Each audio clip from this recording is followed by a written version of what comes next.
20, and 22 to be separated for exclusion. We do have one registrant available for questions on item number 10. So let's start by seeing if there are any other items that alders wish to have excluded from the consent agenda. Alder Furman.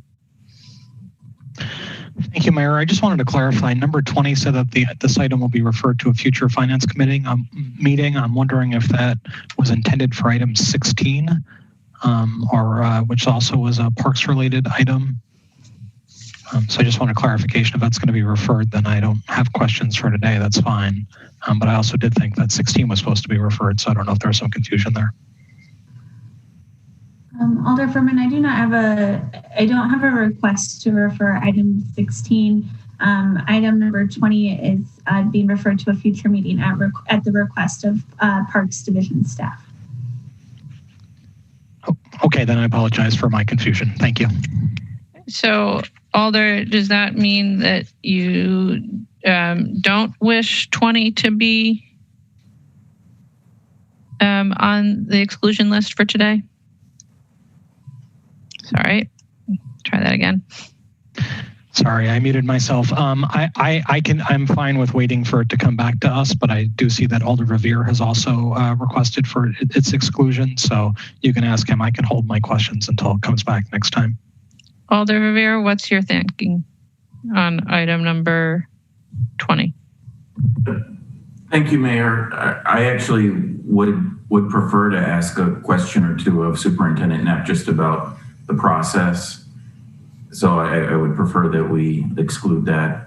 Okay. But my question would be very limited, again, only relating to process and timeline. Okay. Mr. Knapp, can you just clarify on item 16? Should the motion on our agenda be referral, or are we dealing with that item tonight? And I apologize for my miscommunication if on that. The item we had requested, staff had requested to be referred to a future meeting was item 16. That piece is not ready. We certainly are open to 20 being referred as well if that's the will of the body. All right, so then we will deal with 20 tonight and decide whether or not we want to refer it. But the motion on 16 would be to refer to a future meeting. All right, so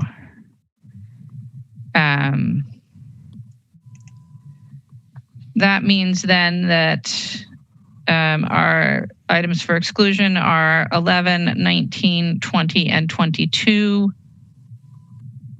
And seeing no questions for our one registrant on number 10 is Danny Afable, or maybe Afable.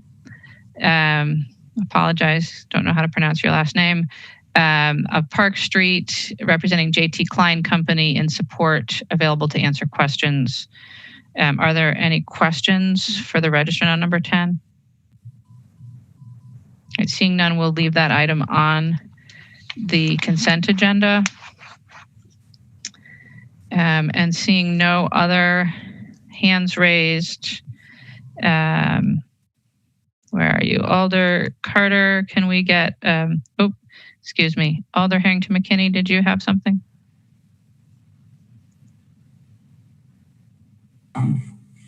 Just a further explanation of item number 12, just for information for those who are on the Ward City channel. Number 12, Alder McKinney. All right. Anything else, Alder? No. Okay. So then Alder Carter, a motion on the consent agenda with exclusions being 11, 12, 19, 20, and 22.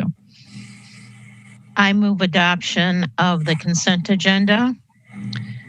Alder Harrington McKinney, would you second? Second. Thank you. Is there any discussion on the consent agenda?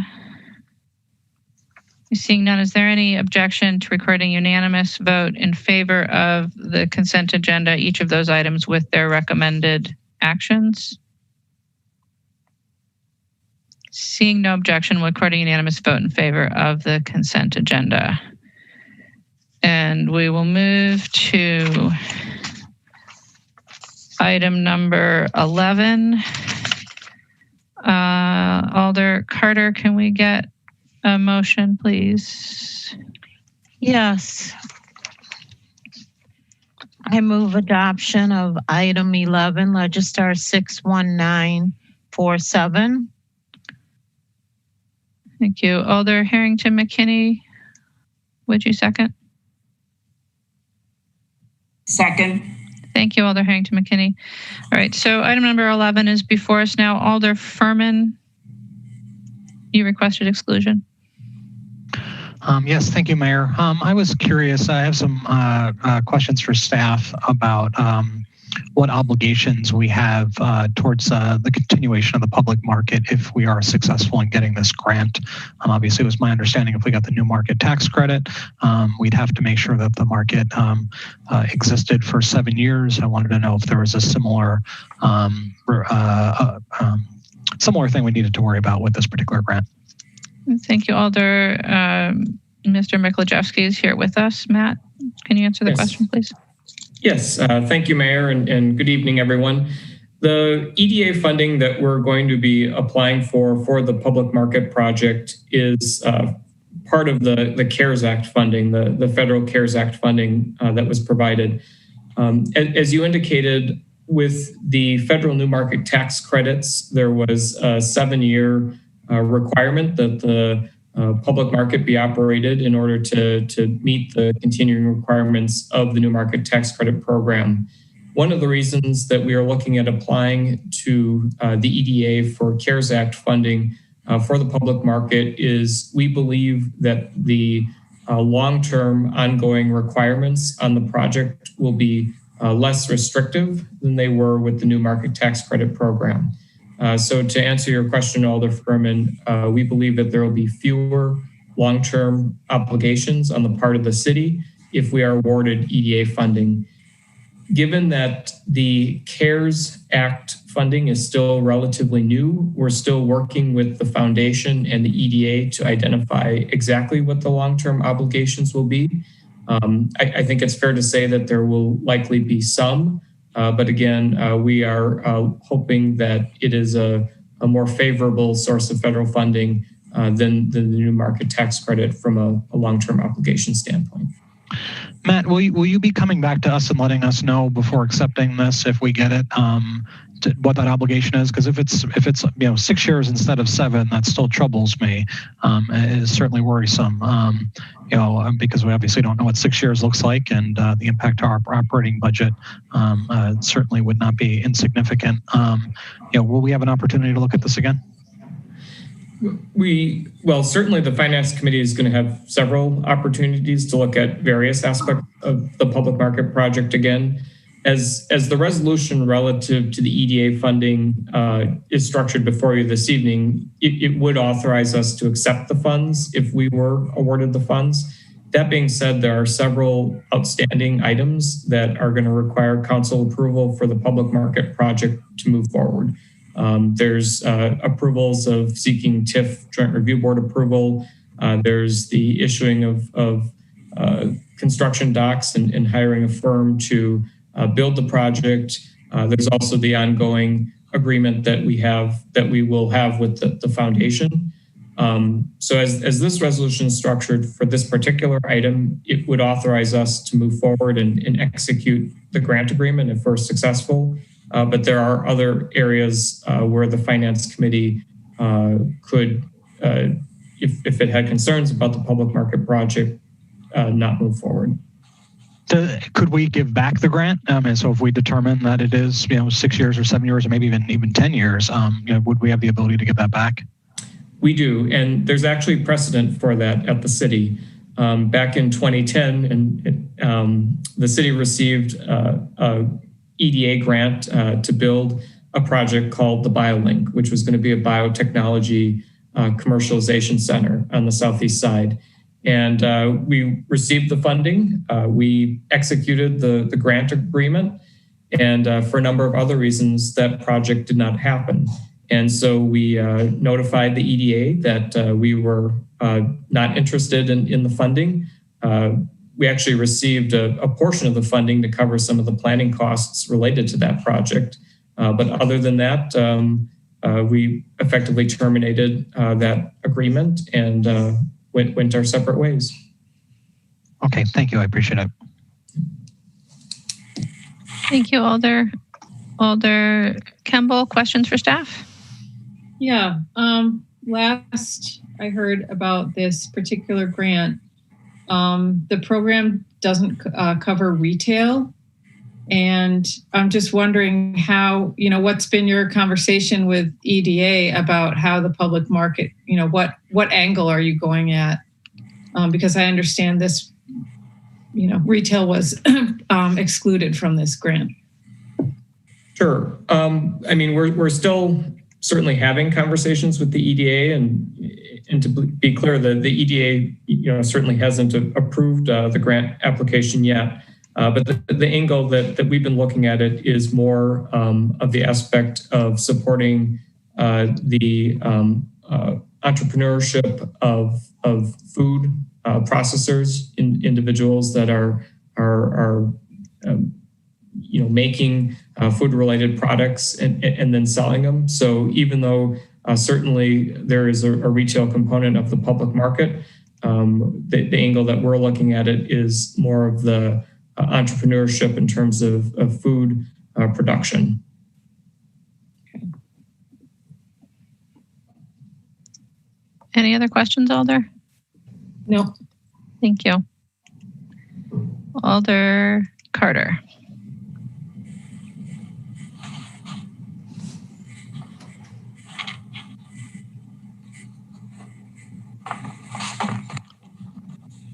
Alder, do you have questions? Yes. So, Matt, let me just ask you a quick question here. You said that the CARES Act replaces the new market tax credits. And so if we don't get the $3 million from the CARES Act, are we still applying for the new market tax credits? At this point, we are not applying for the new market. Okay. So if we don't get that CARES Act money, then we're going to be, for the purpose of this conversation, $3 million short? Correct. And we'd have to have a conversation at that time as to if there were other sources to fill that, or if at that time, if we did want to look at new market tax credits. Okay, thank you. Thank you, Alder. Are there any other questions for staff on this item? All right, seeing none, is there any discussion? Seeing none, it has been moved and seconded. Is there any objection to recording unanimous vote in favor? Seeing none, we'll record a unanimous vote in favor of item number 11 and move on to item number 12. Alder Carter, a motion, please. Yes, I move adoption of item 12, Legistar 61902. Alder Harrington McKinney, a second. I second. Thank you, Alder. And Alder Harrington McKinney, you had questions for staff? Yes, I did. And I pulled this because I wanted to make sure that it went into the record and having staff to say a bit more about it rather than having it just go on the consent agenda.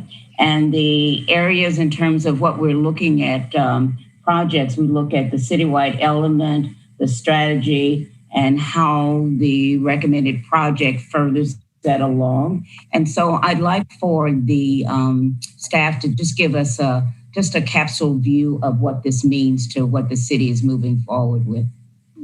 Thank you, Alder Harrington McKinney.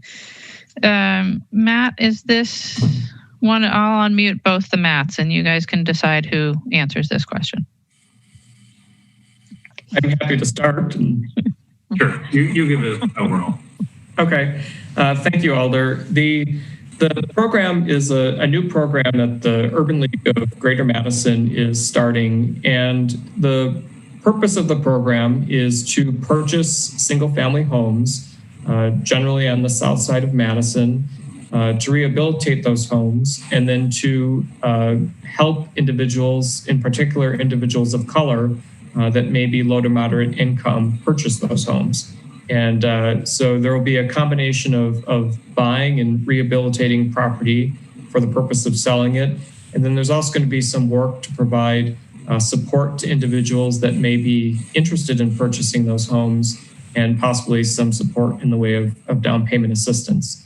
So what this really does is it does a couple things in terms of city goals. One, it helps to provide improved and stable housing for individuals of color and generally low to moderate income individuals. So it helps to support the city's goals of providing good quality housing. And it also helps to support the city's goals to foster a investment in South Madison that is done in such a way that helps individuals that already reside in South Madison to continue to reside in South Madison. So it helps to support some of our goals around South Madison. And I'll defer now to Mr. Wachter if he has anything he'd like to add. I would just add that this very much ties into the preliminary recommendations that will likely be in the South Madison plan. We just happen to have this opportunity come a little bit quicker than approval of that plan.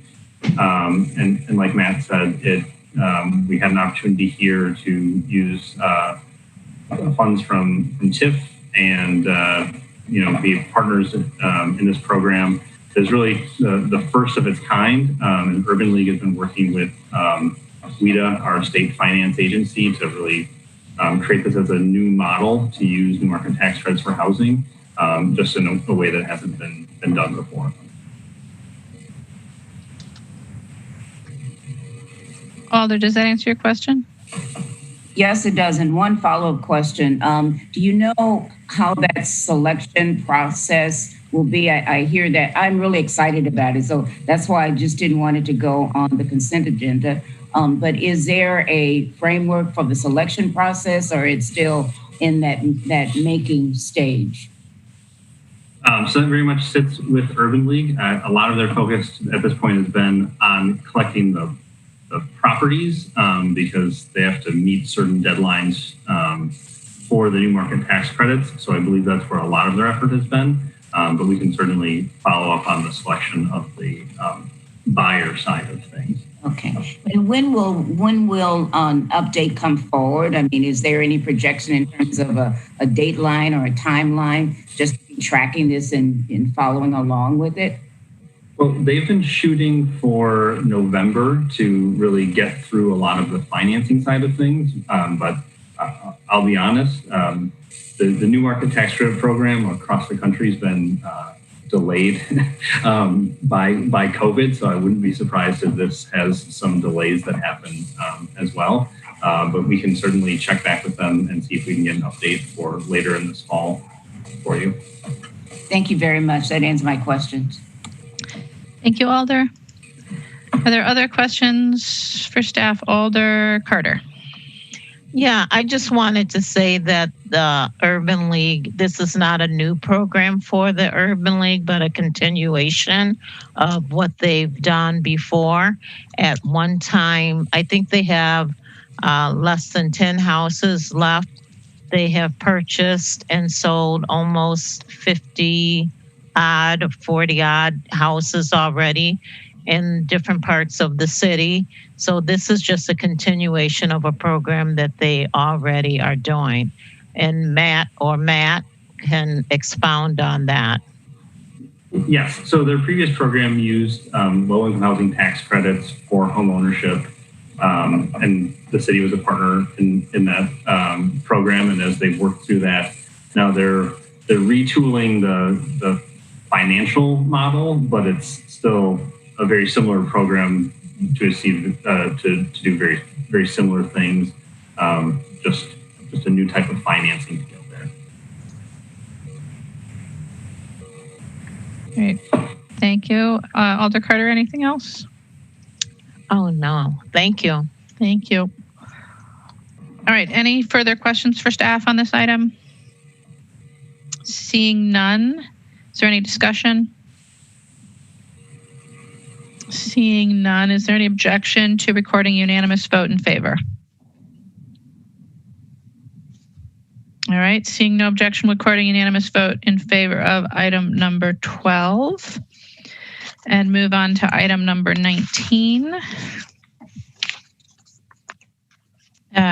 Alder Carter, a motion, please.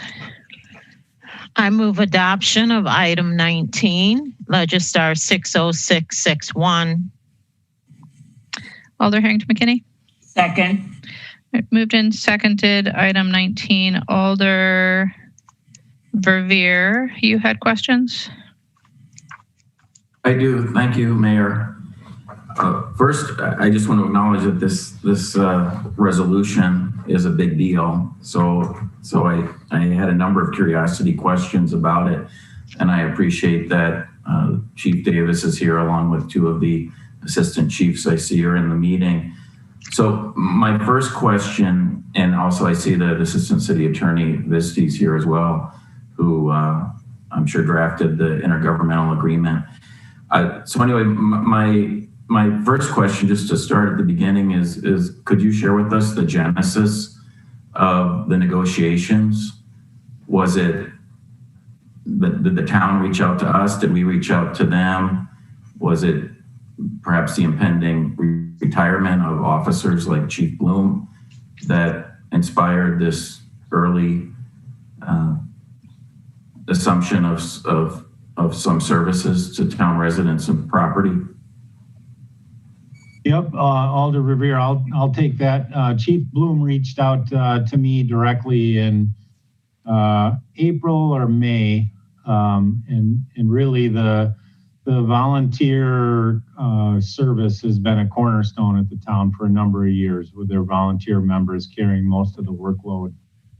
They do have career folks, as you saw in the resolution, but the volunteers have really carried the department for a number of years. And once COVID hit, they were already kind of thin in those ranks to begin with, and their volunteers. They've just had a hard time recruiting and retaining people. So they're at the point where they're spending probably more money to hire LTEs or part-time staff to cover some of the shifts for the career folks, and not having a lot of success with their volunteer ranks. So Chief Bloom just came and said he thinks it's time. I'm sure COVID had a little bit to do with it, but we were willing to sit down and to start talking about a transition plan early. I appreciate that. Thank you. And was the city of Fitchburg ever consulted? Were they ever a part of the negotiations at all? Early on, we had talked with Chief Pulvermacher from Fitchburg Fire, and also Chief Anderson, and kind of have kept them up to date.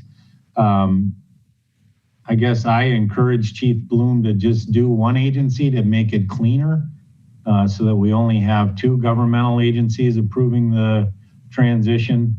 And so he chose to just to stick with the city and work it out for ease of transition and operation. I see. And Fitchburg was fine with that? Yeah, I think so. So as I understand the proposed IGA chief, your members would be taking care of all of the town territory with no exceptions, and that would include all the areas that ultimately would be attached to Fitchburg in a couple of years. Well, this like anything, brings a unique opportunity, and Chief Anderson from Fitch-Rona and Chief Pulvermacher and myself have talked a little bit on the side, and I think once we get to the point where the governmental agreements are approved, then we're going to start to have discussions between the two communities of, one, divvying those response territories up if need be, and two, really looking at a borderless system, one that we've talked about for years and years, in the county with our partners. And I think Fitchburg is poised to do that now. And I think Madison's in a good position to do that as well. And so that would entitle a closest, quickest response, not necessarily by territory. So we have a good opportunity to open that line of discussion. And I know that you remember those discussions during the 911 center debates a few years ago over closest, quickest, and borderless systems. So there'll probably be more to come as we work through our issues. But for right now, as of November 1st, we would be covering all the town properties, even those that will go to Fitchburg in 2 years. Thank you for confirming that. And then perhaps the more important question in all this is could you share with us, please, how you believe that this increased workload for your people, and for that matter, equipment, will affect your service delivery? I presume that you would never have recommended we enter into this early service agreement if you didn't think that your department could easily and professionally take care of this increased territory. Could you speak generally to that, and perhaps specifically about what the average call for service workload is in a 24-hour shift for the town, and what the mix is? Is it very similar to the city where the vast majority are medical calls? Yeah, a good chunk of them are medical calls. On the fire side, a lot of their calls are actually automatic aid, they call them, to the city of Fitchburg. So Fitchburg uses the town quite frequently as a second or a third engine in their response system. And a good majority of those go to Fitchburg. The medical calls average, I think they're right around 400 to 450. I'm just trying to recall that. But it's about one call, 2 calls a day that the town's generating right now. And so we can absorb that with our units. Station 3 on Williamson Street will absorb some of that. Station 6 on Badger Road will absorb some of that. Station 14 will absorb some of that response. But it's probably a good opportunity for me to start the early plug for a 9th ambulance at Station 14. And because if you can remember some of the discussions over the years, the many discussions we've had, that 9th ambulance will be critical when the town comes in. And I think it builds a case for it even more now. So, I feel comfortable absorbing the call volume. I'm a little bit less comfortable absorbing the fire prevention work, the work that has to go on around the Alliant Energy Center and all of their events. Fire prevention will have to take on a strong role in that. And then also the additional workload. I mean, we've taken on Blooming Grove and Shorewood Hills, and we haven't added any prevention staff to cover that. So Ed's done just a fabulous job of reorganizing not only inspections due amongst his staff, but also reallocating amongst the fire stations that do a pretty heavy portion of fire prevention. So that needs to be a discussion in the next year to 2 on what we're going to do around prevention staff. But I think for right now, I feel pretty comfortable with it. Oh, that's good to hear. Did I hear you right, Chief, that you believe that the town currently averages only about 1 call a day? Yeah, it's just a little over. It depends what numbers you look at. If you take those automatic aid calls out, there's quite a few of those to Fitchburg, and you just look at their territory calls. You take their mutual aid calls out or their automatic ALS dispatch calls to other communities. The town itself is right around 1 a day, 1 to 2. It's considerably lower than it was a number of years ago. Yeah, I'm surprised to hear that. I figured it would be a heavier call volume. What is it? Is it correct that our department would then assume those mutual aid calls to assist Fitchburg and Fitch-Rona? That's one of the issues that we have to work on with the city of Fitchburg. we have to decide if we're going to commit to them that vehicle that the town provided for structure fires. And we also have to consider if we're going to allow Fitchburg to come in to make up part of our response. And there'll be more talks on that. As far as the ALS calls that we're in with the agreement with the county, Medic 6 on Badger Road and Town 66 on Fish Hatch at their station were considered under that agreement the same vehicle essentially. So, you know, essentially we're losing one ALS unit out of the system in the county for those advanced life support calls. That makes sense. It does. It does. Thank you. And so then, not to preview too much our capital budget conversation yet this evening, but obviously one of your capital budget items is the remodel of Station 6. Mm-hmm. And one of the rationale that you give, and I know it's currently on the horizon list, but is proposed to be funded in the SIP a few years down the road, and the executive capital budget is the need to increase capacity to serve the attachment of the town. Could you speak a little more to how this would affect Ladder 6 and Med 6, and then more specifically, again, not to take away from your presentation later tonight, but what increased capacity you see if the call volume really isn't that perhaps extensive as at least I thought it was. Yeah, well, and I think that we were kind of surprised by that too. When we started the Station 6 conversations a couple of years ago, we really felt like we were going to need to put another engine and another ambulance into the system on the south side to cover the town properties. And I think when we did a deep dive into the call volume, we realized that Ladder 6 and Med 6 can absorb those town properties fairly easily. They have the capacity to do so. Both those vehicles are in the middle of the road as far as workload across the city. So they have capacity to handle that.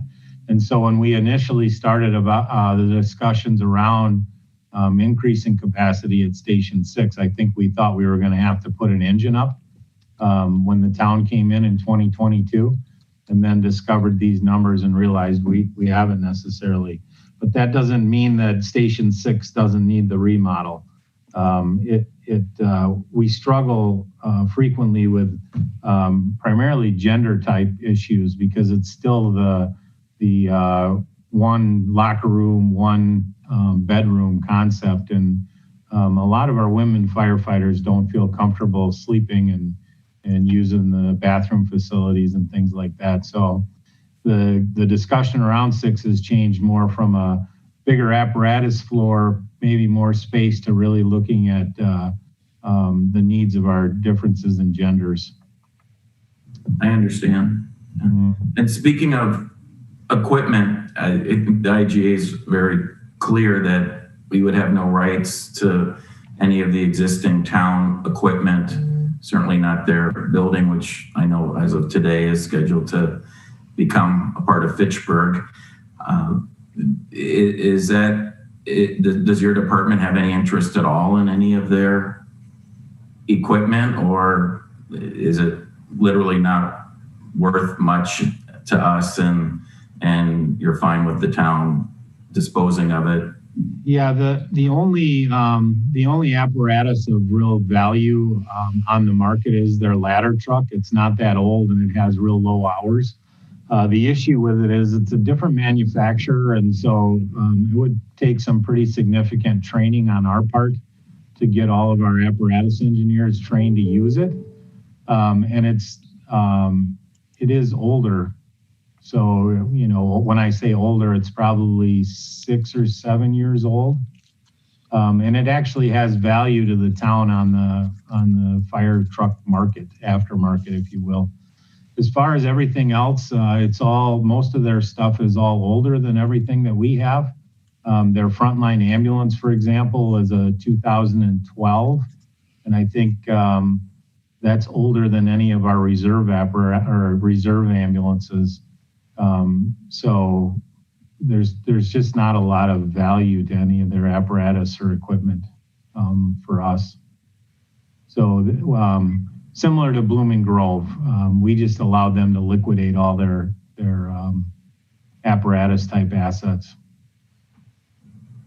And then I only have one or two more questions. You had mentioned fire prevention earlier, and I can appreciate that this will be a heavier lift, because I know we pride ourselves on a more robust fire prevention program than I'm sure the town has had the resources to engage in. Specifically, did I read the IGA correctly that any fire prevention, and this is assuming, of course, that the town board adopts by reference all of our relevant MGOs relating to I guess it would generally be the International Fire Code. But did I read correctly that any enforcement action, any citations, any prosecution would remain with the town prosecutor and the town municipal court, as opposed to our own city attorney's office and muni court, but yet for building inspection, it would be the opposite? Or did I misread that? And Dorn might have to help me out here. The way I understand that, Alder, is, and we did this with Shorewood Hills and Blooming Grove as well, we essentially copied the IGAs from those two agreements. And on the fire code side, it's I believe it's a kind of a challenge for a person that doesn't live in the community to be prosecuted by another municipality. And so in this case, if there's a fire code violation, the town prosecutors would have to prosecute that. Well, and then Chief, I can jump in. We actually, thanks, Dorn. Because the town firefighters are actually also their building inspectors. So they're getting rid of that entire department as well. We're taking that on. As part of this, we're going to have them adopt our building codes, and we're going to get jurisdiction to issue essentially city citations in the town and prosecute them in municipal court. So these people will be treated, the properties will be treated as if they're in the city for prosecution purposes. It will no longer be in town municipal court. Won't be involving town prosecutors. So we'll be involving city prosecutors enforcing our ordinances and our staff enforcing our ordinances, is how we have this set up. Thank you, Dorn. And so it's the same for both the fire code and building code? Correct. Okay, I wonder why I thought I read it differently. Thank you for clarifying that. And then speaking of BI, this was my last question. I don't see George in this meeting, at least when I checked a moment ago. Could somebody, I don't know if it's you, Steve, or you, Dorn, could you speak to BI's comfort level and generally their absorption? And I don't know, now that I think about it, maybe Matt Wachter might want to speak to this as the planning department director. Well, I know that I worked with building inspection on coming up with the language, and I think George felt as long as they adopted our codes, that we'd be able to handle the extra workload. I think that it's just like we're going to deal with in 2 years. It's how do you manage this influx of properties and just kind of the day-to-day issues that arise with that. But George didn't seem too concerned about absorbing the work. I think it was just more the logistics of actually beginning to enforce in the town, given that there's some issues that will be immediately present. I agree. George hasn't indicated any concerns about capacity, more about the actual nature of the work and bringing it in. So not capacity issues. Thank you. Thanks for sharing and reassuring us on that front. And then one last information, zoning will not come to the city, as I read the IGA, that will remain as it is. And so that would all aspects of the zoning function of building inspection division would not be brought over to us. Is that correct? So for example, the sign code, which I know was an issue back in 2003 when we were negotiating with Jim Campbell, and so forth, that this, whether it's a sign code or any other aspect of zoning's function, that isn't covered by this IGA. Is that correct, Dewan? We are not taking over zoning, so that would still remain with the town and the county. That's correct. Very good. Thank you all very much for your responses. I think this is an exciting moment. So appreciate all your work on this. Thank you, Mayor. Thank you, Alder. Alder Carter. Thank you. Just have a few questions.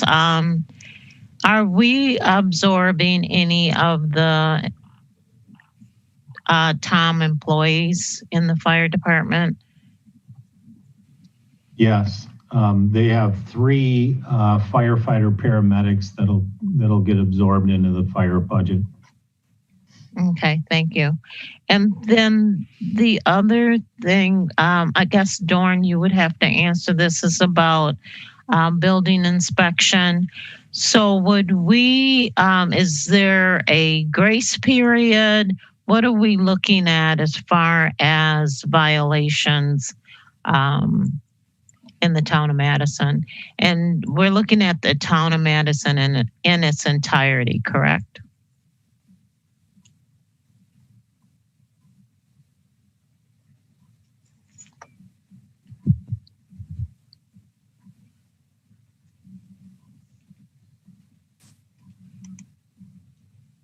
Sorry, I remuted myself. Sorry, Doran. So as of November 1st, our code will, and then as soon as they adopt the ordinances, which they should be doing in October, our codes will be effective in the town. So it'll just be a matter of, we can't go back and charge them for stuff that occurred before November 1st. But as of that date, we'll be taking on the entire role of building inspection. So it'll be basically prospective from then forward. Going forward. For the final 2 years of the town, yep. Okay, great. Are we going to be using the facility on Fitch Hatchery at all during this time? That will remain town property, remain town hall through the end of the town in 2 years. And then even after that, unless we reach an agreement with Fitchburg, it'll go to Fitchburg. Okay. And then Chief Stevens, when you talk about borderless service, can you explain that or give more clarity to what that looks like? I sure can, Alder. So when we talk borderless, basically it looks at an address and doesn't say you live in the city of Madison or the city of Fitchburg. The computer-aided dispatch would pick it up and say, all right, well, Madison is closest. We're going to send Madison, even though it might physically, geographically be in Fitchburg. And so it's considered a closest, quickest response. And the reason we say closest, quickest is a property might be in a township bordering the city of Madison, but their responding fire department might not be quicker to that location than a city station might be. And so it's all about system improvement, if you will, and getting the rapid response on scene as quickly as possible. And what cities do you think would be considered for this borderless service other than Fitchburg? Well, I think there's an opportunity in Dane County that we've missed for a number of years. And when I say we, I think the elected officials and the fire chiefs themselves. Right now, today, we could do a borderless system with the city of Sun Prairie and the city of Fitchburg very, very easily. We're staffed essentially the same way and have a lot of the same resources that we can send. But it's a matter of getting the elected officials on the same page to do that. When I say we're staffed the same way, we all have the 4-person staffing 24/7 coverage. There aren't volunteers in the system that we would rely on. And so it's pretty easy when a station is staffed to do a borderless type system. And it's very similar to the advanced life support agreement that we have in the county with the paramedic ambulances. There's 18 critical codes that the closest paramedic gets sent to regardless of borders. And so you'll see it a lot. We actually saw it a lot more when Fitchburg Station 2 was on the other side of 18151. It used to go to Allied Drive, for example, quite frequently because it was closer and quicker than the ambulance on Midvale or the ambulance on McKenna Boulevard. And so for those high acuity calls, Fitch-Rona would go along with the City of Madison fire engine. And so that's the type of system that we would talk about building. And I think naturally between Fitchburg, Madison, and Sun Prairie, there's an opportunity to do some regionalization with that. Thank you. Mm-hmm. And I need to correct something I said earlier about Alder Revere's questions. He mentioned that the town of the fire protection stuff would get enforced in the town of Madison. That is actually correct. I had spent so much time writing other sections of the agreement that I forgot about those initial things that we agreed to. So those would be enforced by the town in the town, even though they'd be enforcing our codes. So the fire department would be working with the town attorneys if they came to enforcement. So Alder Revere, you are correct about that. Building inspection is set up differently. Thank you, Doran. Let's just make sure we wrap. Alder Carter, did you have additional questions? No, I'm fine. Thank you. All right, thank you. So Alder Moreland, I'm just going to circle back to Alder Revere on that last question before I go to you. Alder Revere, did you have a follow-up for Doran then? I do. Thank you, Mayor. And thank you, Doran. I'm glad I wasn't losing my mind when I read the IGA over the weekend. Do you recall the rationale of why the town felt strongly to have separate prosecutions and court systems for building code versus fire code? I think it's the way that this agreement was put together is that we used the model from Blooming Grove, and that kind of set the template for the fire services. And then we had to tack on building inspection after the fact. So it wasn't anything deliberate. Building inspection just wanted a little bit more, it's a little bit more day-to-day stuff for them. I think they wanted a little bit more control over the whole process. So that's why when we came to building inspection, we asked for a little bit more than was in the fire section. I see. So it wasn't a request by the town at all. It was literally kind of just copying what we had done with Blooming Grove and Sherwood Hills. I mean, for the most part, the fire services section is almost identical to what we did with Blooming Grove. So that kind of set the template for us. And the building inspection was the new section. Okay. Thank you. I presume there won't be that many fire code prosecutions, but it does make for interesting dynamics, it seems to me a little, but I appreciate that. Thanks for your clarification, Doran. Sure. Thank you, Mayor. Thank you, Alder. Alder Moreland. Alder, you're still muted or you're not coming through to us. That's what it is, my microphone. Sorry. There you go. Just a couple of questions. What is the population of the town of Madison? I believe it's around 5,000. Okay. And the last time I've seen, I don't know what the current estimates are, but the numbers I've seen is usually 5,000 to 6,000. Okay. And during previous conversations, both Alder Revere and Chief Davis mentioned that they were surprised at the number of calls that were coming through. What was the impetus for the surprise? Is it history or is it? Well, historically, the town was a very busy fire department and police department over the years through the 90s and even into the 2000s. And I don't know if the reason for the decline, I'm assuming it's from the population shrinking and a lot of the different parts being divvied up already. But they used to be quite a bit busier. So things have happened that could explain why the numbers have dropped, as you said, the population decreasing and being parsed off, I guess, into different municipalities. Mm-hmm. Possibly. And so what number of calls would precipitate you needing additional resources? I mean, if one or two you can absorb, at what level might it kind of tip where you would need additional resources? Well, we look at a couple of different things, and one is the actual on-location time from the time of the call.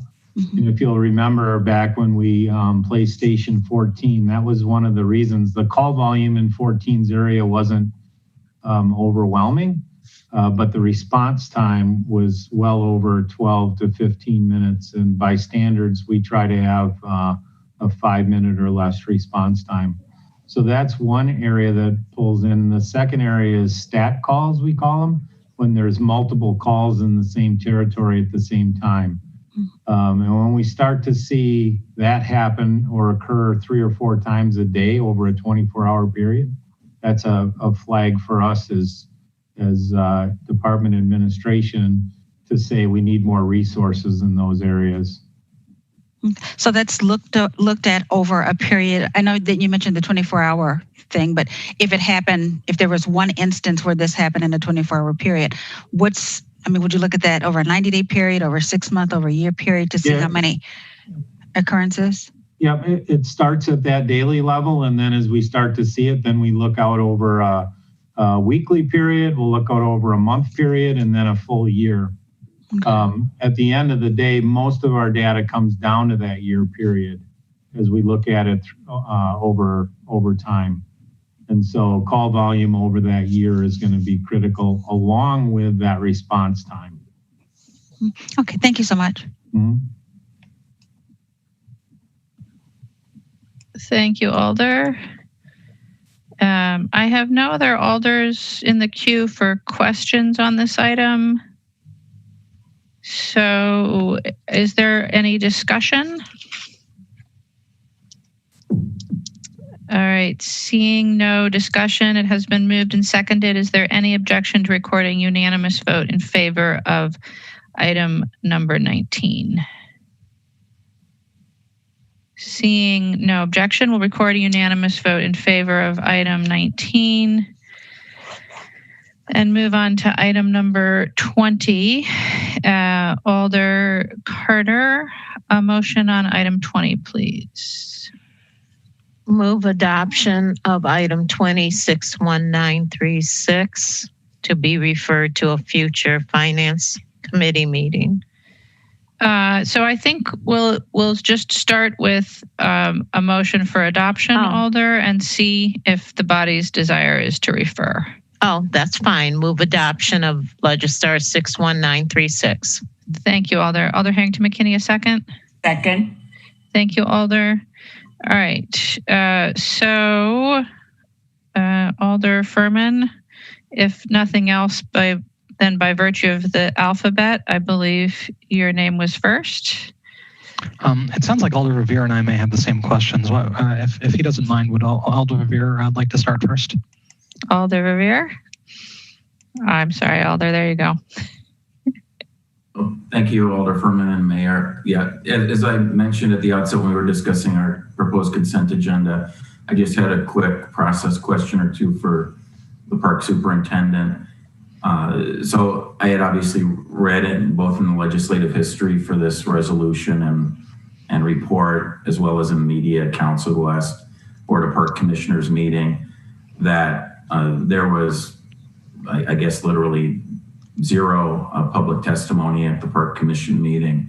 And for that reason, and perhaps it was more than just that reason, the Park Commission had decided to ask the Golf Subcommittee to convene and discuss the report's findings and recommendations. So did I get that part correct, Eric? So is the Golf Subcommittee indeed going to meet sometime in the near future to discuss the findings of the task force and solicit more community input? The golf subcommittee will be convening for a meeting likely early next month. They will not have this item before. The Park Commission discussed referring the item to them. They determined not to do that. They did. Their goal, my reading of their goal from the golf subcommittee, was to get further guidance and indication from the golf subcommittee, some generally about the feelings about the report. and thoughts, but also about the future of golf. If we move forward with these recommendations, how does the golf subcommittee fit in? And then also what kind of processes we should be looking at to implement them. But they did not refer the actual item of accepting the report as would have been their purview to their subcommittee, their advisory subcommittee. They did act on it. And there was surprise, I think it was picked up in the news, that there wasn't a lot of the Park Commission. But I do want to be clear, there's been a substantial amount of input throughout this process. And I think it's likely we'll continue to get input. We're still getting input now as each day goes on. Yeah, I saw that we received some emails today from the community relating to this topic. So what you're saying is that in your estimation, the Park Commission took final action on this resolution at their last meeting, which was to adopt the resolution which accepts the report. Is that correct? To accept the report, yes. And they certainly have in here from the golf subcommittee about actual action items and implementation of the plan or recommendations. But they are not seeking the golf subcommittee's acceptance of the plan. And there was a golf subcommittee member on the body. And so I know we talked about this again when we were discussing the consent agenda at the top of the meeting this afternoon. Is it your staff recommendation that the Finance Committee indeed take action on this? Or are you suggesting that we do refer this to a future meeting, much like the Madison Mallards lease? Or was that a misunderstanding with finance staff when it was noted that this item would be referred? Yeah, there was a mistake in communication. The item 16 was the item we requested to be referred based on the counterparty to that agreement requesting such. This item, I feel, is ready to be acted on by the Finance Committee. I do have a brief overview if we would like to go through that. As far as actually accepting the report obviously is a step, and then from there, what happens next. I have a bullet point list here that we've been working on diligently since the Park Commission about how to move forward. So if we did, I guess just one last question, and I actually didn't think we'd be asking as many questions because again, I thought this item would likely be referred, but if the Finance Committee takes action tonight and the Common Council takes action at our next meeting on the 15th to adopt the resolution which accepts the report, what do you envision the next steps to be, Eric? Right, let me go over here. This is part of your presentation. Well, yeah, I'll just since everyone's read the recommendations, I'll skip that slide anyway. I'll just share my screen for this out. Looks like as you're doing that, I didn't mean to prolong this conversation. If there is an interest in referring, I'm certainly have no objection to referring this. Alder, I think the referral question was just miscommunication. Thank you, Mayor. I didn't know though if Alder Furman or any of the other colleagues wish to refer it or not, or to discuss it tonight. But anyway, I'll let Eric answer the last question. Thank you. Yeah, so thank you. Can you see my screen? Yes. Yes. Okay. Thank you. I'm new to not new, but feels still like I'm new. So the action plan that we're laying out, and I want to preface this on, we have a fortunate circumstance that what led our task force was a myriad number of issues. One of them is clearly the financial challenges that the golf enterprise has been facing, especially the 2018 year was a washout year and $800,000 comprehensive net loss. As of September 7th of 2020, the golf enterprise has collected $2.89 million in revenue for 2020. This is $120,000 more than last year for the entire year. That's 4.3% above last year's total revenue collection, and we are 15.2% ahead year to date. If that percentage continues, we will finish with approximately $3.22 million in revenue, which, given cost containment measures put in place this year, should mean between a break even and a small net profit on a comprehensive net income basis. If revenues continue to grow in year-over-year comparisons, happening because we started later in the year this year than last year, also with the outlook of no Badger football on Saturdays, it is not unreasonable to think 3.3 million in revenue is achievable. This would allow partial repayment of the loan from the general fund over the prior 2 years that has been extended. With COVID, and if we sustain, I would say continue, but it's raining outside, reasonably dry weather, the outlook for 2021 should be in a relatively similar financial and budgetary situation.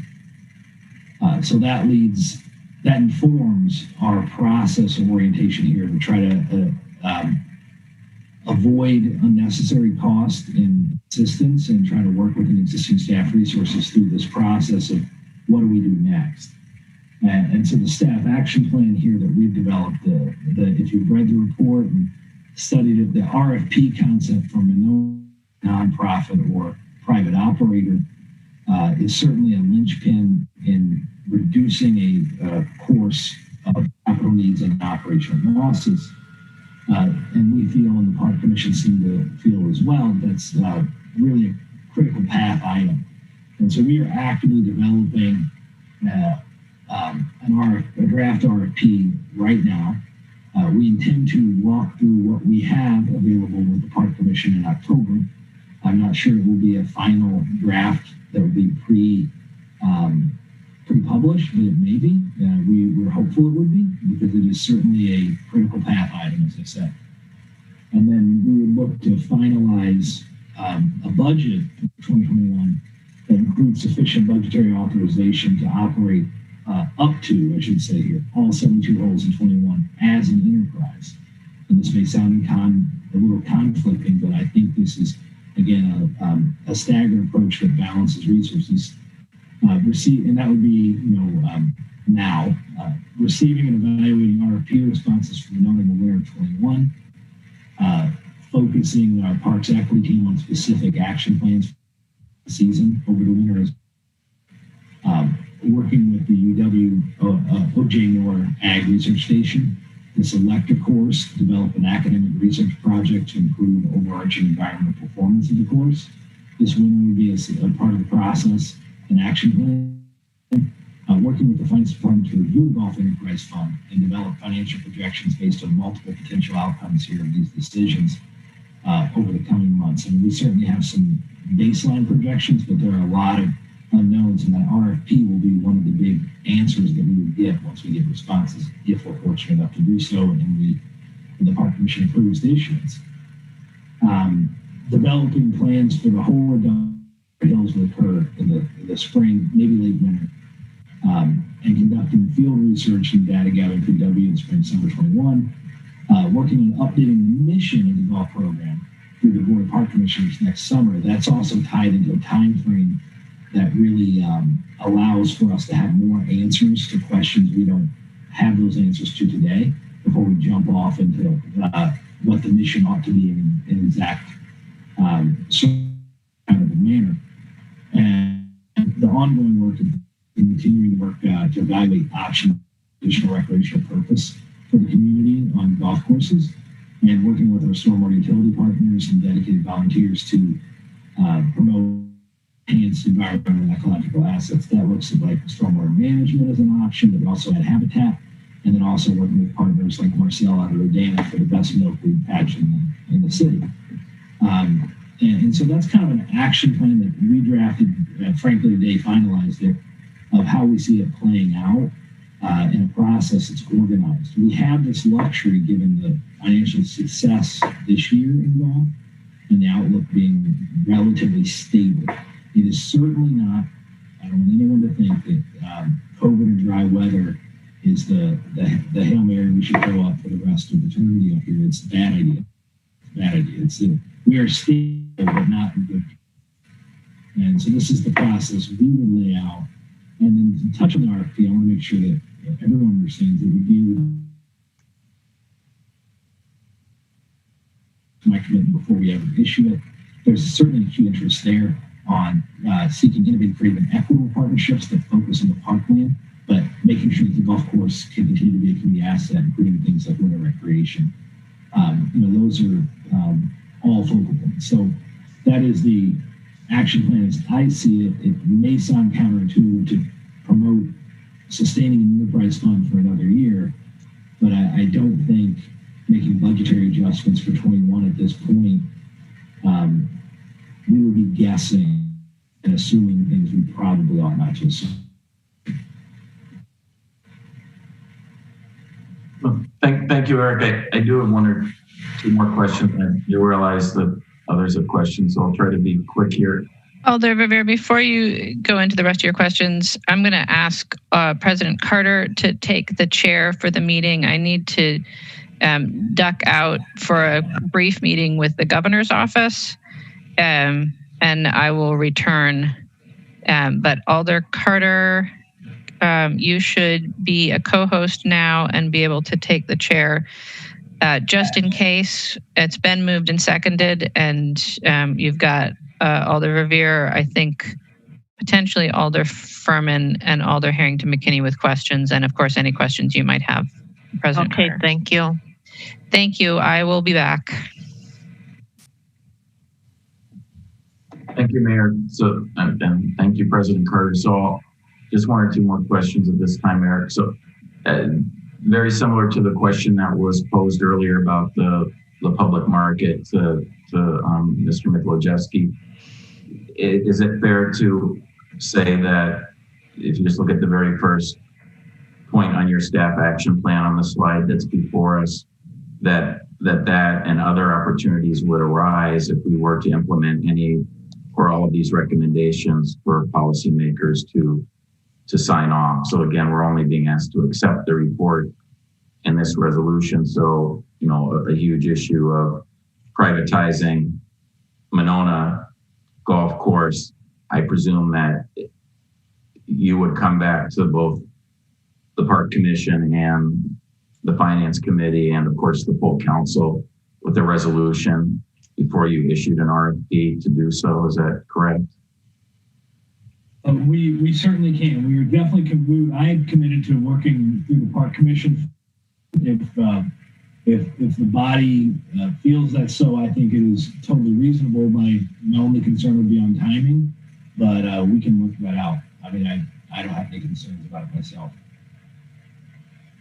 Thank you. Well, there is this age-old confusion of accepting versus adopting a report, and this resolution clearly says that we're accepting the report. So I'm comfortable voting to accept the report, acknowledging receipt of it, but I'm not comfortable as of this moment to say that I agree with each of the recommendations.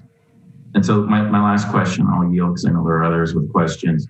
And since we are the Finance Committee, not that most all of these do relate to finances, but I was interested in the conversation at the task force and the recommendation to remove the enterprise fund designation, and then read the finance department staff editorial comments about what that means a little. So could you, Eric, and then Dave or someone else from finance department just speak to that specific recommendation on removing the designation as an enterprise fund?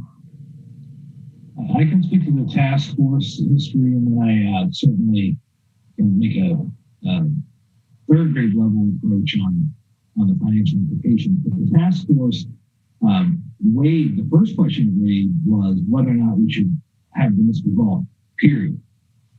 And it heard a lot of input. Again, we had hundreds, I don't want to say thousands, but close to that, points of input and engagement with the community, multiple neighborhood community meetings, and the like. And what the task force found was, though golf has an image of a rich, affluent, old, white man's game, the product we put out and its use is certainly not that, and certainly not that exclusive.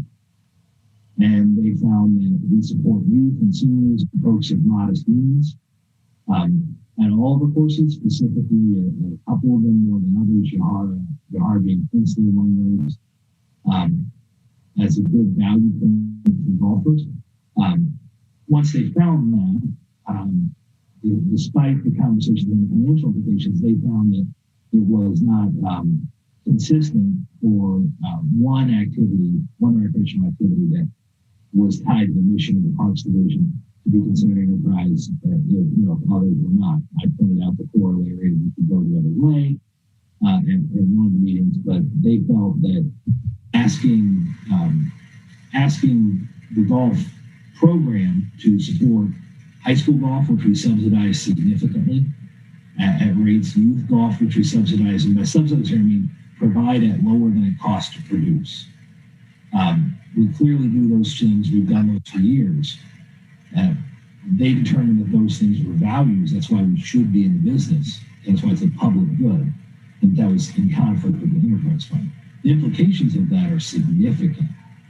There are, the depreciation, the capital needs, the unemployment benefits, the pilot payment, the central services allocations. There are very significant financial implications, and that is one of the reasons with the current stability in the fund, in my opinion, more stable than it's been over the last 5 years, why we shouldn't move on that at all quickly in actually addressing it. And obviously I would yield to Dave, who knows much more about enterprise fund accounting than I do. Thank you, Eric. Yeah, I'd appreciate if the finance director or one of his colleagues their take on it. Thank you, Alder Verveer. I think Eric summarized it quite well. The issue of subsidizing golf from the general fund is a separate question to whether or not the accounting for that activity, which is really a business activity of the city since it's funded primarily by user fees. Those are two separate issues. You can have an enterprise fund and the council can decide to provide a general fund subsidy. The council does that right now with the transit enterprise fund. And so those are really two separate questions. I will say if golf is folded into the general fund, we may have expenditure restraint program issues that would have to be addressed. The flip side of that, though, is if the general fund is expected to have a large subsidy and to also perhaps subsidize capital expenditures such as payment for debt service on bonds, that's another issue we'll have to work through from the expenditure restraint perspective.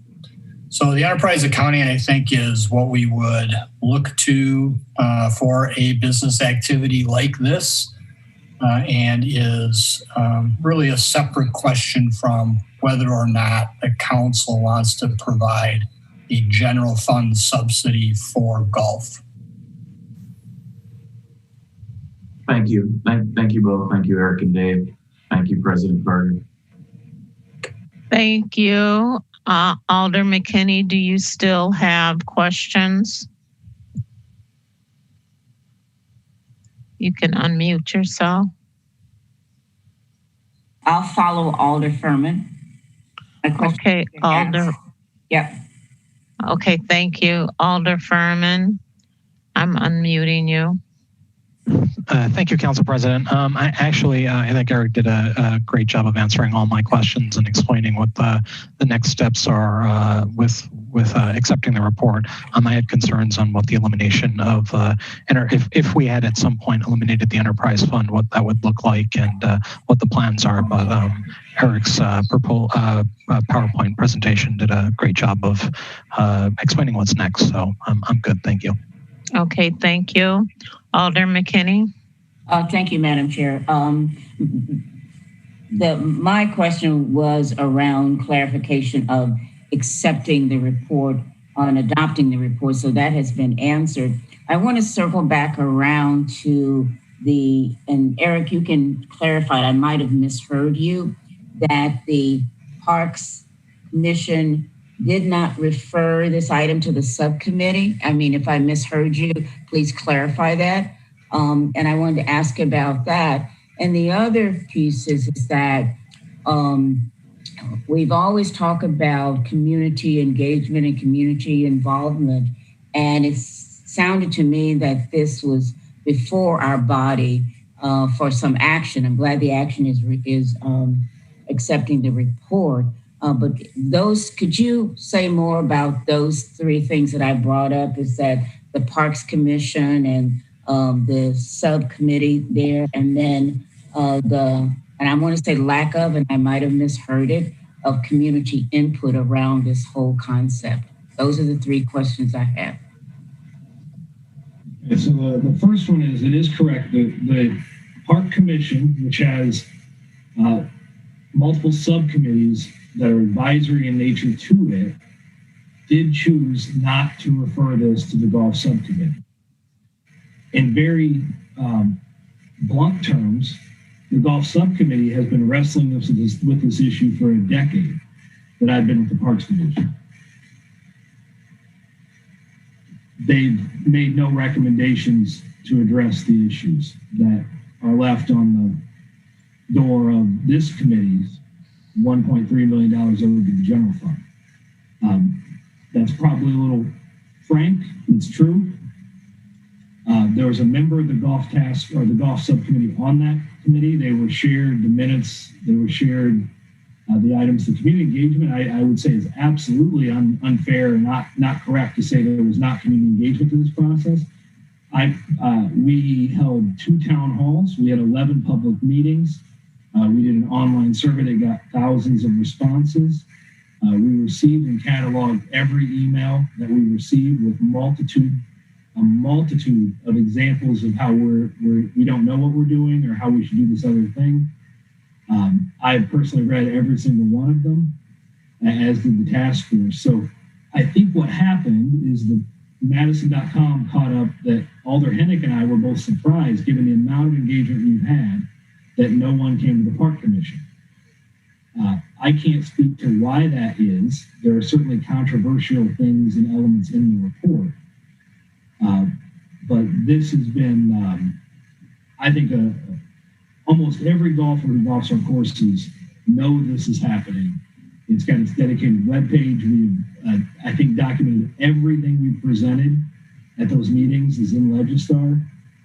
So that is a concern. If there's a feeling that we have been insufficient in community engagement, I'm not sure what we need to do. There will certainly be friction when we make hard choices. Hole closure isn't easy. Reduction of park amenities would never be easy. But I feel the article maybe set that off a little bit, but there's been a lot of community engagement. And I apologize, but I had misplaced in my head the third question you had.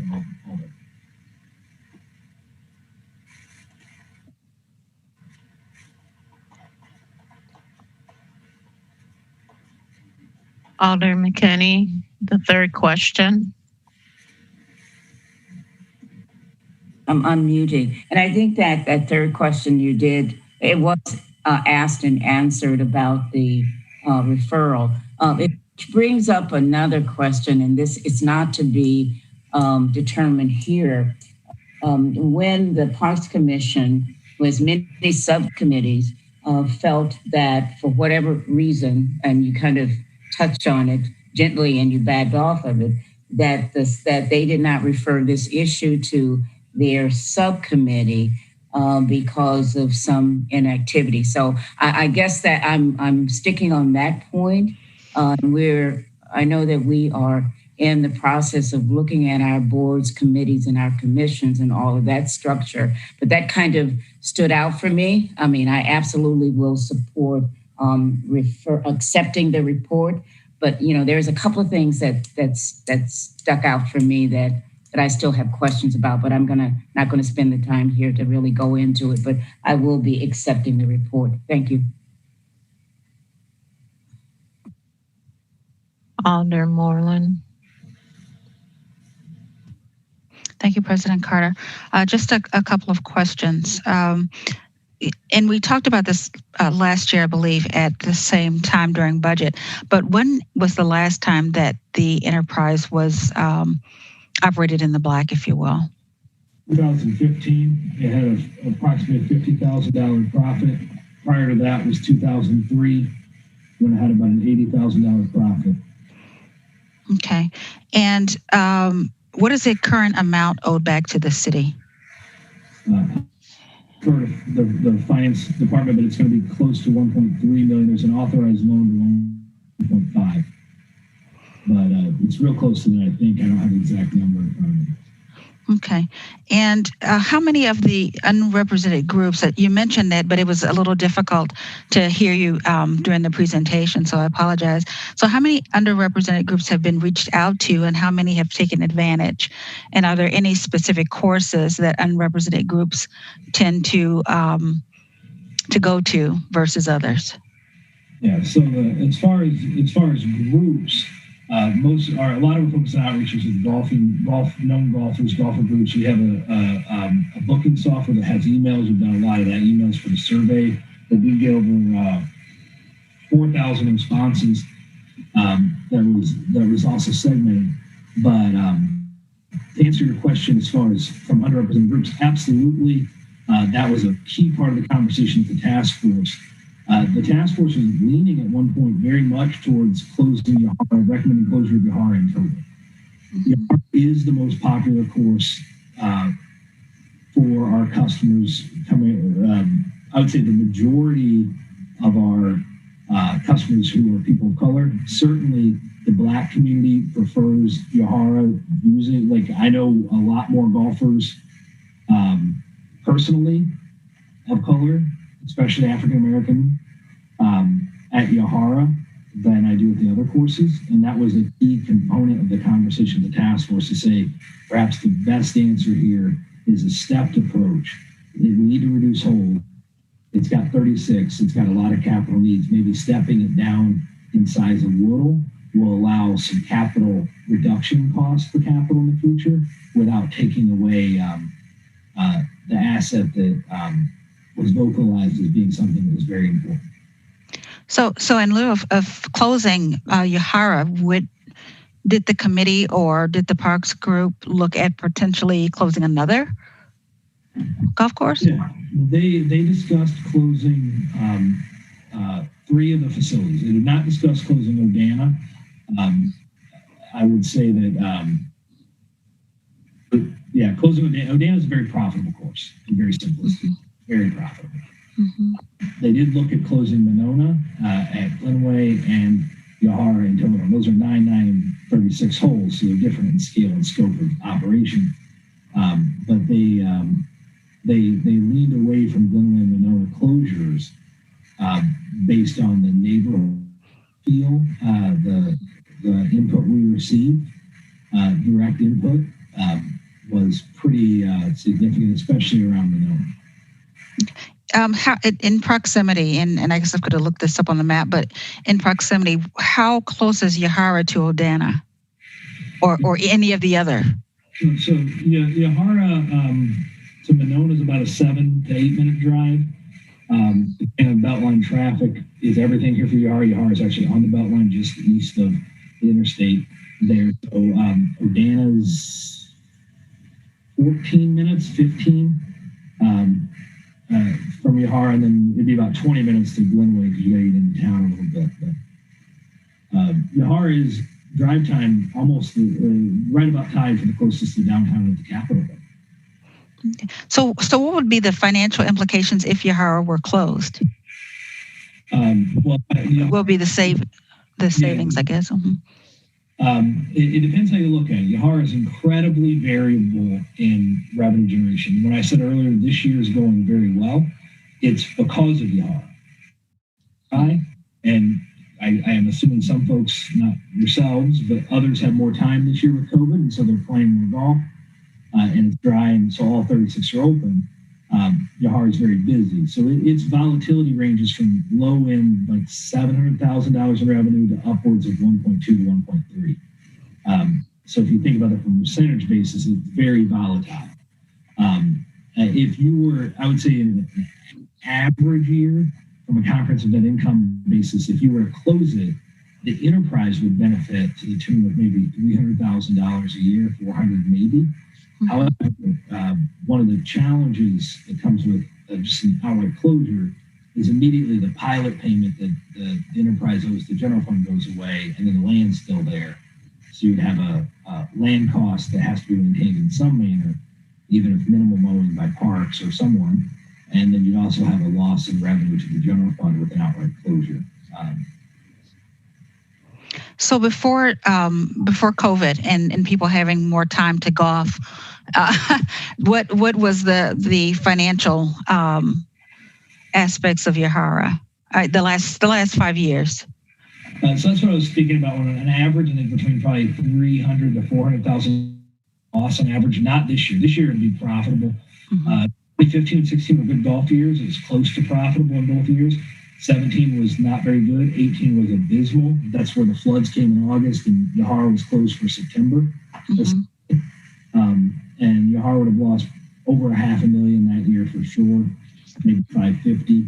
And then last year it would have been in that of the $520,000 loss in the enterprise in 2019. Yahara was probably responsible for about 300,000 of that. It is always important to remember Yahara is half of the holes in the system too. 36 of the 72 holes, and golf costs flow to the hole by hole. Okay. So, and then I'm not a golfer, so if I ask something that's out of line, just correct me. The last question that I have is, of the people that you identified as knowing that are particularly or specifically African American that golf at Yahara, did any of them indicate that if Yahara were closed, that would kind of shut them down as far as the ability to golf in the city? Express some significant reservations. I would encourage anyone watching to tune into the task force, because the video's up. Daniel Steinbring was a member of the task force, and he spoke to it, I thought, in a pretty direct manner about the way Yahara feels, how it's always felt, and how Dana, as an example, didn't feel that way. And there were the concerns there about just the welcoming environment. And he actually did clear say that the staff was good everywhere. He golfs all the courses. It had a lot to do with the feel of other players that he might get paired with. That's how, if you show up by yourself, you might get paired with others. He felt a lot more comfortable personally. He gave a personal story, but that is consistent with what we've heard from others. Okay. Thank you. And I can just chime in that when I wasn't as busy as I am now, when I was golfing, that was the preference of all my friends to go there, because it was comfortable, because you can golf with other people without feeling intruding. Go ahead, Alder Moreland, your hand is still up. Oh, okay. Alder Foster, and then I have a question for Attorney Haas. Go ahead, Alder Foster. Thank you, Eric, for the presentation, and thank the task force for their hard work on this. I think my questions are mostly around recommendations number 4 and number 9, and this being Finance Committee, and I had asked for the referral of this item to come here. I was really hoping for Finance to be able to really get a kind of good and deep understanding of the financial implications of the recommendations here.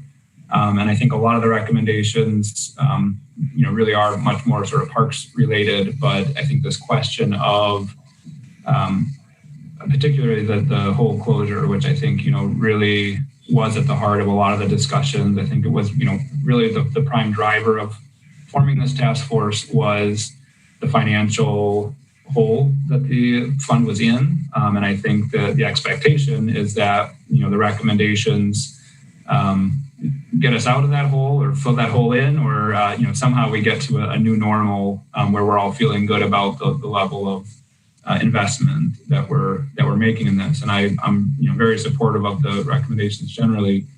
But I think in the report as it stands, and obviously you have to decide what goes in and what doesn't.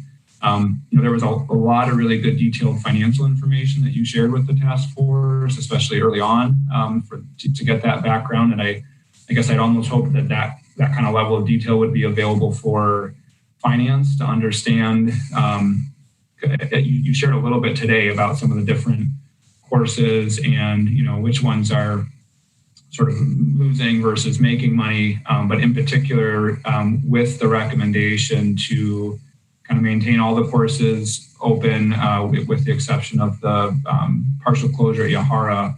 How does that change the financial expectations across the board? And then kind of separately, this question about the RFP and the private operator in Monona. Again, how does that impact the finances of the enterprise?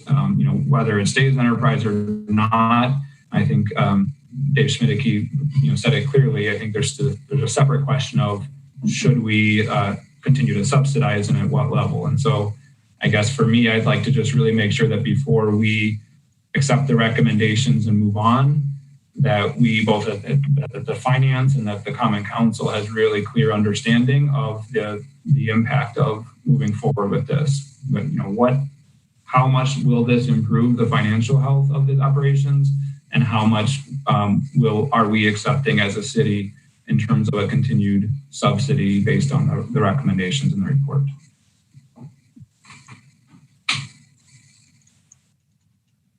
And to be very clear, we did not ask for a referral of this item, but we are certainly supportive of doing that if there's specific information. I would say in broad brushstrokes, Alderman Moreland asked about Yahara. In total, the enterprise fund is floating between probably about a $400,000 structural deficit, if you will, maybe slightly less than that. And Yahara would be in the neighborhood of 3/4 of that. Monona and Glenway would be another 100,000, 80,000 each. And then Organic pulls it back from the black perspective, the positive perspective here, to where it nets to floating around the 400,000 average. Now that again, it's very volatile.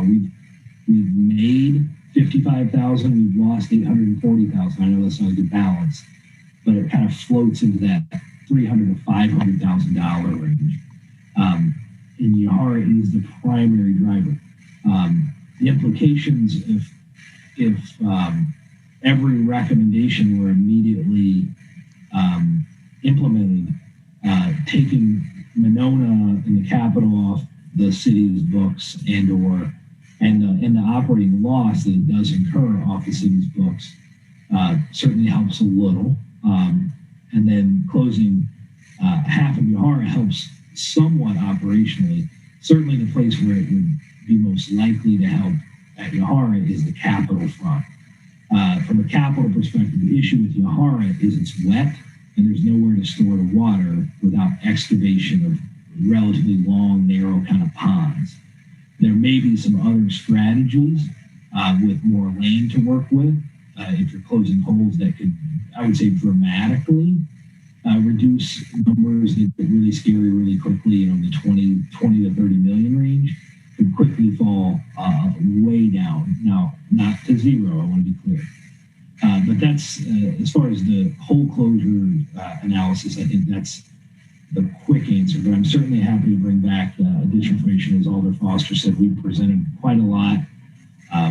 And whatever is necessary for the body to feel comfortable moving the report forward, I'm happy to gather and come back and see you guys again. Eric, do you have a headset? You're not coming in. I do not have a headset. I'm sorry. Okay, so at least it's not my hearing. Okay, thank you. Alder Foster, do you have? Just one moment. Your hand is still up, Alder Foster. Yeah, thank you. I did have a follow-up. So I'm not a member of finance, and I don't, whether they want that information before accepting the report, will be up to them. I can say that I think it's really important information, certainly before we take action at the council. I would like to have that information available, and I think particularly what the kind of current state is and has been, how that changes with the report recommendations. And I think it would also be helpful since there was, as you mentioned, discussion around a full closure at Yahara. And obviously a lot of these, there's a lot of connected pieces related to finances that are impacted by a full closure versus a half closure. So I think that scenario also would be helpful, just so that we can all see really clearly kind of what the projected subsidy would likely be needed moving forward prior to accepting the recommendations. And then I guess secondly, could you just speak a little bit more to the recommendation around an RFP for a private operator of Monona and how that is expected to help the financial situation, and kind of why that will be the case as opposed to the way that we've been operating it previously? Certainly, I can do my best. I'm getting a little dangerously close here. I'm trying to make sure you can hear me. I apologize. I'm on the backup home computer here tonight. We all have one of those. 2005, I think.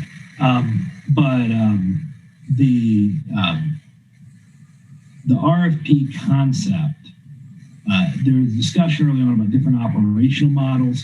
There are models out there. Every method you can think of how to operate golf courses, cities do it. Right now, we operate everything, clubhouse and maintenance. We used to operate only maintenance, and we contracted for the clubhouse.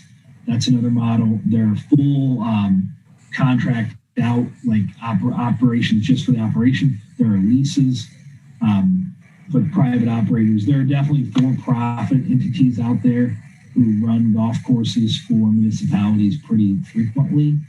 But what the task force, I think, leaned in on was the idea that at Monona, there's a unique, it's a 9-hole facility. There's definitely interest from the community in sustaining it. It has a golf range, which Glenway does not, and it could be a good space. And there's also capital needs. The clubhouse is old, the irrigation's starting to fail, and as are the bunkers. So there's millions of dollars of capital need there. And the thought process is to look at an RFP that would really focus on, again, those not on profit making, but on looking at the courses for what the task force saw was critical, which is serving youth and seniors. And how do you do that in a private nonprofit context where we'd ask for it? And I think you would see in the draft RFP, once we have it, that there'll be a focal point on youth and youth engagement, youth programming, and a focal point on ensuring access to the senior golfers and others who've been, in college, high school course. The high school obviously sits right next to La Follette. They play there relatively frequently, as does East, providing access and opportunities in that way. The hope that I would have is that a nonprofit or potentially, I guess, for-profit organization could leverage private dollars to help with some of those funding obligations and or other units of government funding that may be available that aren't available to us.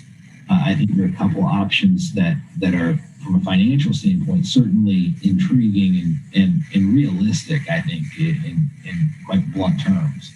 That there's access to funds that we just cannot get.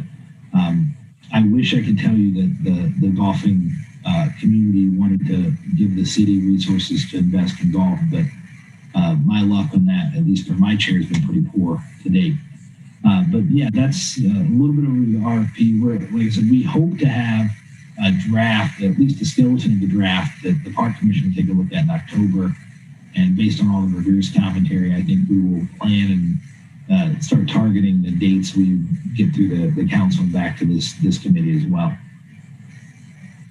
Thank you. That's helpful. And maybe as you're doing that work, just similarly to my last point, I think being really kind of clear about what the financial expectations of such a move would be. I know in the task force you talked about kind of our operations versus private for-profit in the area. And, really, I think Van talked about the fact that we have certain standards for pay and benefits for our employees and, keeping prices sort of low, and that those were, I think, some of the key constraints as to why a private for-profit might be able to continue to operate without a loss versus where we're at. And so I think it would just be helpful to understand what is the magic sauce by putting this out to a private operator, and is it broadly relying on those sorts of things of having, allowing them to have employees that don't perhaps make as much money or have benefits, or, you mentioned being able to raise a little bit more money, but is there anything else about this move that, that we should understand that's going to, really help shore up those finances? So that would be helpful if you could work on that. Absolutely. And I would just, and certainly for-profit operators is the thing that people gravitate to. They've heard the most from municipalities doing that. I would say that there are other examples of nonprofit partners like Peninsula State Park. The golf at Peninsula State Park is run by a locally based nonprofit. So there are other models from a contracting perspective beyond just the big undercutters of the marketplace that you're kind of referencing that do exist, certainly, that drive wages down, and that's how they eke out the margin. Great. Thank you. Those are all my questions. Thank you, Alder Furman. Thank you. This happens every single time we accept a report, and this was asked several times this evening. But I do want to make a very clear clarification, or ask a very clear clarification to Eric. Eric, we're under no obligation to do any of the recommendations in this report by accepting this. Is that correct? That's correct. So, I mean, because you and I spoke earlier today, and you obviously gave us a presentation that explains what the next steps are in order to figure out, are we going to get rid of the end, or, what would it look like to get rid of the enterprise? What does the RFP look like, et cetera? So, this being at the finance committee, I'm certainly worried about the finances, but by accepting this, we are not accepting any recommendations. So, because we don't have a lot of data, we can still accept this, and, there'll be plenty of other points in the process to find out the information on what it means, to get rid of, if we actually do remove it as an enterprise fund, what are all the ramifications of that? Okay. Thank you for clarifying that yet again. I appreciate it. Thank you, Alder Furman. And before I go on, there's the mayor. Before I go forward, I did make the mistake of saying adoption, and I just wanted to either the mayor or Attorney Haas, can I go back and move acceptance of the report? I think, Alder Carter, that the resolution, that we're adopting the resolution which accepts the report. Okay, that's all I wanted to know. Alder Kimball was next. And then I will give it to the mayor. Thank you, Alder Carter. Alder Kimball? Okay, thank you. So I also have some questions, but first of all, I'd like to ask you, Eric, and also David Schmidtke, would you be able to draft a memo with the financial analysis requested for the council meeting, or would that take you more time? Would you be able to do that by next Tuesday to present to council? I like hard deadlines, so we can certainly try. I just want to make sure I understand if it's about an analysis of a fiscal analysis of all the recommendations. I know, and if it's about comparing the existing framework to the as I walked through the night, if you just said did exactly what was here, like RFP this one and just eliminated the books and then had half the holes at Yahara. I think yes. I can at least commit to doing it. But my chair, I don't know about a partnership with finance or not. Okay, so then I guess we're in question time, but I'm inclined to refer it then because I feel like that's a big piece that should go along with the recommendation is that fiscal analysis of all the recommendations. And so a couple specific questions about that. So when you mentioned taking Monona off the books, off the capital and operating books, what does that mean? I mean, what does that really mean? Does that mean leasing everything, triple net lease to a private provider? And then the city having no more sort of responsibility or control over the land? I think it would depend on what, from a financial standpoint, it would be I would envision it being a lease of some sort. I wouldn't go as far as say there wouldn't be any control of the land. It would certainly be the landowner, and we have a lot of negotiation about important aspects like winter recreation and those kind of public access components, and making sure to work out the shared parking with the Daniel Dean House and all. There's a lot of detail there, but I think if a private or nonprofit entity were able to, we're going to be able to secure the financing to invest in the course to take that off of the capital side for the city, I think it would almost invariably require a lease of some tenure. And then what would that mean for your recommendation number 8, talking about multi-use for the golf courses as city parks? Would that restrict Monona for a variety of potential other uses other than golf in all seasons? I think unless it were included in a contract or a lease, it certainly would preclude it at some level. We would not have the same control. Like at Glenway, we could shut Glenway down on Tuesday at 3 p.m. to golf and have a bocce competition. That wouldn't be something we'd be able to just do at Monona. Now, sans not having that in a contract or a lease. And I think if you had the right language, I think it's a challenge, but I think you could find it. And the hope would be you find an operator who actually had shared vision and values in that way, and was just bringing the leveraged financial resources to the table. Okay.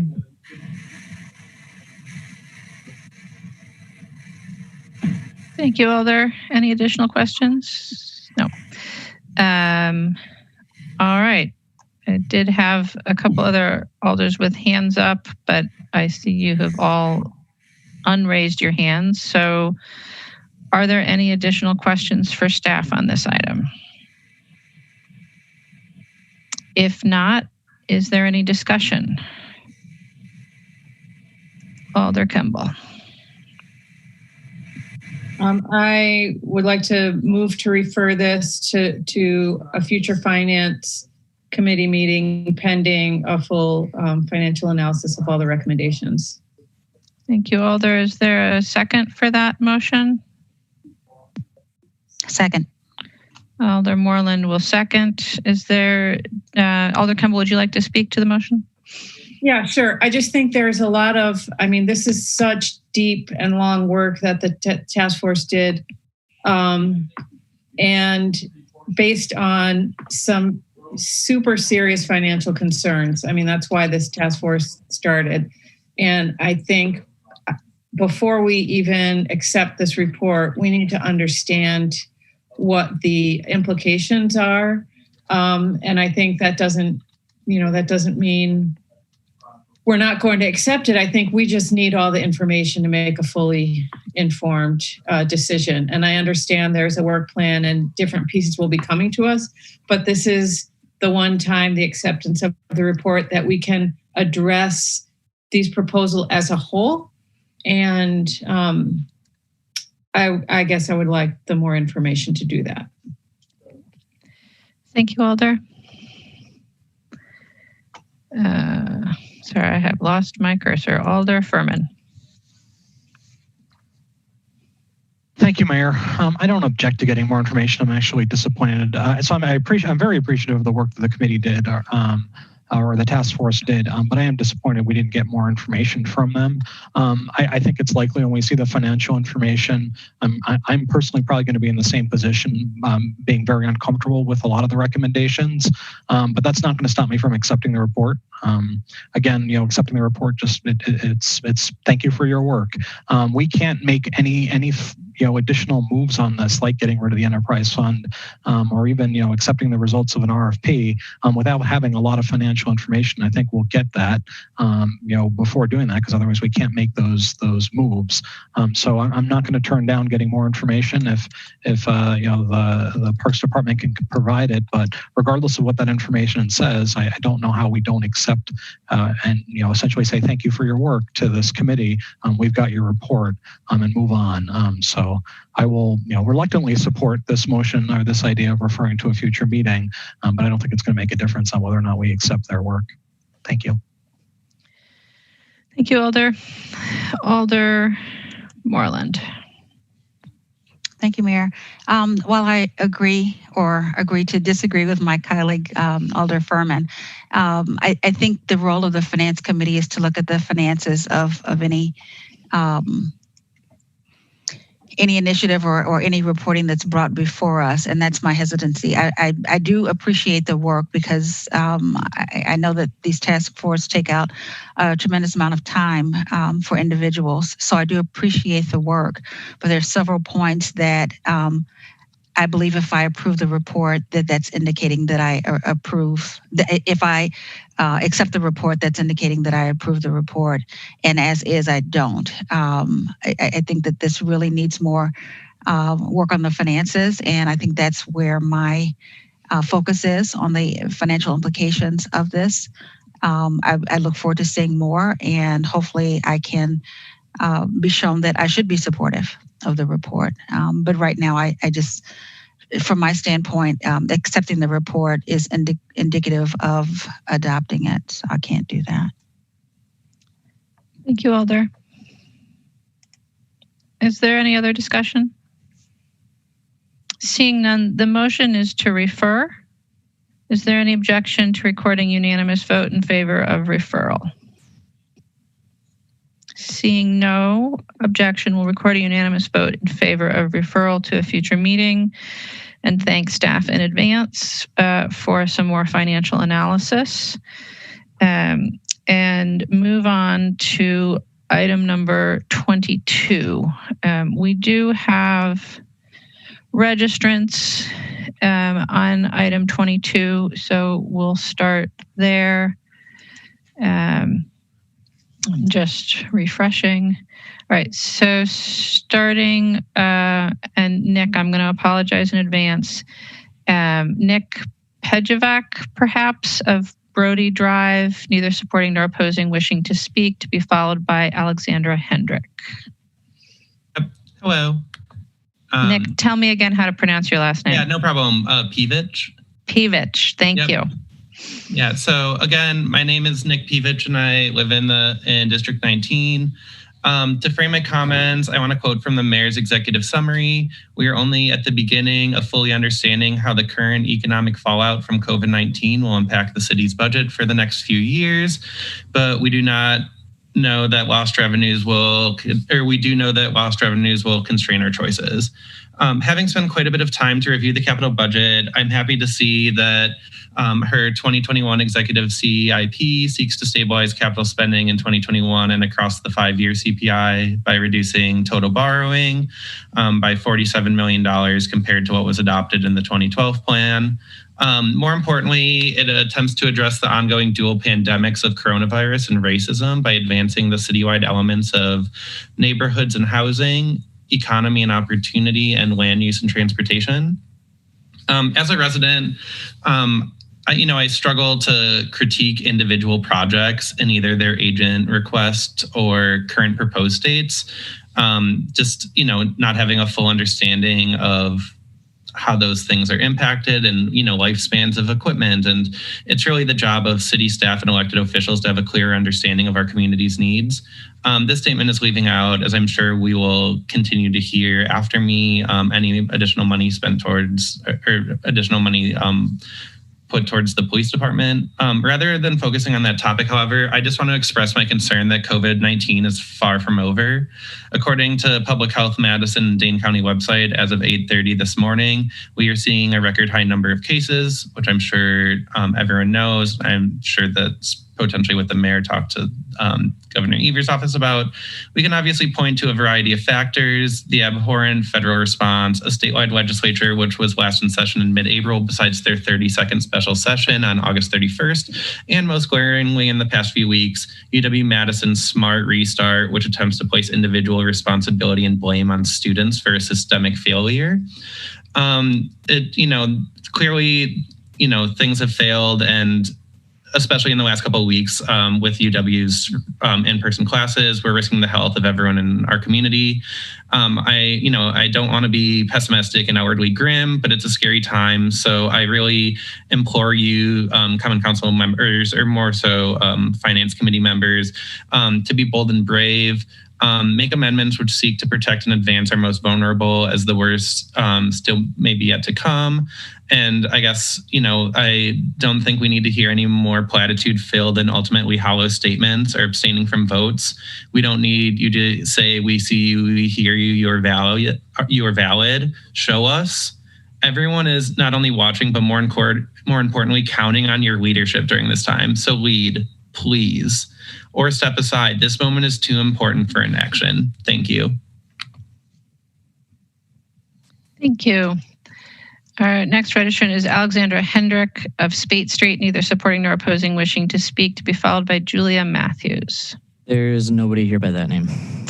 All right. So then we have Julia Matthews of Brody Drive, neither supporting nor opposing and wishing to speak, to be followed by Fabio. Julia, you should be unmuted. Hi, can you hear me? Yes. Yes. Thank you. So I just wanted to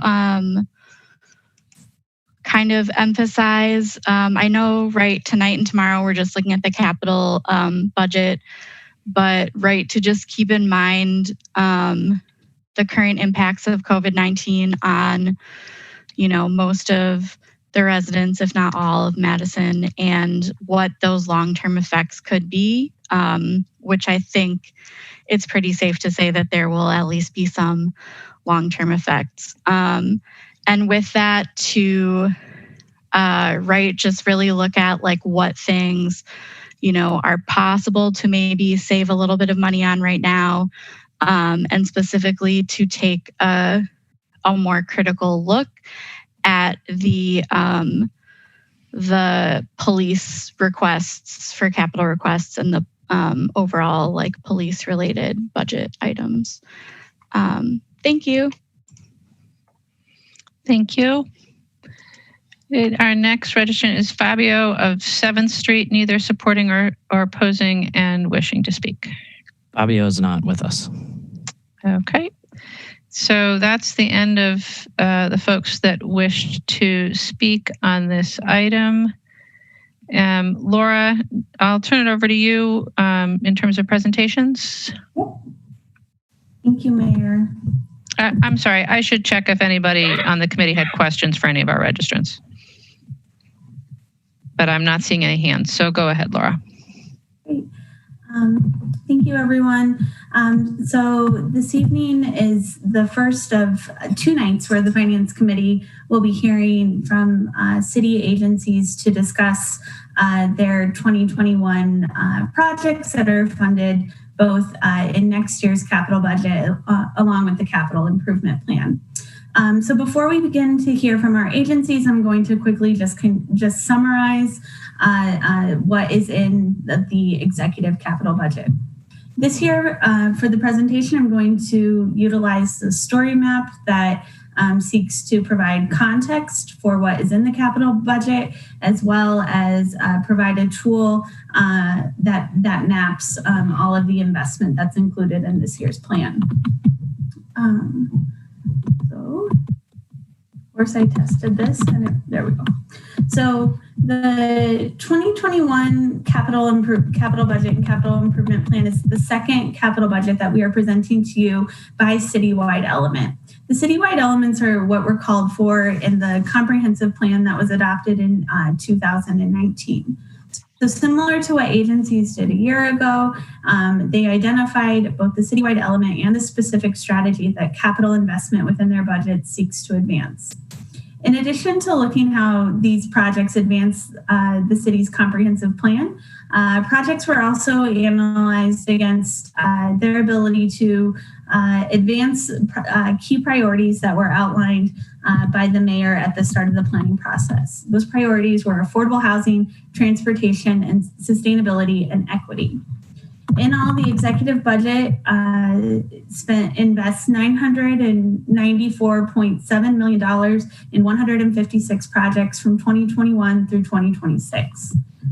As you can see here in this chart, land use and transportation represents the largest element of the capital budget, and geo borrowing represents the largest funding source for funding these projects.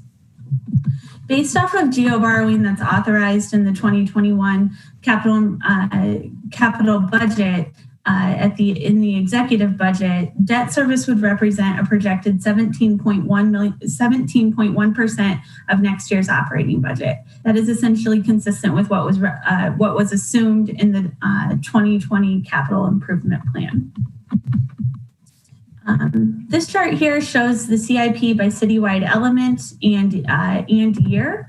As you can see, the capital improvement plan peaks in 2022 before scaling, trending downward from 2023 through 25, and then beginning to trend back upwards in 2026. The peak that we're seeing here in 2022 is driven largely from the implementation costs associated with bus rapid transit, along with a number of other key projects that are slated to begin in 22. Some of those projects include bus rapid transit, the University Avenue reconstruction, along with a series of other transportation-related projects. This map here shows all of the capital projects in the 2021 CIP that could be mapped geospatially. Of the 156 projects that are funded in this year's plan, 84 of them can be mapped and are included in the application this year. I do just want to highlight that if you do have a moment to interact or explore the map, you are able to click on a specific project, and the pop-up box will allow you to navigate directly to where the project is referenced in the capital budget, as well as the projects portal if the project is being tracked that way. So moving into each of the citywide elements, the first element we'll talk about is land use and transportation. So as I mentioned, this is the largest citywide element in the capital improvement plan. It represents 52% of the overall CIP. From 2021 through 26, we have budgeted $519 million for these projects. You can see that just over half of these projects are funded through geo borrowing, with the next largest share coming from intergovernmental sources. So that represents the federal funding that's assumed for BRT, but as well any sort of shared projects with our surrounding jurisdictions that are carried out by the engineering group. Neighborhoods and housing represents 7% of the 2021 CIP. Going just a little bit slow. That 7% translates to $71.4 million for the 5-year period. Again, over half of the funding for projects in this element come from geo borrowing. In contrast to land use and transportation, where there's a spike in 22 before trailing back on, funding here is generally steady across the CIP.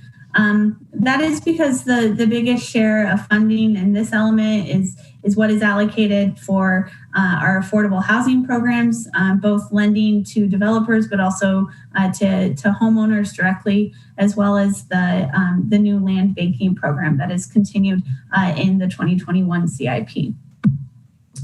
The next citywide element is economy and opportunity. And while these projects in this presentation only represent 2% of the overall CIP, I will note that many projects that fall into other categories completed because of their overall impact our local economy and supporting its growth. There's also significant investment in this area in the city's operating budget. But based off of what's included in the CIP, you can see that there's $14.5 million invested in these projects. The overwhelming share of funding here comes from GEO borrowing. In terms of projects in the CIP, the 2021 amount includes a potential developer loan that would be funded through TID 46. That's the Research Park Tax Increment District.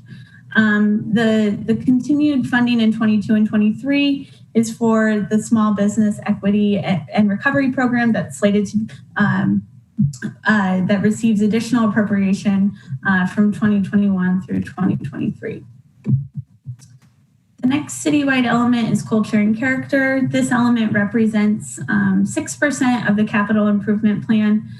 Again, you can see that the highest level of funding for these projects is GEO borrowing. Projects funded here include investments in our park infrastructure or park facilities and playgrounds, as well as our library projects. The increase in 2023 can be attributed to the Rindall Library project that is assumed for the next phase of construction to take place in 23. The next element is green and resilient. This citywide element represents 26% of the overall CIP. This is the second largest citywide element in the plan. It represents projects that are carried out by our utilities, as well as largely the divisions of public works, so the streets division, parks, infrastructure, things like that. Funding the executive CIP includes nearly $255 million for these projects. Just over half of it is funded by GEO borrowing. The next largest share is revenue bonds. So this is borrowing that is backed by the sewer and water utilities for investment in their infrastructure. The executive CIP includes funding to continue implementing water citywide flood mitigation projects as a result of watershed studies that have been underway for a number of years. The executive CIP also increased funding for energy efficiency and sustainability programs that you'll hear about later this evening in engineering's budget.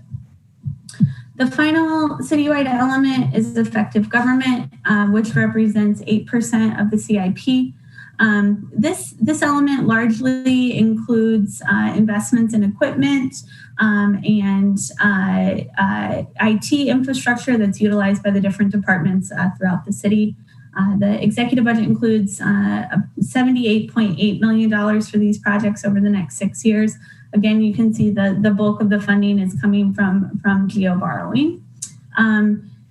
These projects trend up through 2024 before dropping off again in 25 and 26. The executive budget continues the practice of utilizing a horizon list, which was first introduced in the 2020 capital budget. The 2020 budget does include funding for a series of horizon list a series of projects that were on last year's horizon list, but are now funded in the 21 capital budget. Those projects include the Small Business Equity and Recovery Program, the Vision Zero program, construction of Fire Station 6, and then planning for the Far West Public Works facility. The executive budget includes a new list of projects that will continue to be developed for inclusion in a future capital budget. A little bit different than last year. A lot of the majority of the projects on this year's Horizon list are engineering projects that are being held here pending receipt of federal or state funding in order to carry out the project. And then finally, just one thing I want to note, which is another change in the 2021 capital budget. For the first time ever, we have released all of the underlying data for this map and the capital budget on the city's open data portal. So if you are interested in seeing all the line items that formulate the capital budget, that data is available as a reference on the city's open data portal. So with that, I can respond to any sort of general high-level questions on the capital budget. But if there are no questions on that front, then we will get underway with presentations directly from agencies. Thanks, Laura. Are there any overall questions for Laura at this point? All right, seeing none, let's go into the agency presentations. So our first agency for this evening will be IT. All right, welcome, Amanda and Sarah. You should both be able to unmute yourselves. Let's see. We do. Laura, are you planning short presentations or just questions? Agencies will be giving short presentations. All of the presentation materials were included in the packets that were distributed on Friday afternoon, and individual agencies will be sharing their screens to walk through their presentations. Excellent. All right. So, Alder Moreland, do you have a question? I do. So we have the presentation, but it's not in the order that it does not appear to be in the order that Laura was talking about. I can't hear her. Donna, it's your mic again. So is on the presentation, the summary presentation, are they in the order in which the presenters will be going over things? The packet is organized alphabetically, but the schedule that was included in the packet includes the page numbers in the PDF of the presentations. It includes the page numbers in the budget document as well as the page numbers in the presentation packet.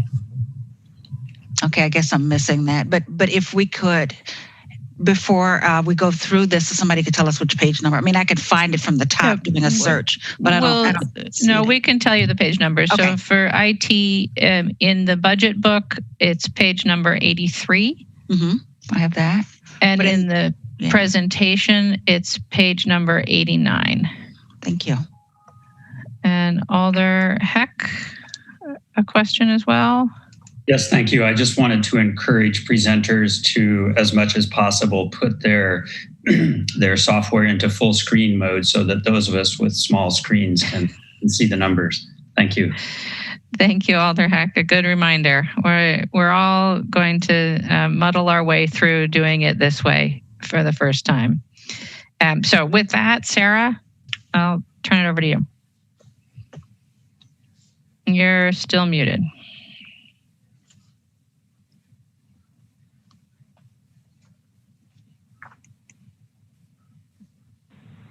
There you go. I'm going to. Nope. If you're calling in, Sarah, we might need staff to unmute you. You know what? I'm going to try this on my computer and we'll see. And if it fails, I'll switch over to phone. Okay. Okay. I'm going to share my screen.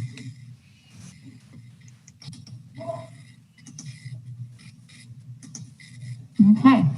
So thank you and good evening to everyone. I am very pleased to kick off the agency's 2021 Capital Improvement Plan presentations.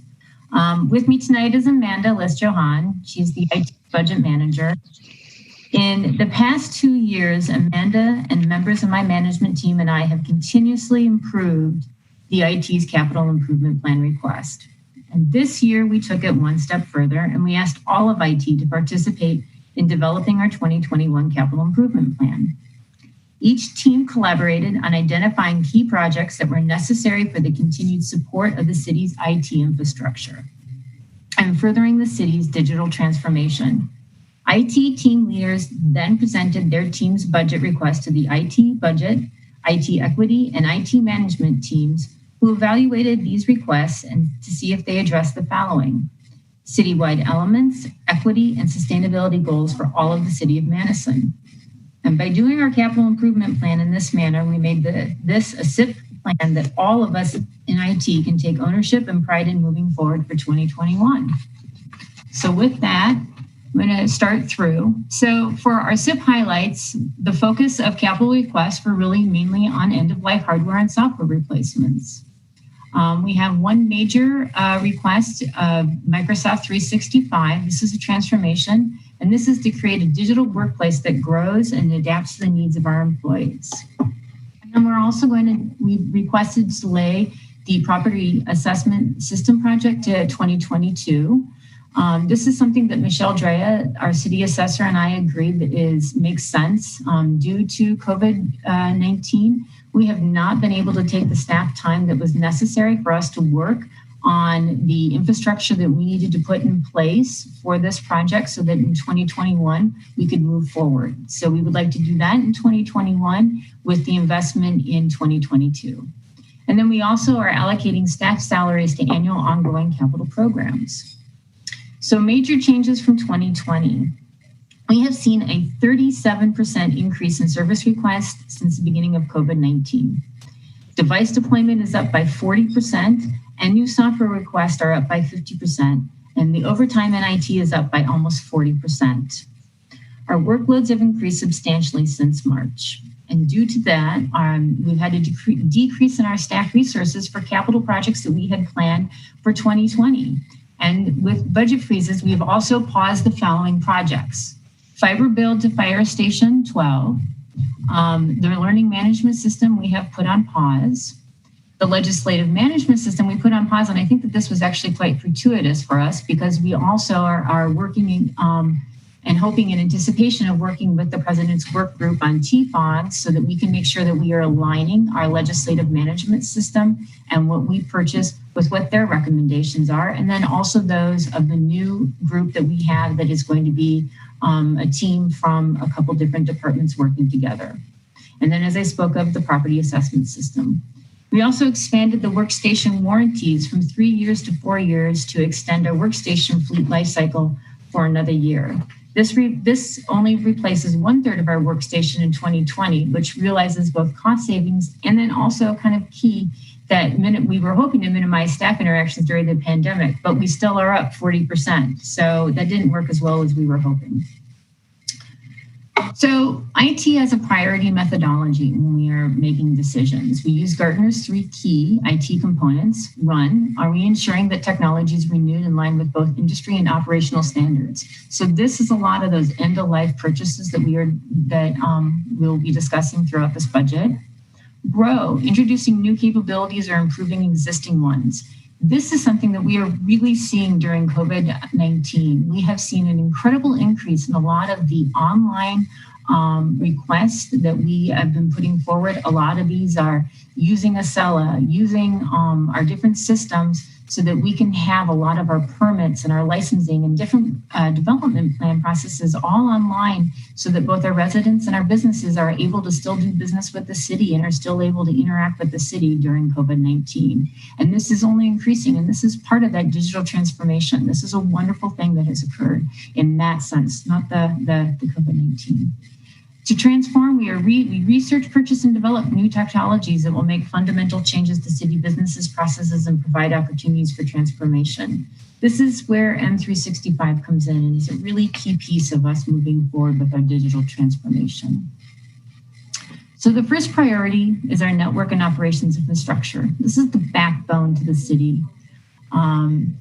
We have 3 really big projects and then staff salaries for this. So we have end-of-life system replacement. This includes wireless LAN controllers and switches at $550,000, 10 gigabytes of Nexus switch connections at $50,000, and then additional virtual environment capacity at $240,000. Because we do have vendors that still need us to have their hardware on premise. They do not want it in the cloud, and that's at $240,000.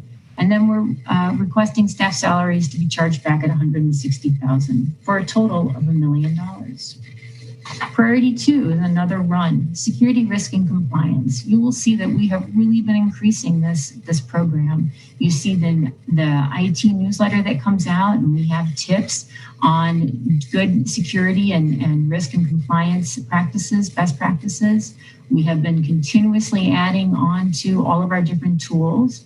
And this is part of the security vulnerable assessment recommendations that we've been getting annually. This is an annual assessment, and that's for 2021 at $50,000. We have a DNS DHC project at $125,000. And then we have 2 consulting projects. One, the Network Security Services project at $30,000, and then our Identity Access Management at $20,000. And going back to that increased work that we've been doing to enhance and better our security, risk, and compliance, staff salaries at $100,000. Priority number 3, Microsoft 365. So we are requesting that we do a large budget request of purchasing Microsoft licenses at $1,100,000, and then professional services at $200,000. Why? Why are we asking to do this? Microsoft 365 is no longer a tool of the future. It's a current industry standard, and Microsoft 365 will connect city staff, the Common Council, community partners, and customers with more opportunities for seamless collaboration. Our staff time is money. It's too valuable to waste on Band-Aid solutions. If the City of Madison aspires to grow moving forward, we need to embrace M365 and empower our staff to invest their energy into higher value work products. And when? Well, our current contract with Microsoft ends in 2021. Also, our current SharePoint is end of life, and our email exchange is up in 2022, and Microsoft Office goes on ends of life of 2024. If we do each of these product upgrades, it will take IT staff a year to plan each one of those and implement them. From a cost perspective, we have determined that it will cost us less than what we currently spend for our on-premise solutions than to invest in a subscription-based cloud-supported infrastructure, which will provide us with much-needed features and tools that are not valuable on-premise. And here are the different tools that we will get. So we're going to do these in several different phases. The first phase will be the collaboration, advanced enterprise security, and the analytics. And then we'll come back in phase 2 and look at productivity and the voice. And that collaboration, we're talking about having both SharePoint, Skype for Business, Yammer, and then Teams.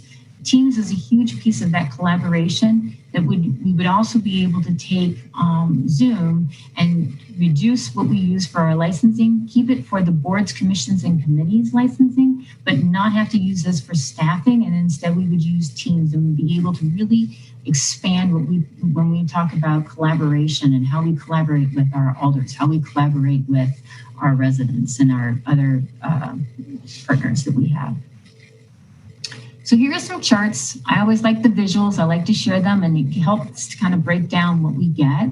So Microsoft 365 capital cost versus current annual operating cost. So for Microsoft 365 at $1,100,000, these are all the things that we would get. Our current annual operating cost is at $619,000. And this is when I talk about that Band-Aid solution. Here are all the other things that we need to put together, and this doesn't even hit when we're talking about how we could collaborate and how we could use different systems to really bring us forward and to make our staff feel like they are able to have the tools that they need to support them in the work that they're doing. And I want to note that the Zoom licensing is at $21,000.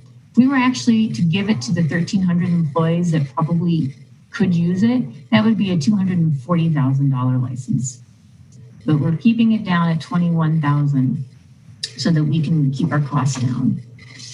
So Microsoft annual operating costs versus upcoming capital costs. So Microsoft 365 is $1,100,000. Annual cost of the licensing of our current licensing that we will have to pay for is $619.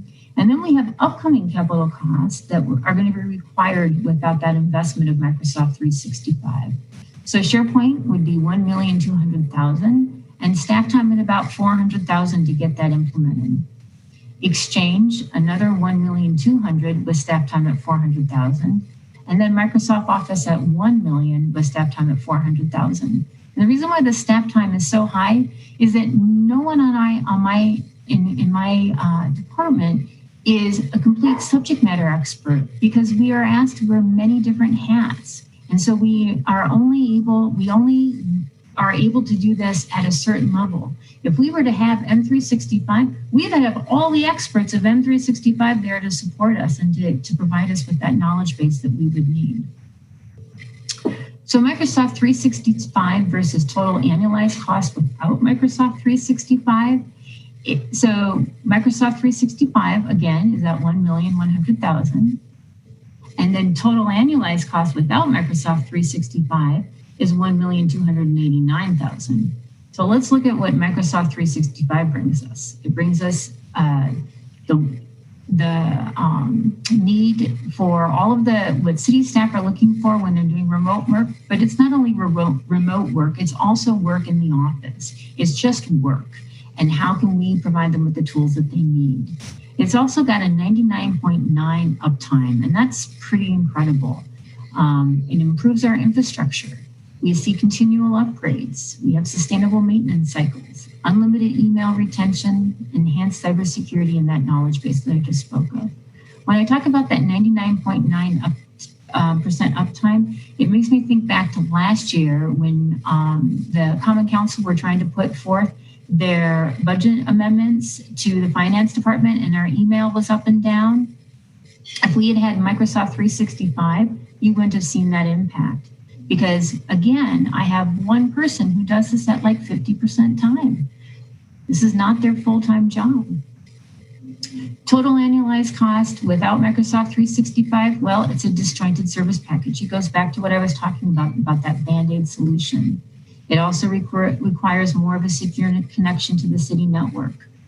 It also requires staff time to troubleshoot.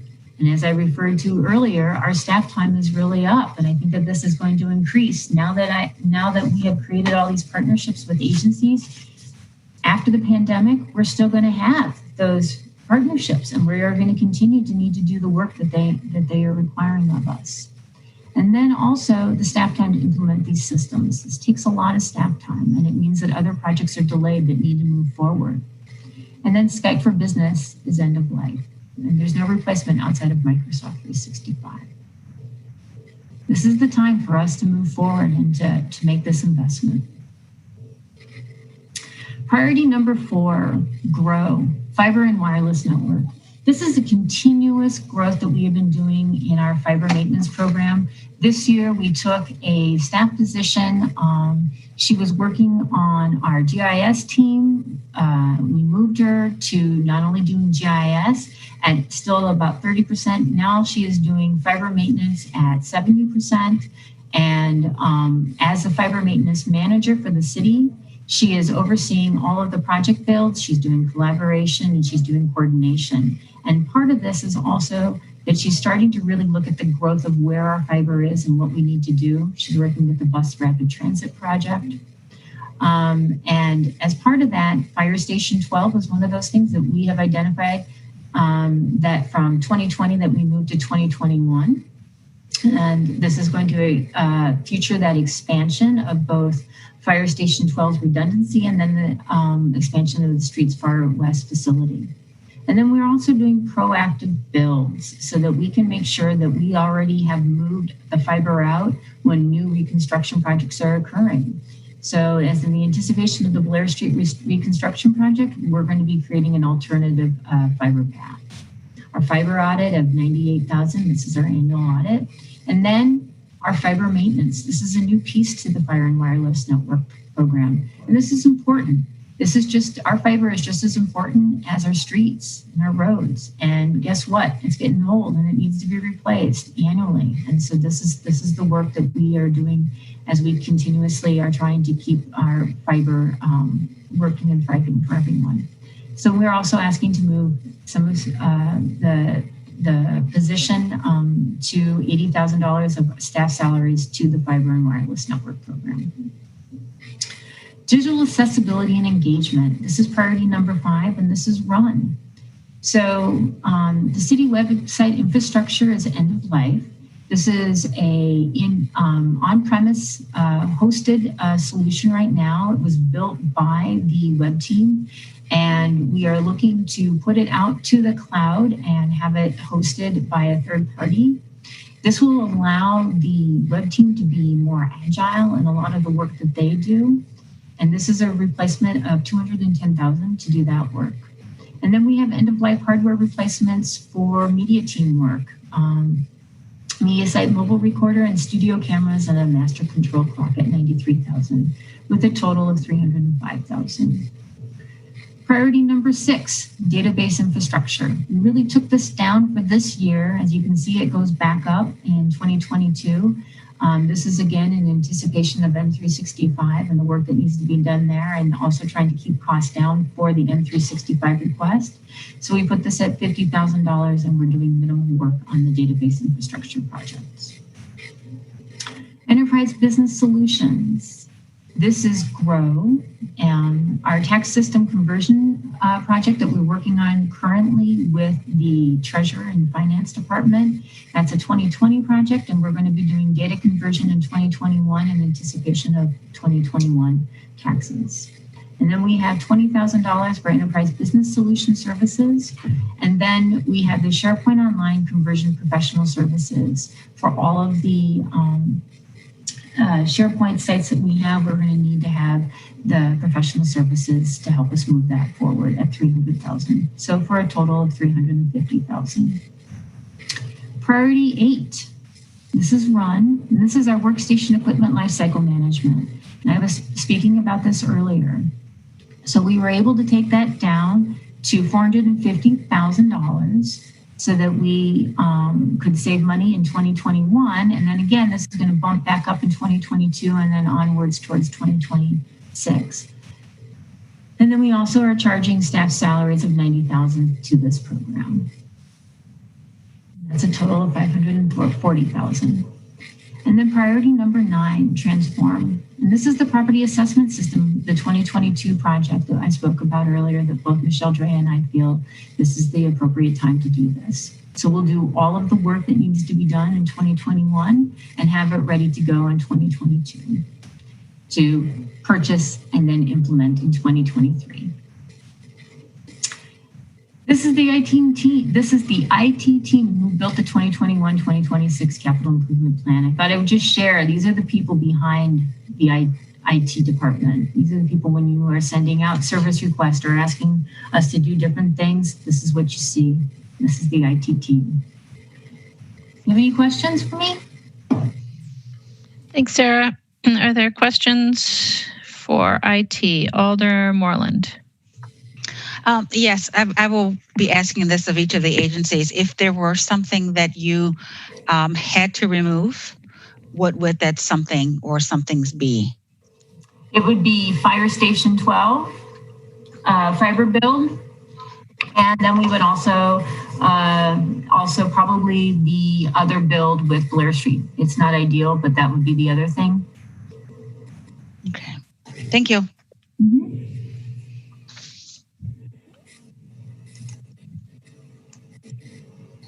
Alder Campbell. Hi, thanks, Sarah. When we were talking at the TFOGS implementation work group, we were discussing the Legistar project being pushed back to 2022, but it's not in the capital budget at all for planning or implementation, and it's not even on the horizon list. Can you talk about why it's not in here? So the money is actually still in my budget for 2020. So it should have just been moved forward to the 2021 or 2022 budget. I can check on that and see why that's not there. Oh, Laura's coming.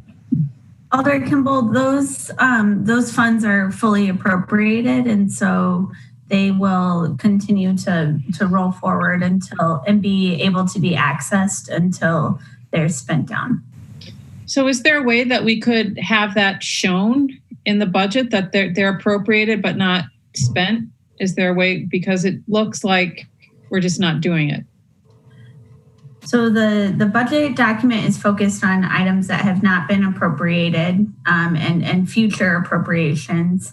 And so we've really been working with agencies to request and appropriate projects in the year when they are going to be executed. I think some of these projects in IT are older items that have continued to roll forward. But we can definitely provide the current available balances of capital projects that would include this item. Yeah, it would be nice to see that, not just for this, but in any department, to see the projects that haven't been done, but the money has been appropriated, have that as an extra, section in either a presentation or the budget book. I mean, I think in the budget book. Would that be possible? So in the front of the have sort of the highest dollar amount items. That's on page 5. I think that Dave Schmidtke has something to add here.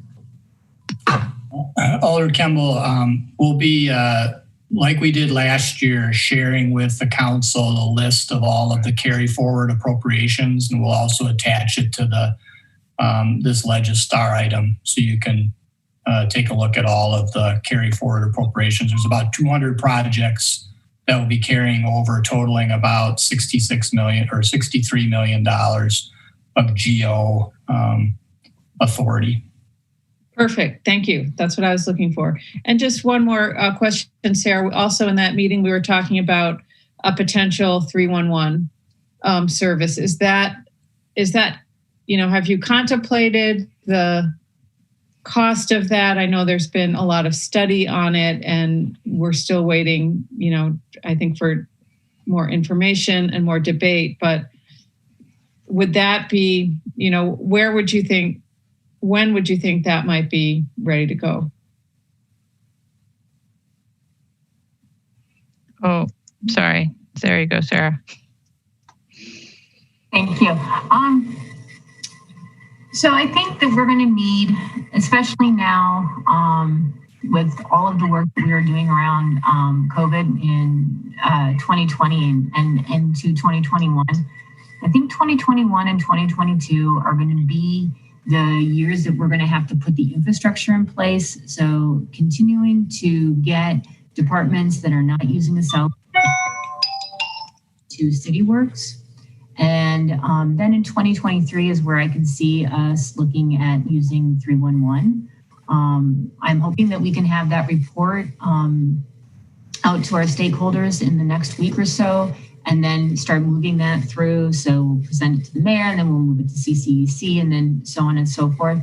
And then at that point, we can look at when this would make sense. But I think that this is, beyond just my decision, but it would be something that I could see IT being able to really help support that infrastructure in 2021 and 22, with 23 being the year that we would really look at implementing it. Great. Thanks so much. Thank you, Alder. Alder Harrington McKinney. Thank you, Madam Mayor.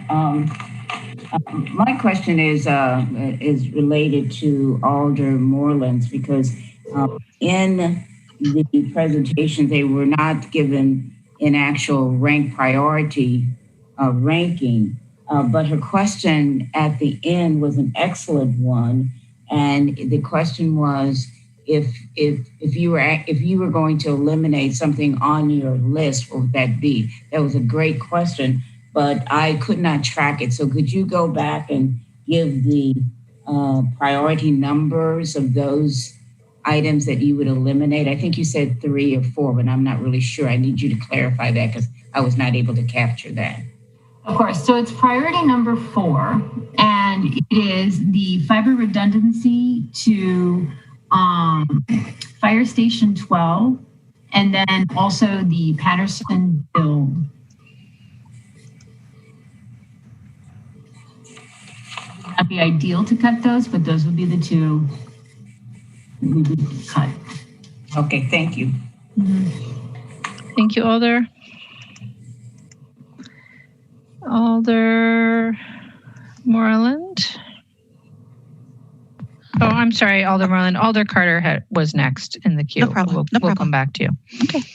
Thank you. Sarah, I know that the mayor had asked all departments to do, I believe, a 5% reduction.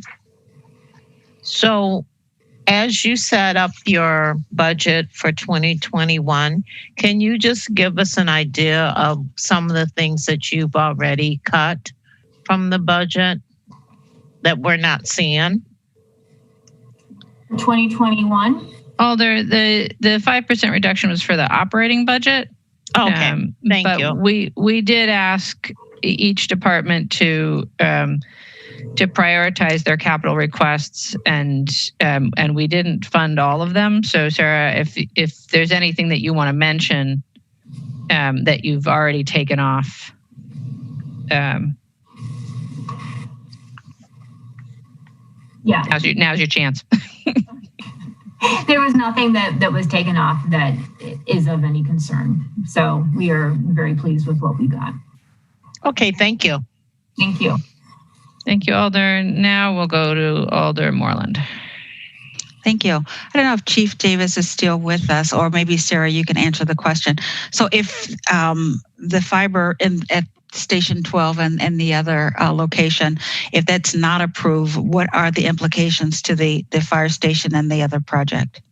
So the only implication is there's already fiber there. So Chief, don't worry about it. You have fiber because I'm sure you've heard about it. It's just redundancy. So that means that if that fiber was cut, there's not a second path back. And we believe in always having that second path back.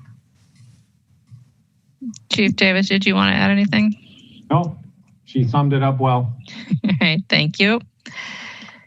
All right, Alder Verveer. Thank you, Mayor. Thank you, Sarah, for your very detailed presentation. Just want to take a second to give a big shout out on behalf of all of us to your excellent media team. We've obviously become very familiar with one another during this pandemic. So we couldn't do our jobs if it wasn't for them, as you well know. So thank you to them. I just want to take this opportunity also to ask you, and perhaps Finance Director Schmidtke might be more appropriate, but to give the committee an update on where Munis is and the remaining phases of Munis and our ERP system. So speaking of page 5 in the budget book, the carry forward appropriations or reauthorizations, we do have that significant amount of money that's been reauthorized year after year for our ERP system. So if we could get an update on where we're at with utility billing, especially a conversion of the water utilities billing program to Tyler utility billing and special assessments and that sort of thing. Certainly, Alder Verveer, you are correct. We are in the midst of the utility billing module portion of the Tyler Munis ERP implementation.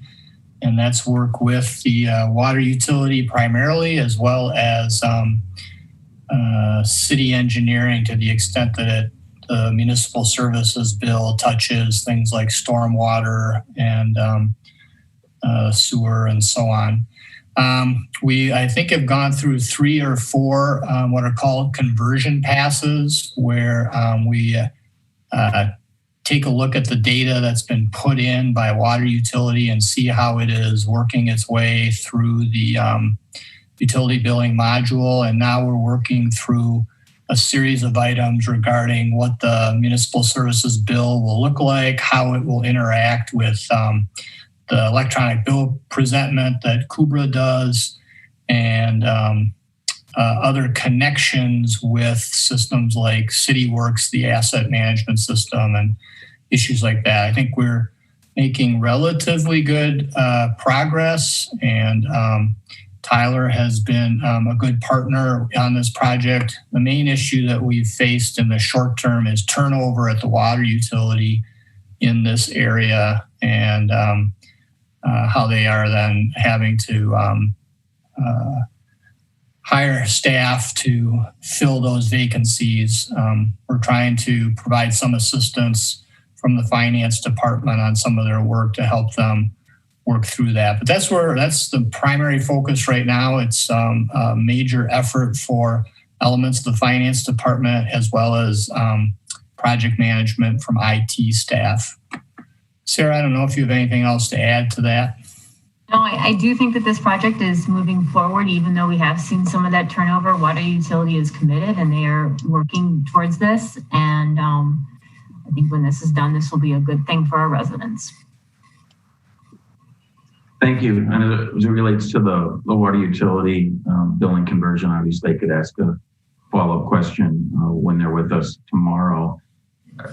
Out of curiosity, have they filled Jeff's position? They have not filled Jeff's position. It's probably a better question for Tom to answer, but I think he's on a longer term timeline with filling that. Thank you. I'll be sure to ask Tom tomorrow.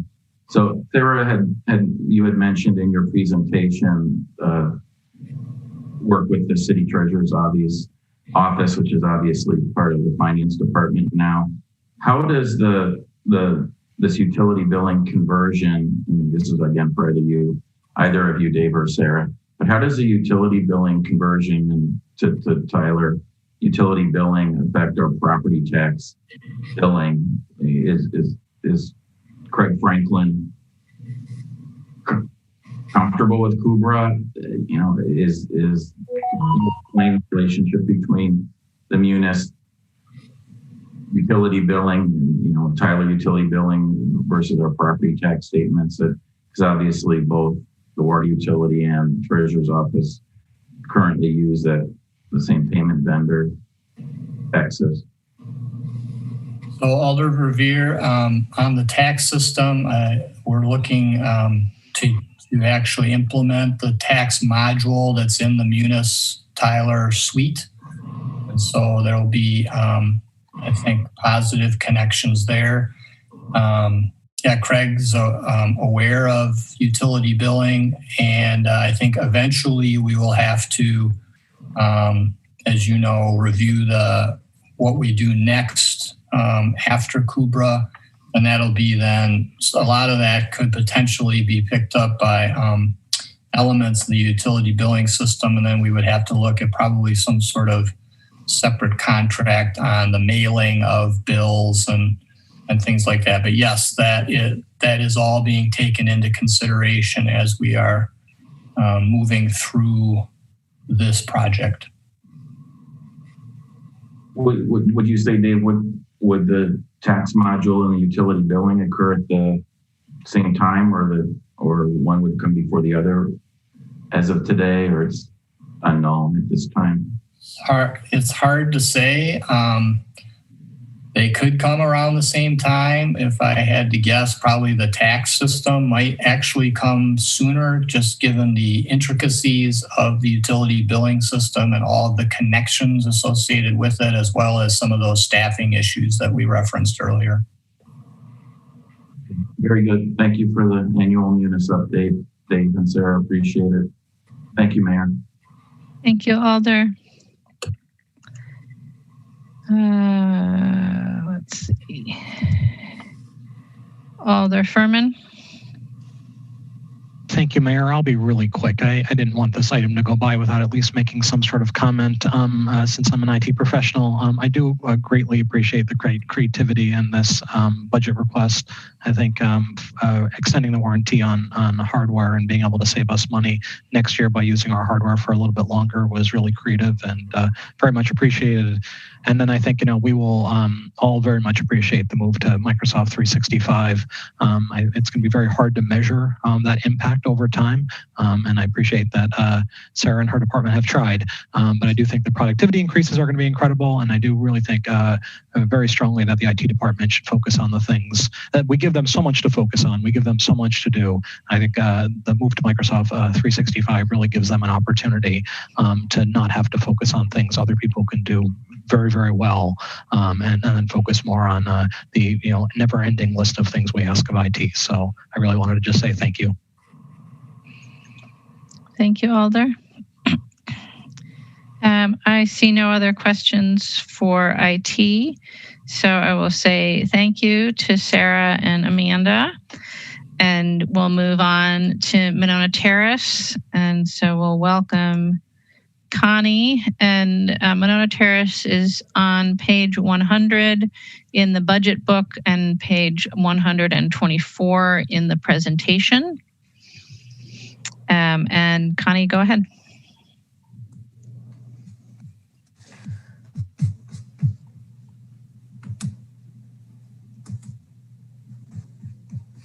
Okay, we gotta do one more thing here and I'll start.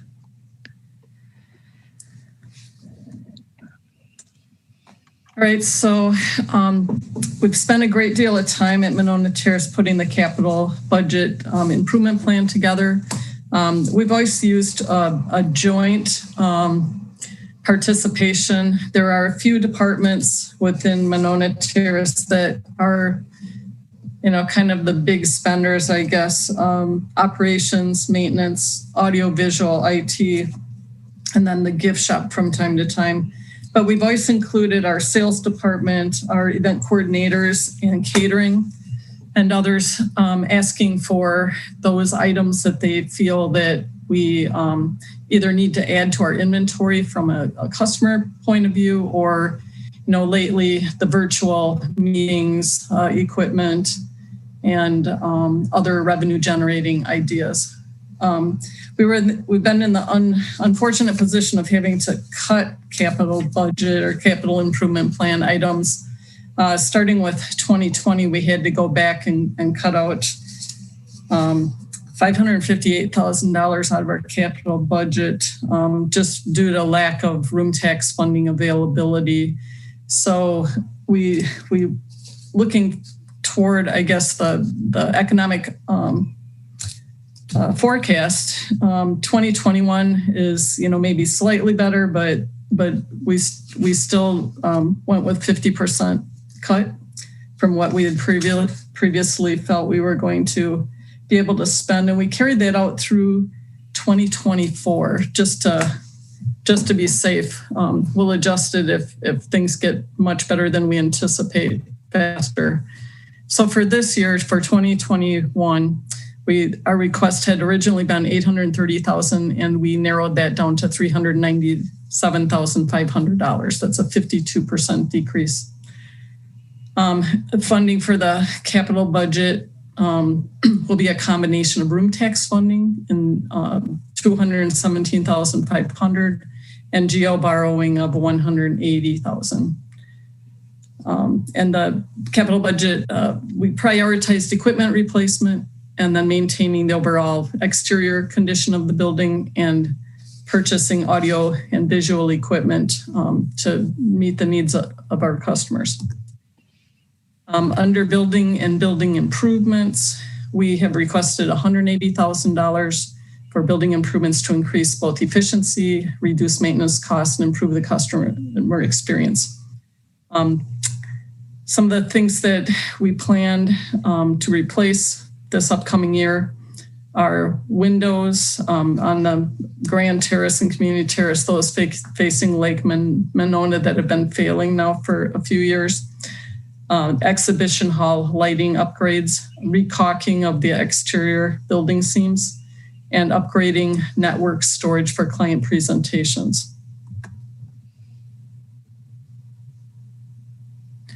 For machinery and other equipment, we have requested $217,500 for replacement of inefficient high maintenance equipment and the purchase of AV equipment to improve guest experience.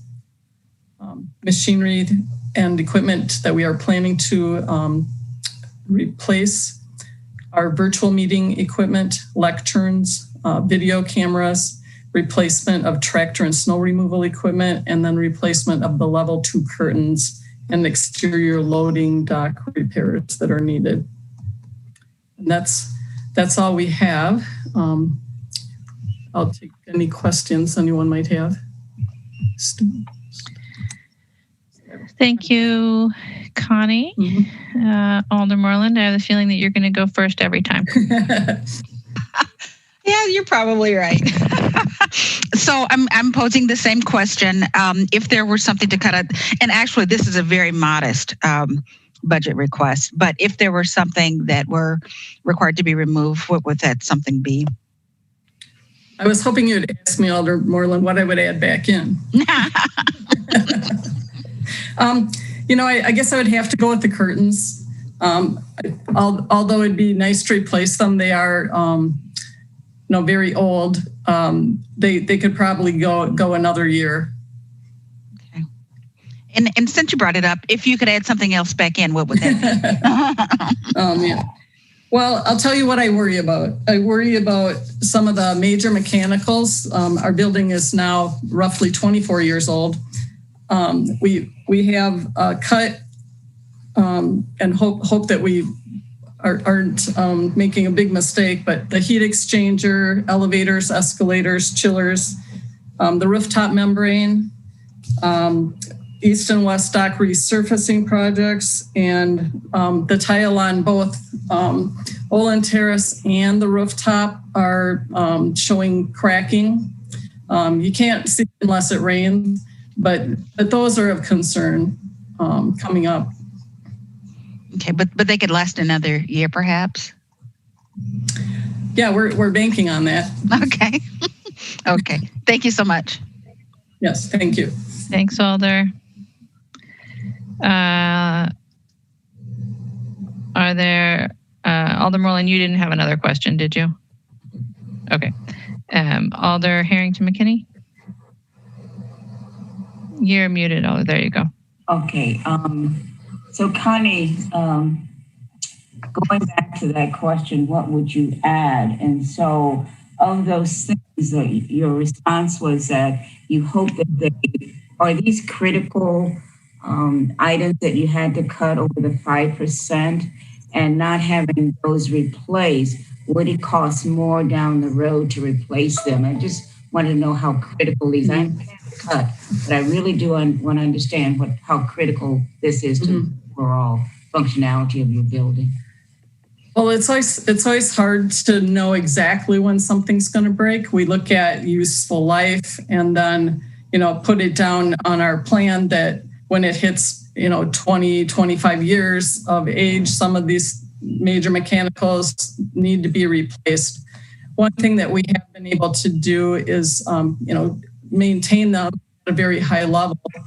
And then we also do have people come in and look at the shape that they're in and predict how much longer they can go.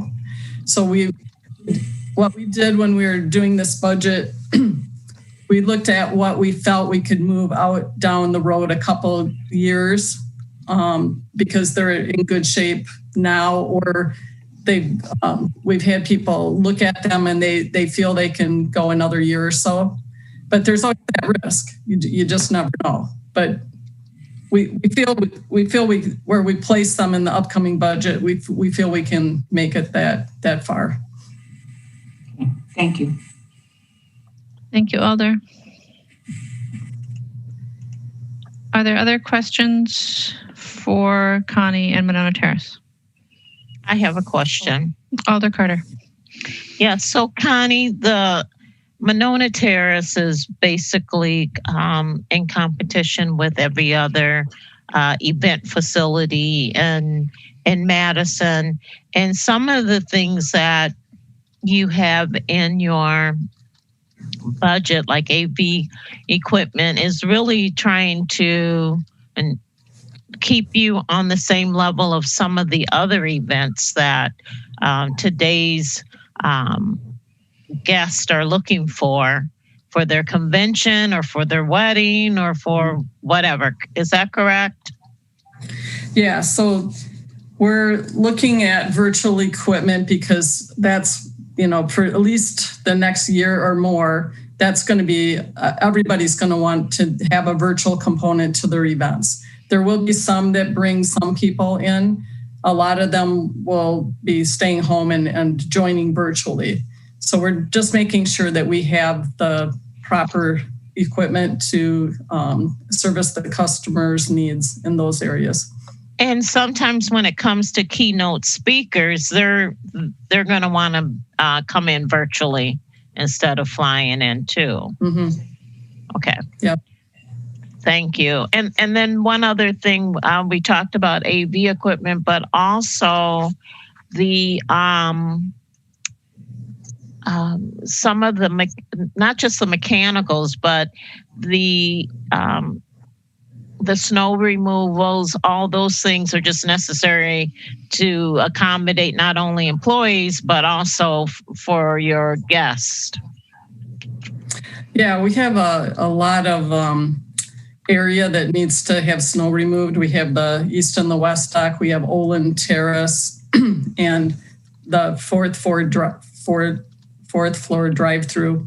So we are constantly out there with the sweepers, especially removing snow when it does come.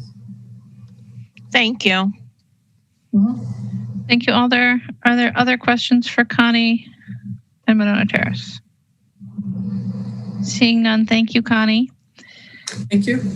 And we'll go to finance, which is on page 67 of the budget book and page 73 of the presentation. Dave?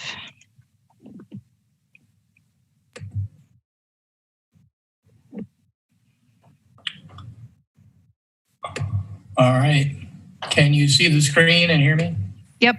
All right. So this will be very quick. The finance department, for several years now, a portion of finance department costs, so in budget and accounting, have been allocated to the capital budget, and those amounts are determined through the annual cost allocation study. And what you see here is about $370,000 per year associated with that determined work effort that's assigned in effect to the capital budget through the cost allocation study. This is about $30,000 less per year than what was in the 2020 capital budget and SIP, again, based on that cost allocation study. So that is the finance department. Thank you, Dave. Any questions for Dave? Alder Moreland. So this is a little bit different question. Your mic, Alder Moreland. Oh, my goodness. So this is a little bit different question than what I posed to the previous presenters. So, and I believe you mentioned this last budget season, Dave, but if you could just explain it again. Normally, salary cost or cost for personnel, that's considered operating costs traditionally. Is that correct? So traditionally, yes, but salary and fringe benefit costs of staff that ultimately might contribute to the asset itself can be charged to capital projects. So you heard from Sarah Edgerton that they are proposing to move some staffing costs to various IT capital projects, again, because the work of the IT staff helps to result in completing or putting into service that asset. That's the same with what you see here for capital budget administration, sort of writ large across all of the capital projects. You'll also see it in engineering quite a bit, again, with project time of staff or time of staff charge to projects, again, because that's a part of that work is a part of putting that asset into service, whether it be a renovation or the reconstruction of a street, or in this case, the behind the scenes work with putting the capital budget together, the accounting associated with capital projects, the sending out of invoices, the payment of invoices on capital projects and things like that. Okay, thank you. Thank you, Alder. Are there any other questions for finance? All right, seeing none, thank you, Dave. I will handle the zoo, which is next, I believe. Okay, so the zoo is on page 79 of the budget book and page 86 of the presentation. All right, so again, I'll go through this quickly. As you know, the zoo is operated by Dane County under an agreement between the city and the county. The city is mandated to pay 20% of operating costs. However, capital costs are shared on a voluntary basis. And what we have shown in the budget for many years is about $75,000 is the city's sort of budgeted contribution towards those capital projects.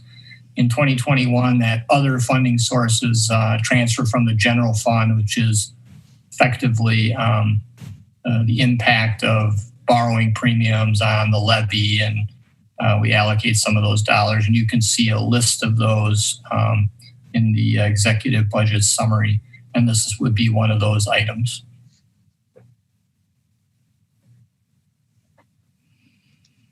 All right. Are there any questions on the zoo? Seeing none, thank you for that one as well, Dave. And now we'll move on to the fire department, which is on page 71 of the budget book and page 76 of the presentation. And Chief Davis.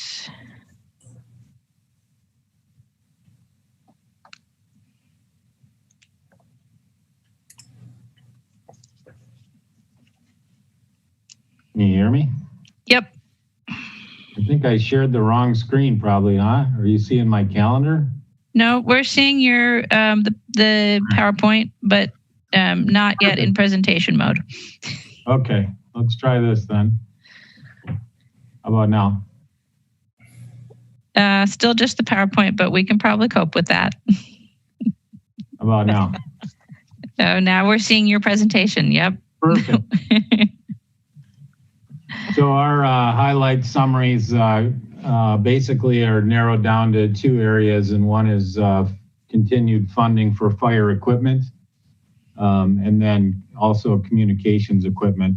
The major changes from 2020 are the Fire Station 6 remodel was added to the SIP from the Horizon list for design in 2023 and construction in 2024.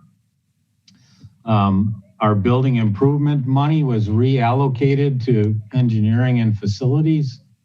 And then our burn tower was removed not only from the SIP, but also off the Horizon list for the training center at Fire Station 14. The fire equipment breaks down. Essentially, it falls into the effective government category. And that's to improve accessibility to government. And it's to use for replacement of safety and rescue equipment. And you can see the planned projects in 2021 are some fire hose replacements, turnout gear replacement, fire gear extractors and dryers at 3 of the fire stations. And I'll note that we did an internal cancer study amongst our folks. Cancer, as you know, is through the roof in our profession for obvious reasons. But one of the things that we're working on over about a 5-year period here is putting in gear extractors so that when a firefighter goes to a fire, comes back to the station, they can wash their gear. and then other various equipment replacements at $52,000. The communication equipment, once again, it's an effective government citywide element, and we're looking at planned portable radio replacements. They're about $5,000 each. They're in 2021, we plan on replacing about 30 of those. And I have Assistant Chief Mike Popovich on with me as well, and he can go into any detail around any of those technicalities on the portable radios and stuff. And then lastly, did I lose that? No? There we go. Oh, there you go. The Station 6 remodel on West Badger Road. Station 6 opened up in 1987, and it's in need of some sprucing up. The bathrooms need to be upgraded, as I mentioned earlier tonight, to make them a little more gender neutral and a little bit more comfortable for our folks to be there. Right now, they're just one large locker room, one large bathroom, and one large bedroom, essentially. And so we need to look at upgrading some storage and some other things like that.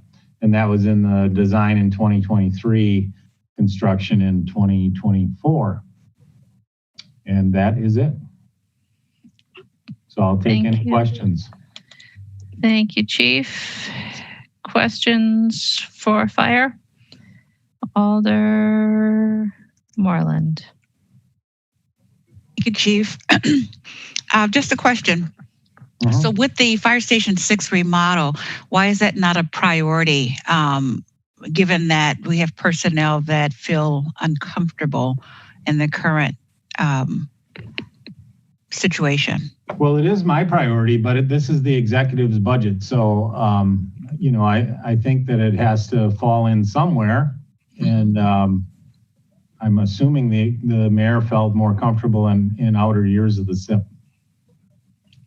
So the equipment, and I get the fire gear extractor and the dryers and so forth, but if would any of this be reasonable to substitute the remodel for some of the fire equipment, or what would be the implications of doing that? Well, the equipment, a lot of it has shelf life, like the hose for $40,000.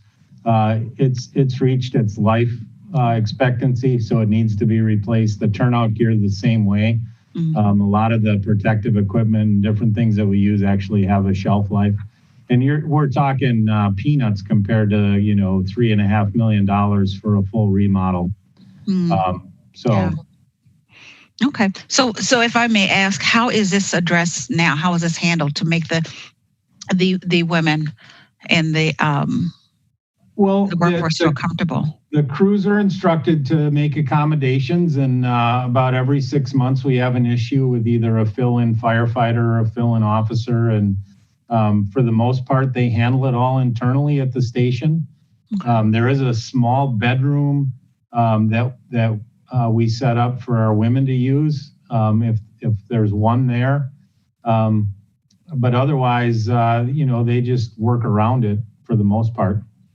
And my last question, is how many women are we talking about at this particular station? Well, currently assigned there are, I think there's maybe 2 assigned there, maybe. We have just over 50 in the department as a whole. And about a year and a half ago, we went through a process of a women's listening group and initiative group. And this is one of the areas that they identified as an issue in the organization for them. And so, you know, as I said earlier, this really started as a expansion type project. And then after that Women's Initiative Committee was formed and we started to talk about it, it became a little bit more urgent from a comfort standpoint. So. Okay, thank you. Thank you, Alder. Are there other questions for Chief Davis? Alder Verveer. Thank you, Mayor. Hello again, Chief. Hi. I wanted to ask you on this I know is a little unfair because it's the fleet service budget, but I wanted to ask you about the fleet service budget for fire apparatus and rescue vehicles that will be receiving our presentation on tomorrow night. Could you review for us, and I know you have the assistance, as you mentioned, of Mike and Tracy are with us, along with Nicole Marie tonight. Thank you all for being here. But could you review for us exactly what vehicles were delivered or planned to be delivered yet this year to the fire department? Specifically, I was curious, as you remember, there was a budget amendment on the floor last November to call for I think it would then be 3 ambulances. This was all part of the debate, as you well remember, about needing an ambulance at Station 14, and we did go ahead and authorize the purchase of an additional ambulance above and beyond what was in the Finance Committee approved capital budget. And then the other question I had, admittedly, is much more parochial, and that is, I remember a year ago you had talked about a tiller being added to our fleet and stationed on Dayton Street at Station 1. And I haven't seen the tiller yet. I've only seen the good old ladder one as recently as a few days ago in service. I'll answer the second question first, and then I'll defer to Chief Popovich and give him a second to get ready. But yes, the tiller is in the station right now at Station 1. It's not in service as of yet. The crews are training with it almost daily. As you can imagine, it takes a little bit of finesse to learn how to drive a tractor trailer combination. So we're hoping to get every member that's going to drive it about 30 to 40 hours of a closed cone course and then an open road course. So we're hopeful that it'll go into service yet late this fall. But training is progressing nicely with it. And so if you stop by, you can see it down there at night. The crews usually take it out and train with it all day. And then I'll defer the other question to Chief Popovich on the ambulance. I look forward, Chief, to seeing the tiller in action, and maybe I could impose on the company officers to allow me to have a little ride along with them. Yeah, they'll take you. Chief Popovich. Yes, ma'am. Additionally, this year, Alder Vivir, we purchased 3 ambulances, new models. Some may know that we occasionally in years past have done remounts, put a new chassis and remounted the old box on that new chassis. We actually purchased 3 brand new boxes and chassis. And then additionally, we added a 4th to that with that council resolution from last year to purchase a 4th. So we've got 4 ambulances. 2 of them are in Wausau right now. And one is yet to be delivered beyond that. And the 4th one is here. Med 3 is a brand new ambulance within the last couple of weeks. So 4 ambulances. We purchased several new command vehicles, which are on back order right now. We placed an order through Pierce with Pierce for 2 additional engines. Those are due to be delivered not until February of next year. There's about a year build time for fire engines, at least a year. And then we reconfigured the hazmat team and are making the purchase. We're deleting 4 assets and replacing it with 1 piece of equipment for the hazmat team. Thank you for that level of detail, Mike.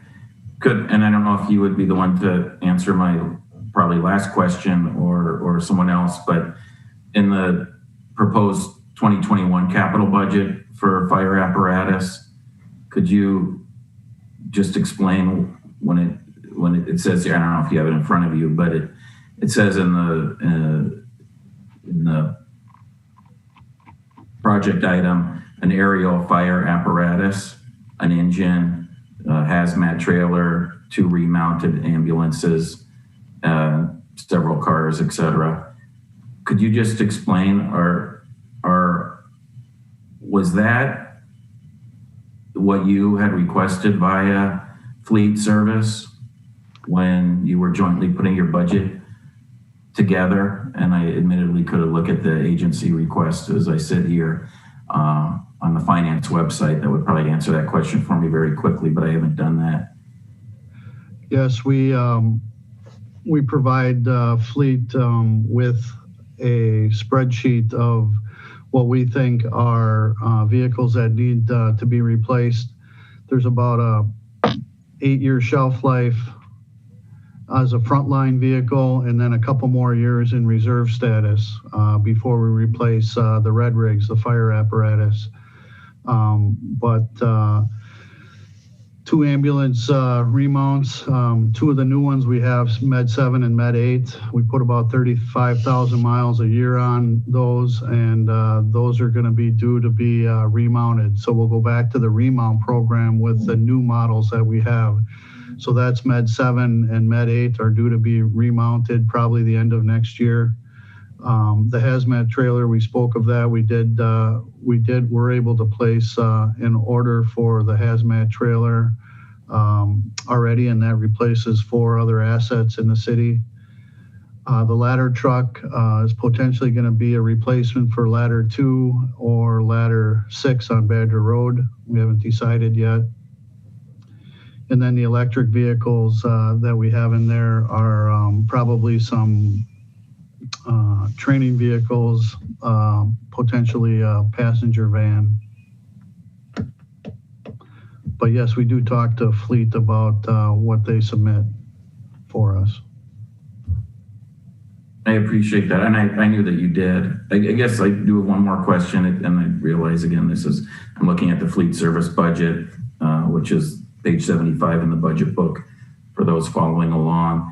And do any of you in the department have any general comments or reaction to the fact that it states that fire apparatus is proposed to be reduced by $825,000 over the life of the SIP? Is that a concern whatsoever, or is that? Well, now, Alder, that's kind of a loaded question. Well, it's over the life of the SIP too, so. Right.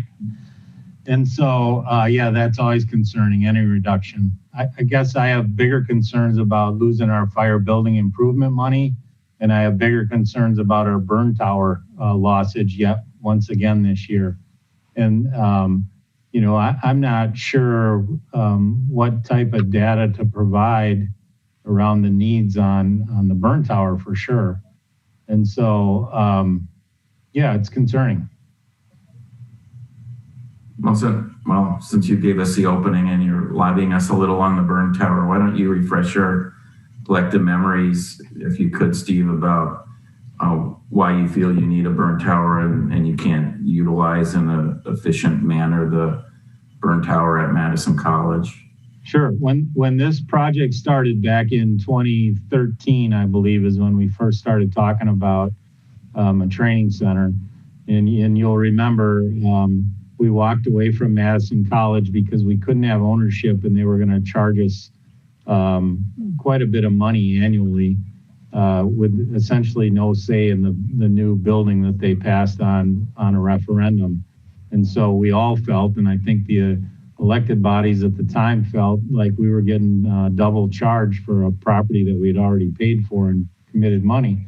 So we pulled that money out and started down this vision path of our own training center. And when you start to look at the student numbers on the numbers of students that Madison College provides service to, and then the actual numbers of students that we have within our own organization that are required to get between 20 and 30 hours in a burn building annually, the numbers just don't add up. There's way too many students for the amount of space available at Madison College. And so initially we had designed about a $12 million facility to sit at Station 14. And through negotiations and good faith efforts, we dropped it down and we built the building for, I believe it was about $6 million. It's not perfect. It doesn't meet all of our needs, But part of that negotiation was the burn tower, that we would be able to have the ability to put a burn facility at Station 14 and work independently and really control our own schedule. And for some reason, the burn tower has been a problem every single year. Now, I'm not sure what you all want from me as fire chief to go in more depth on data and student numbers. We provided all that last year, and that was just to get it on the horizon list. This year, it's taken back off the horizon list, and I still don't know how you get a project on or off the horizon list. But anyway, with all that said, we're in a situation where we're just up against scheduling conflicts with Madison College.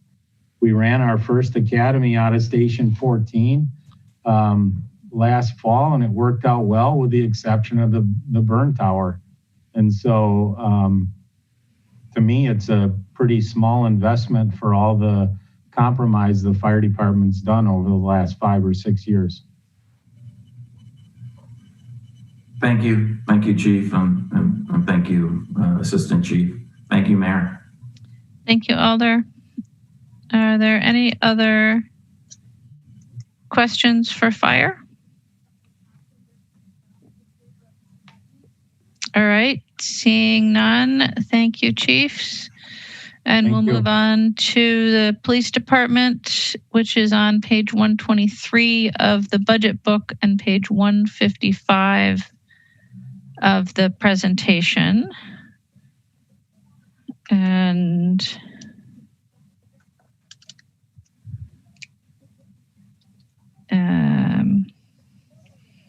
I assume that that's Chief Patterson. Thank you, Mayor. And there you go. Thank you.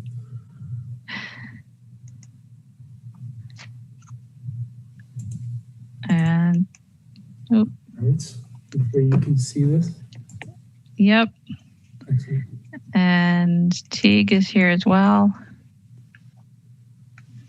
Correct. Okay, I will get started. I only have 4 slides to show you, or 3 besides titles.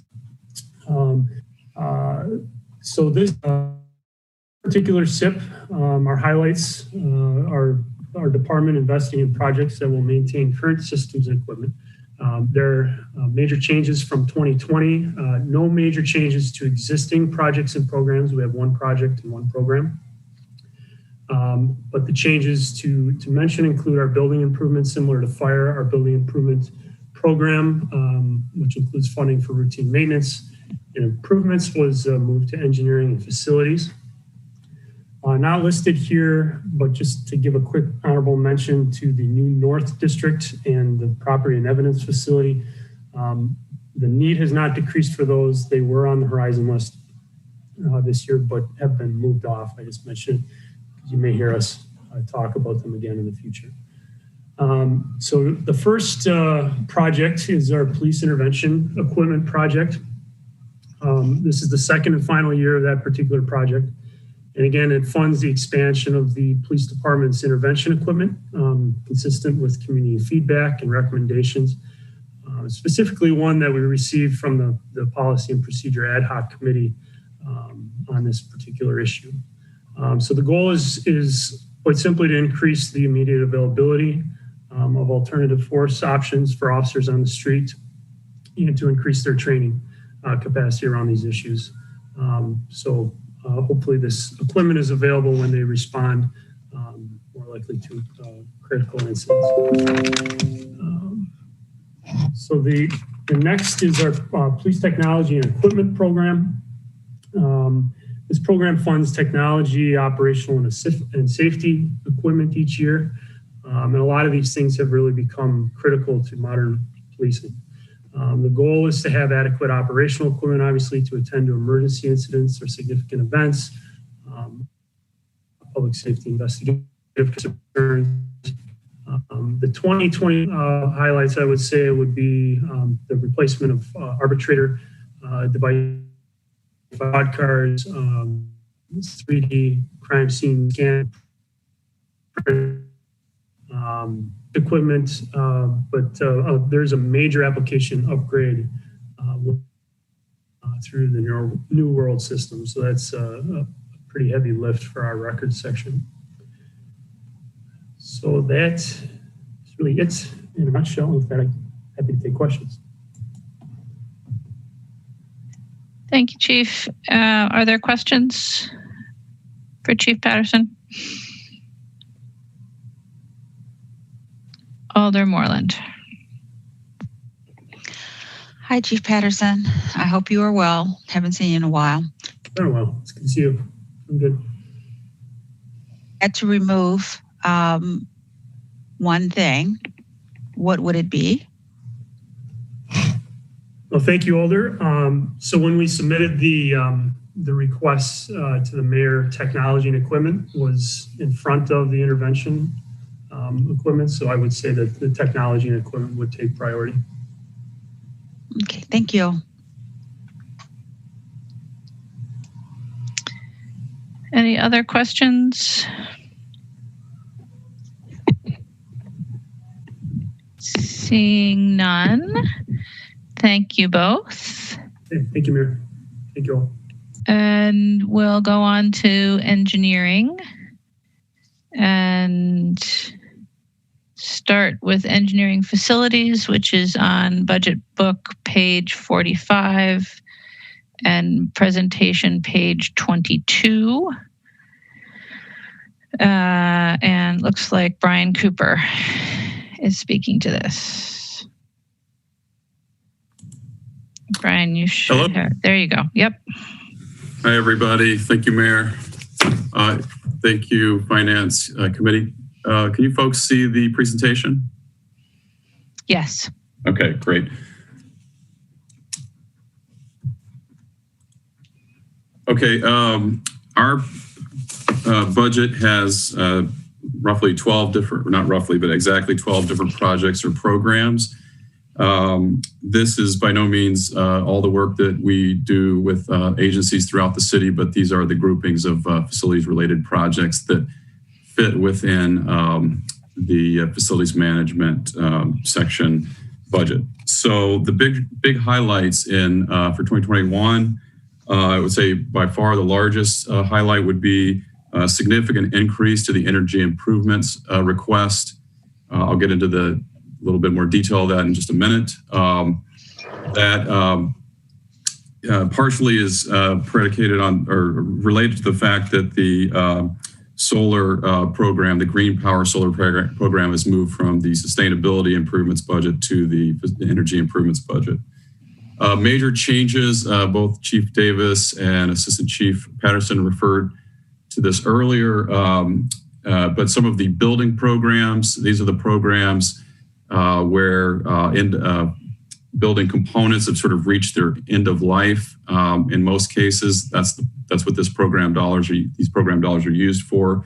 So fire had some portion in the fire budget that has now moved to engineering facilities management. Same for police, same for streets, and also engineering services building. The CCB first floor remodel moved from year 2020, the construction moved from year 2022 to 2023. CCB fourth and fifth floor remodels have moved to the horizon list, but we will start the planning for that shortly here, maybe by the end of the year, as soon as, but for sure early next year for fourth and fifth floor, along with the first floor. And then with parks, we're going to start working on the Tenney Park Beach Shelter. This would be a continuation of what we started or are about to start construction of, the Warner Park Beach Shelter this year. We'll continue that program, which is the Clean Beach program, in 2021. We do that in coordination with Dane County, as well as the University of Wisconsin. So first up, first project, this is alphabetical order, is CCB first floor remodel. At the, as I mentioned before, we're going to be doing the master planning for all floors 1, 4, and 5, but we'll then satellite off floor 1 to further develop it into further design and construction documents. And then ultimately, we would bid that project so that we could start construction in 2023. And the areas we're looking at for the remodel efforts are mainly to the front side of the building, which would be assessor, clerk, treasurer, and the parks suite. I'm not sure if parks is tomorrow night, but they are also a big component of this because they would ultimately be moving out of the CCB, as I understand it, to another facility. So that opens that area up for some opportunities for use by agencies at the city-county building. The next project is called CCB Improvements. This is primarily Dane County sort of leads these projects. The city pays its share depending on the type of project. So this would be in the sort of common space type areas, either outside or inside the building. Oh, and just quickly, I do have the projects now for that, and we can get into that if somebody has a question. Okay, so this is our biggest request out of all, which is the energy improvements request. So this is can primarily be broken down into two major components, primarily solar projects, solar installation projects, and LED lighting retrofit projects. The projects that we would perform in-house, both design and construction, would be both the solar and the LED lighting. We possibly, given the size of this request for next year, we may have to bid out a couple of the solar installation projects. But I do want to point out, because I do get this question a lot about in-house design, both of these major components, the solar and LED, are projects that are designed in-house by city engineering staff, procured in-house by city engineering staff, and predominantly installed by city engineering staff. And then also through the staff that is doing this work is through the Green Power Program. And for those folks that don't know that, it started, program started around 2016 in engineering, the operations group, I think led by Kathy Cryan, in order to try to develop a diverse workforce within engineering. We're having a hard time finding employees in the construction market because it was so busy over the last 10 years. And this was an opportunity for us to build within and develop talent within from very junior level staff to more apprentice and then on to journey level staff. In the years that program's gone on, there's been 15 trainees. Out of those 15 trainees, they were all either persons of color or women trainees in the program. And several of them have gone on to have full-time employment at the City of Madison, predominantly in the engineering division.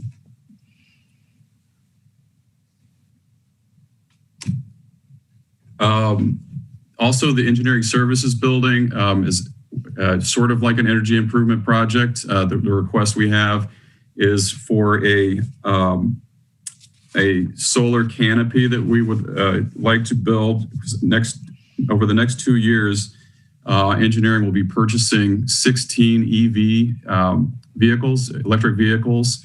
The project here would be a solar canopy with with battery storage on site so that we could power those electric vehicles without the use of using the grid, the electrical grid. That would also be a project that we would like to build through the Green Power Program. So then we get into the fire building improvements, and Chief Davis referred to this a little earlier. There was a large portion of that $295,000 in 2021 that was already in the facilities management budget request, and roughly another $70,000 was added from the fire department to this, allocated to this building improvements.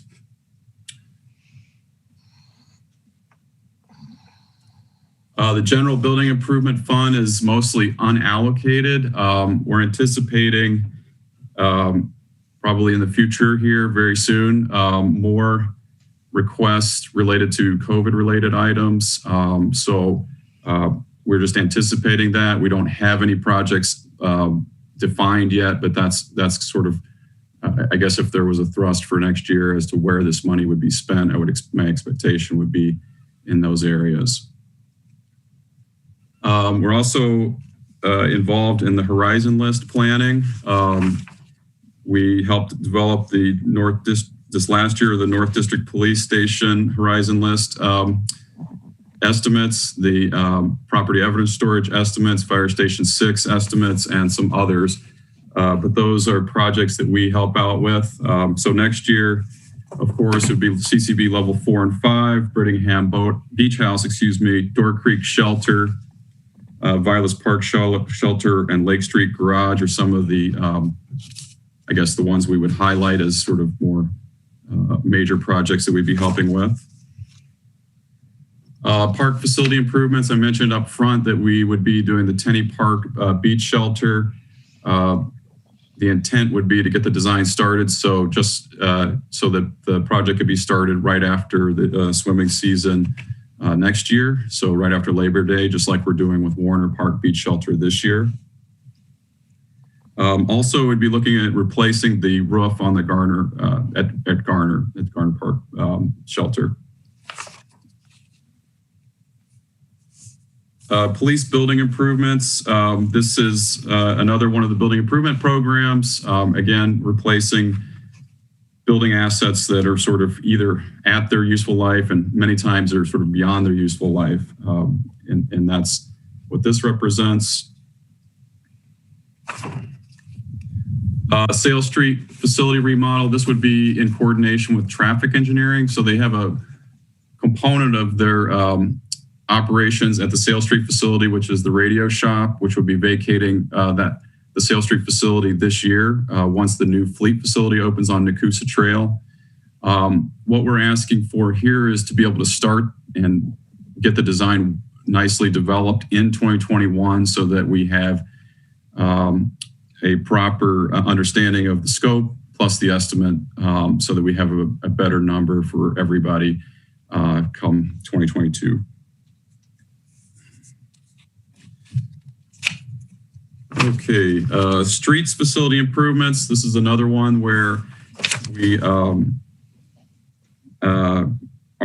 overseeing a building improvement program.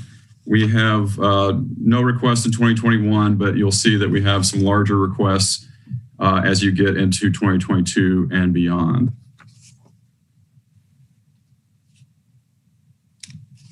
And then the last but not least, sustainability improvements.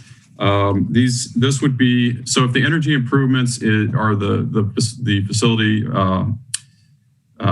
projects, sustainability projects that sort of address city-owned facilities, this I would categorize the sustainability improvements as sustainability projects that address more community-based projects.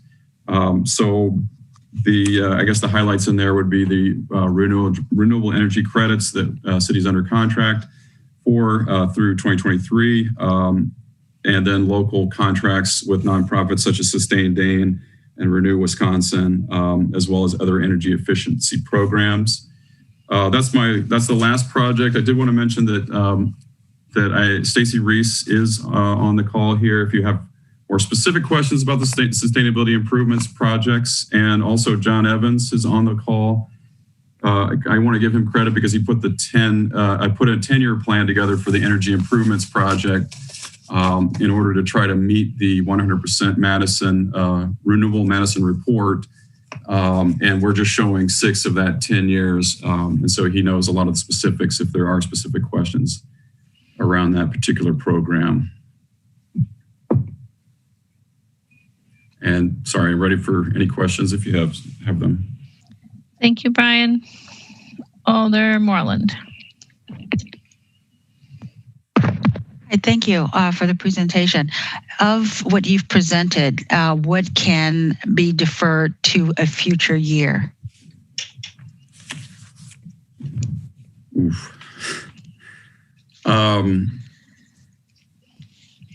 I would like to be able to have a chance to take a closer look at the CCB improvements numbers with Dane County. Their timeline doesn't match up exactly with ours, so we end up having to get our requests in a little bit earlier than they're ready to make a determination on what they would like to do in 2021. And with the largest line items being the energy improvements and the park facility improvements, can anything in either of those line items be deferred?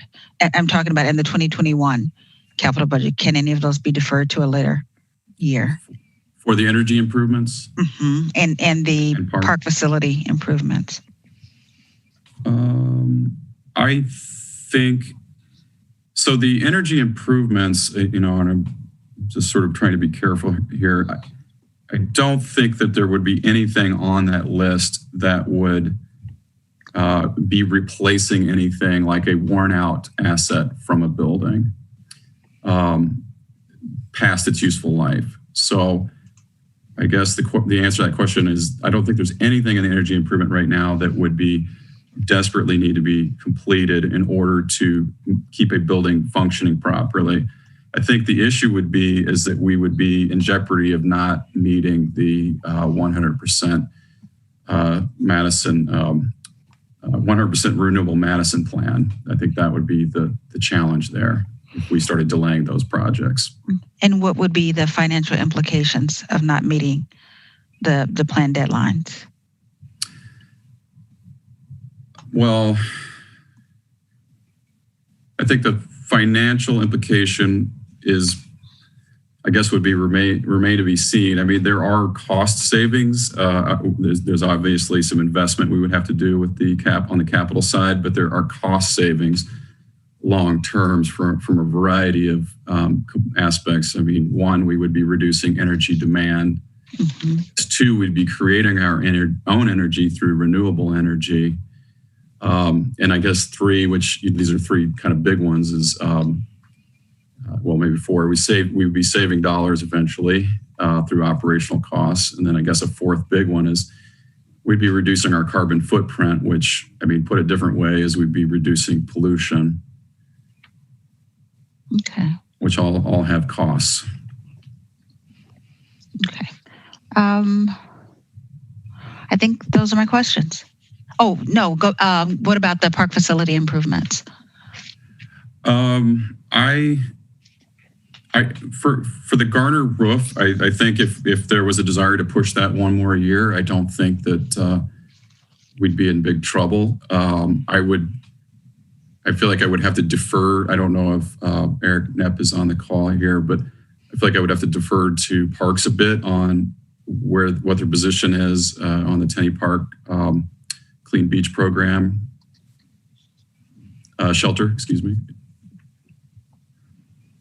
Is Eric still with us? I don't. Yes, here he is. Eric, are you there?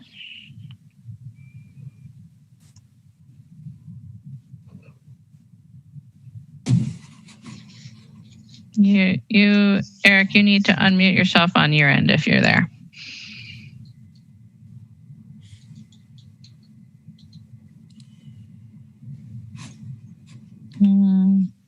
Alder, I'm not sure. He's logged in, but not responding. As far as the existing facility, Parks, there is a shelter at the site now. Parks has not indicated to us that it's, in imminent danger of not functioning for another year. Mm-hmm. I think the issue is that there's an interest in continuing to develop clean beaches throughout the city. And in order to do that, we have to house the cleaning equipment in a facility. And the current facility by no means would be able to support that cleaning equipment. It's sort of a large piece of equipment that would pump sort of the dirty water out, filter it, and then pump the clean water back into the beach.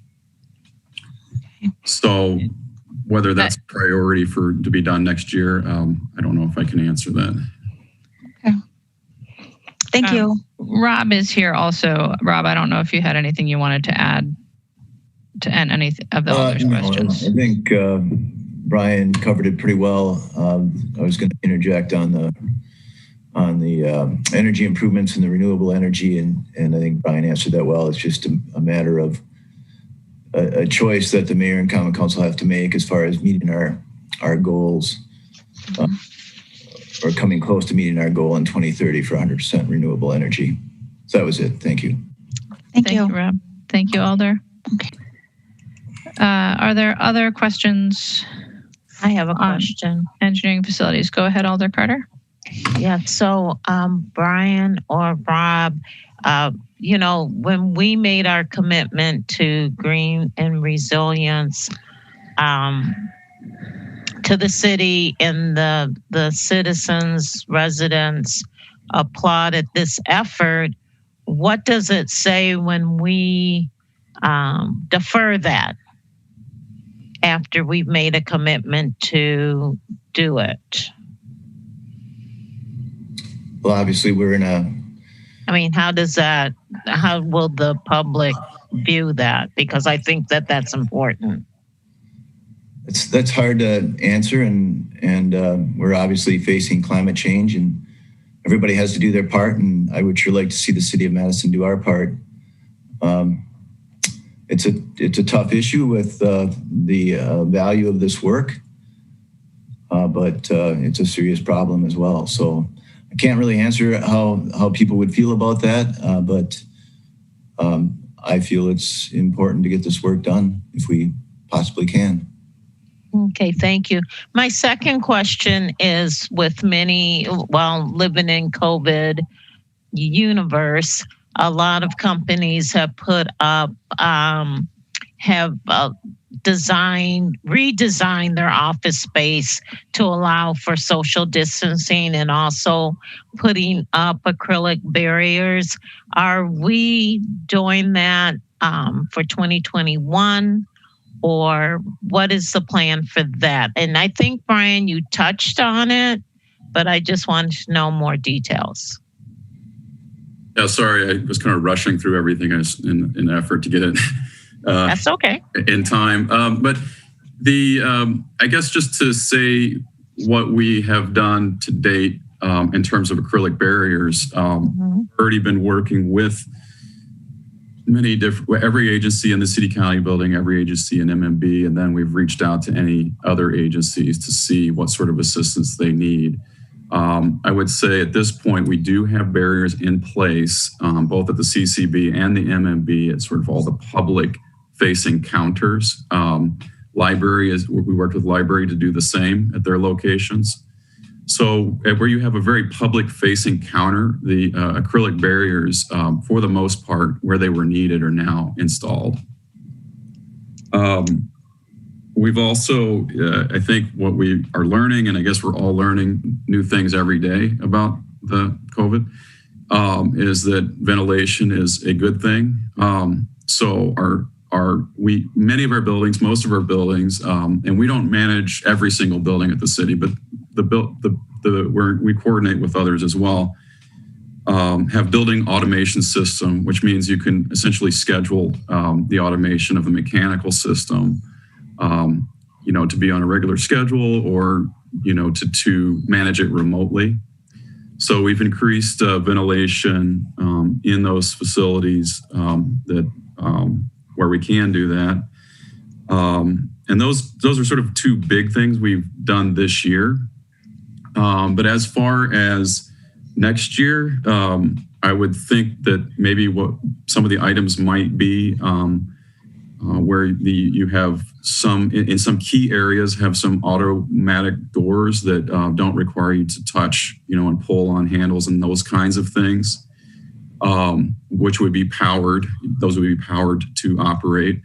But there's also just really simple items where you don't have to power doors, and you can just put some foot pull type pulls on a door. Those are very, relatively inexpensive compared to things that are more mechanical related. So we would be looking into doing, those kinds of things where we felt like it would be important to do it for the visitors to the building and the staff that work in the buildings. Okay, thank you. Thank you, Alder. Are there any other questions for facilities? All right. Thank you, Brian. So we'll move on to Ped Bike projects, which is on page 38 of the budget book and page 60 of the presentation. And is this Chris? This is Chris. Yep. All right. Alder Verveer, I'm sorry. Did you have a question? Yes, thank you, Mayor. I had a question for Brian, if it's still possible. Yep. Sorry about that. Brian, sorry. Come back. I wasn't quick enough to raise my hand. I think we've still got Brian, so go ahead, Alder. Thank you, Mayor. Hi, Brian. Could you remember that we've had conversations, this is all pre-COVID, about senior center lighting improvements. And I was just curious, and maybe this is an illustration for all of us, but on page 29 of the budget book under CDD, there are several, rather in the grand scheme of things, rather tiny amounts that are proposed in the life of the SIP for senior center building improvements. So my overall question is really a budget presentation question. Is there a rationale as to why CDD still would have a senior center building improvement project in their budget as opposed to being in your budget, considering the migration we've done for example, police and fire this year? Yeah, I think, there'd be more to come on those kinds of things. I think that senior center may make sense in order to do that migration similar to fire and police. We do help maintain that facility. Engineering operations helps maintain that facility. We work closely with their staff to help develop those estimates, like we do with all agencies that have building improvement funds. So that may be going forward something that would be appropriate. I'm not 100% sure why it didn't happen this year, Alder Verveer, but. So moreover, Brian, what I was curious about is, and again, you remember our conversation going back to early this year and late last year about using some of the energy improvement money in your budget to improve the lighting efficiency as well as overall lighting outside both inside and outside the senior center. And I know you had assigned some staff to look at that and work with the senior center staff. Do you, off the top of your head, remember if plans are underway for that? And is this, and there's a very minor amount of money. It's probably one of the lowest line items in this whole capital budget, but $7,000 proposed next year for senior center lighting in the CDD budget, as opposed to your budget, for energy improvements. Yeah, I think it just sort of a cleanup effort that $8,000 they're requesting could probably just go away from that. That request could likely go away. I think we have sufficient funding and assuming the energy improvement funding is approved or authorized, we have a plan to do all of the lighting at the senior center in 2021. I think Laura may have some insight here. Great, thank you. Yeah, so Alder Verveer, last year when that project was added to the capital improvement plan, we weren't certain if it was going to be a larger scale renovation. I think what the goal in terms of consolidating the fire, police, and streets building improvement programs into engineering was to fund routine maintenance out of engineering facilities and keep funding for major renovations or construction of new agency facilities and agency budgets. So I think that this senior center funding is something that we missed in that migration and could very well be moved into one of those maintenance categories that are in facilities, because it really would, it would fall under the category of items that we were trying to migrate under this strategy. Thank you, Laura. That makes perfect sense. Again, my bottom line was I just wanted to make sure that the project is still moving forward for the senior center in the way of energy efficiency and lighting. And you say, Brian, you're quite positive that it is in the work plan, no matter where it is in the budget. So let the record show that Brian's nodding his head. I can see that. Thank you. But the award-winning Cine Channel folks can't. Alder Verveer, any other questions on facilities? That was it. Thank you for your indulgence, Mayor. Thank you, Alder. The answer was yes, Alder Verveer. Thank you, Brian. All right. So now we'll go on to Mr. Pedikowski and the ped bike. All right. Thank you. I'm Chris Pedikowski with City Engineering. And I'm going to be first talking about the bicycle and pedestrian budget. So let me share.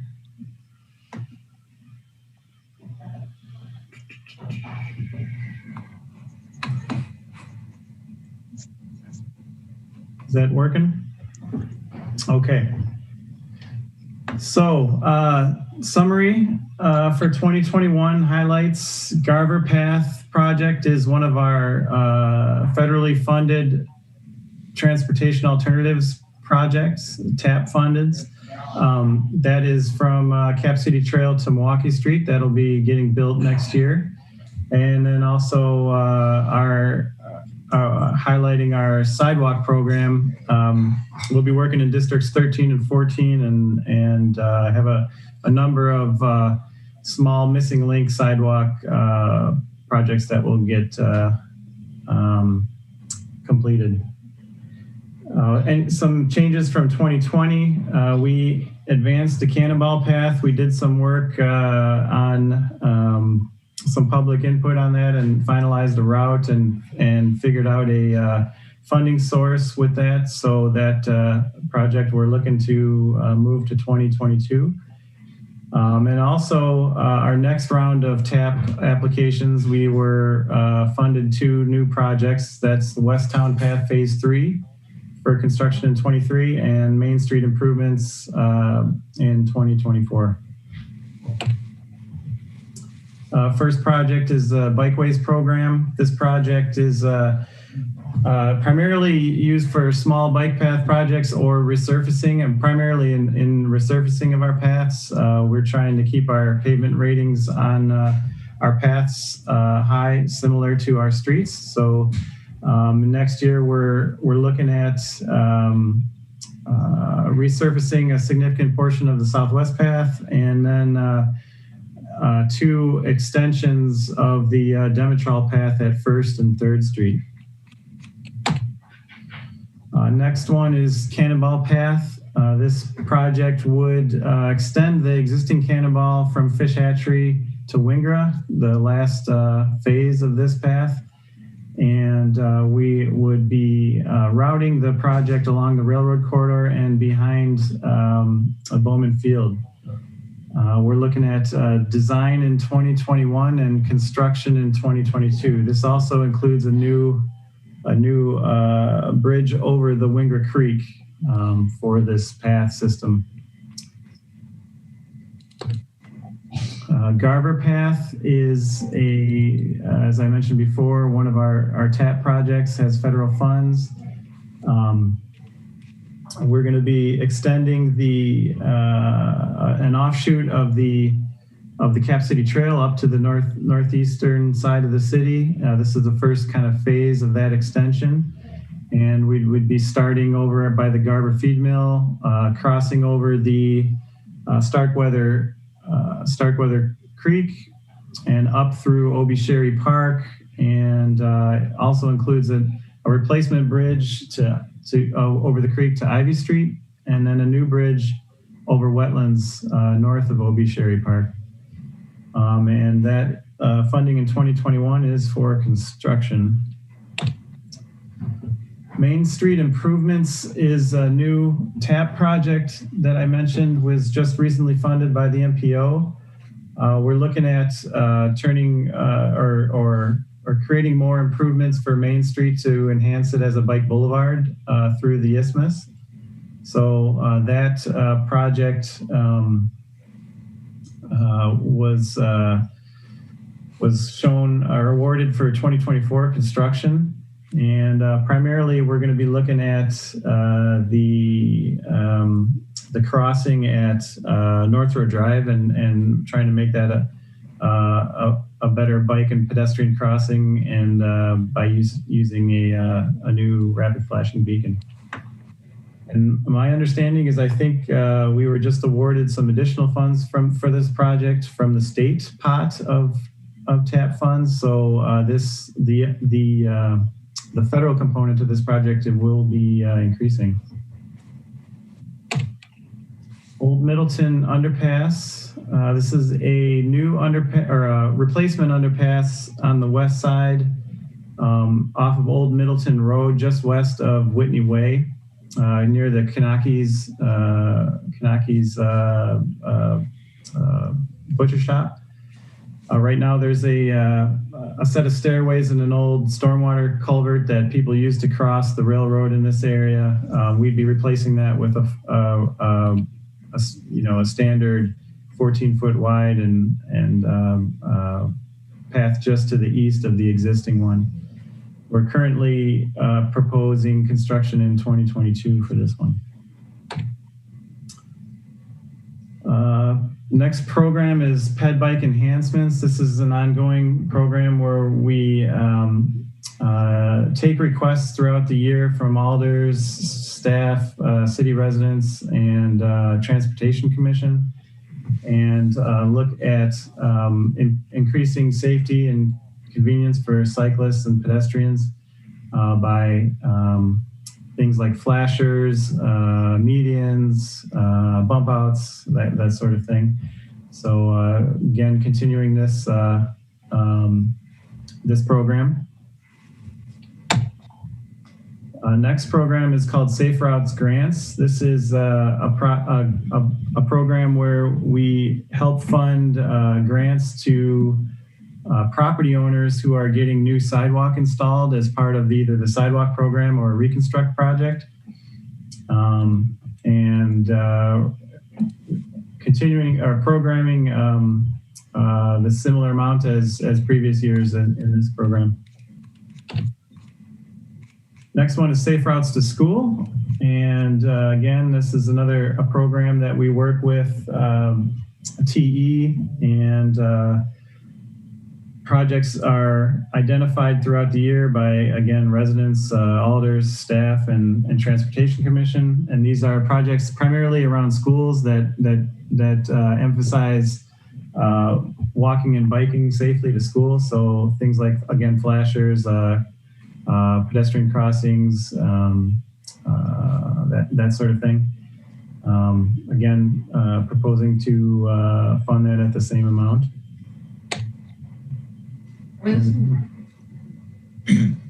Next one is Sidewalk Program. And this is where we go throughout the city every 10 years and typically work in 2 or 3 aldermanic districts a year. So next year we are scheduled for districts 13 and 14, where we'll be replacing any deficient sidewalk that is cracked or shifted over the years and creating trip hazards.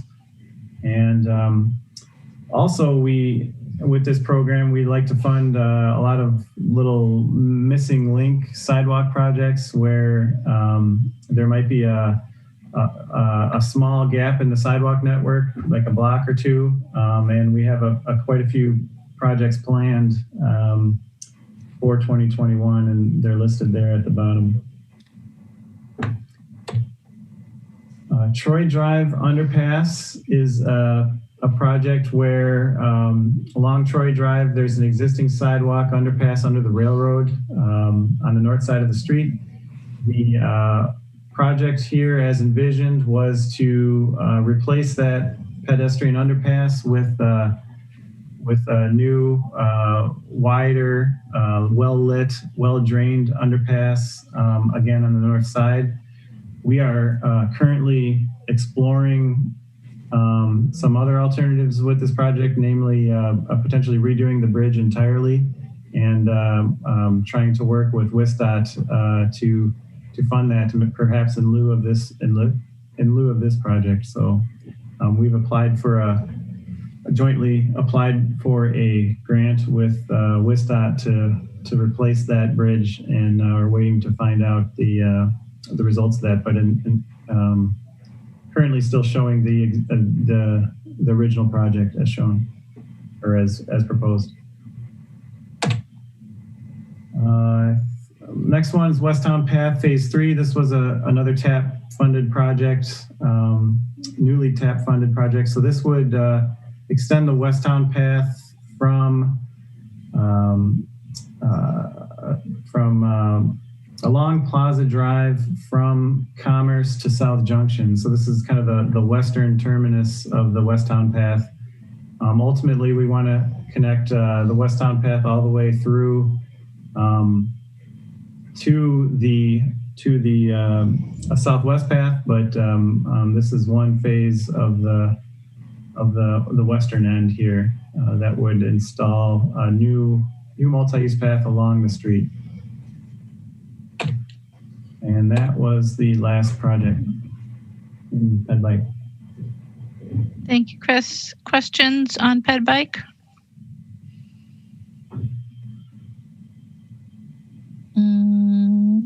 Alder Harrington McKinney.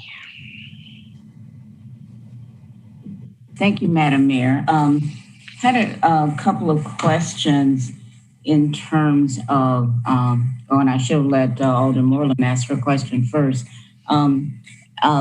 So is there a method that you are prioritizing these various Ped Bike projects? Is it by, joint federal funding, or how is this list? Because there's a lot involved in it, and there were new constructions offered as well. So I'm trying to process through if there is a prioritization of the selection process related to Ped Bikes, and how is that done?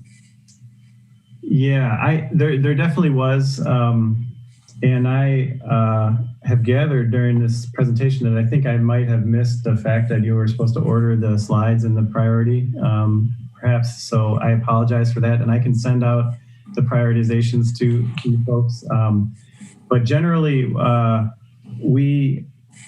so this was presented in alphabetical order by accident, but generally when we've been awarded federal funding, we really look at that as a high priority to get, to be able to utilize those funds to offset our own GEO borrowing.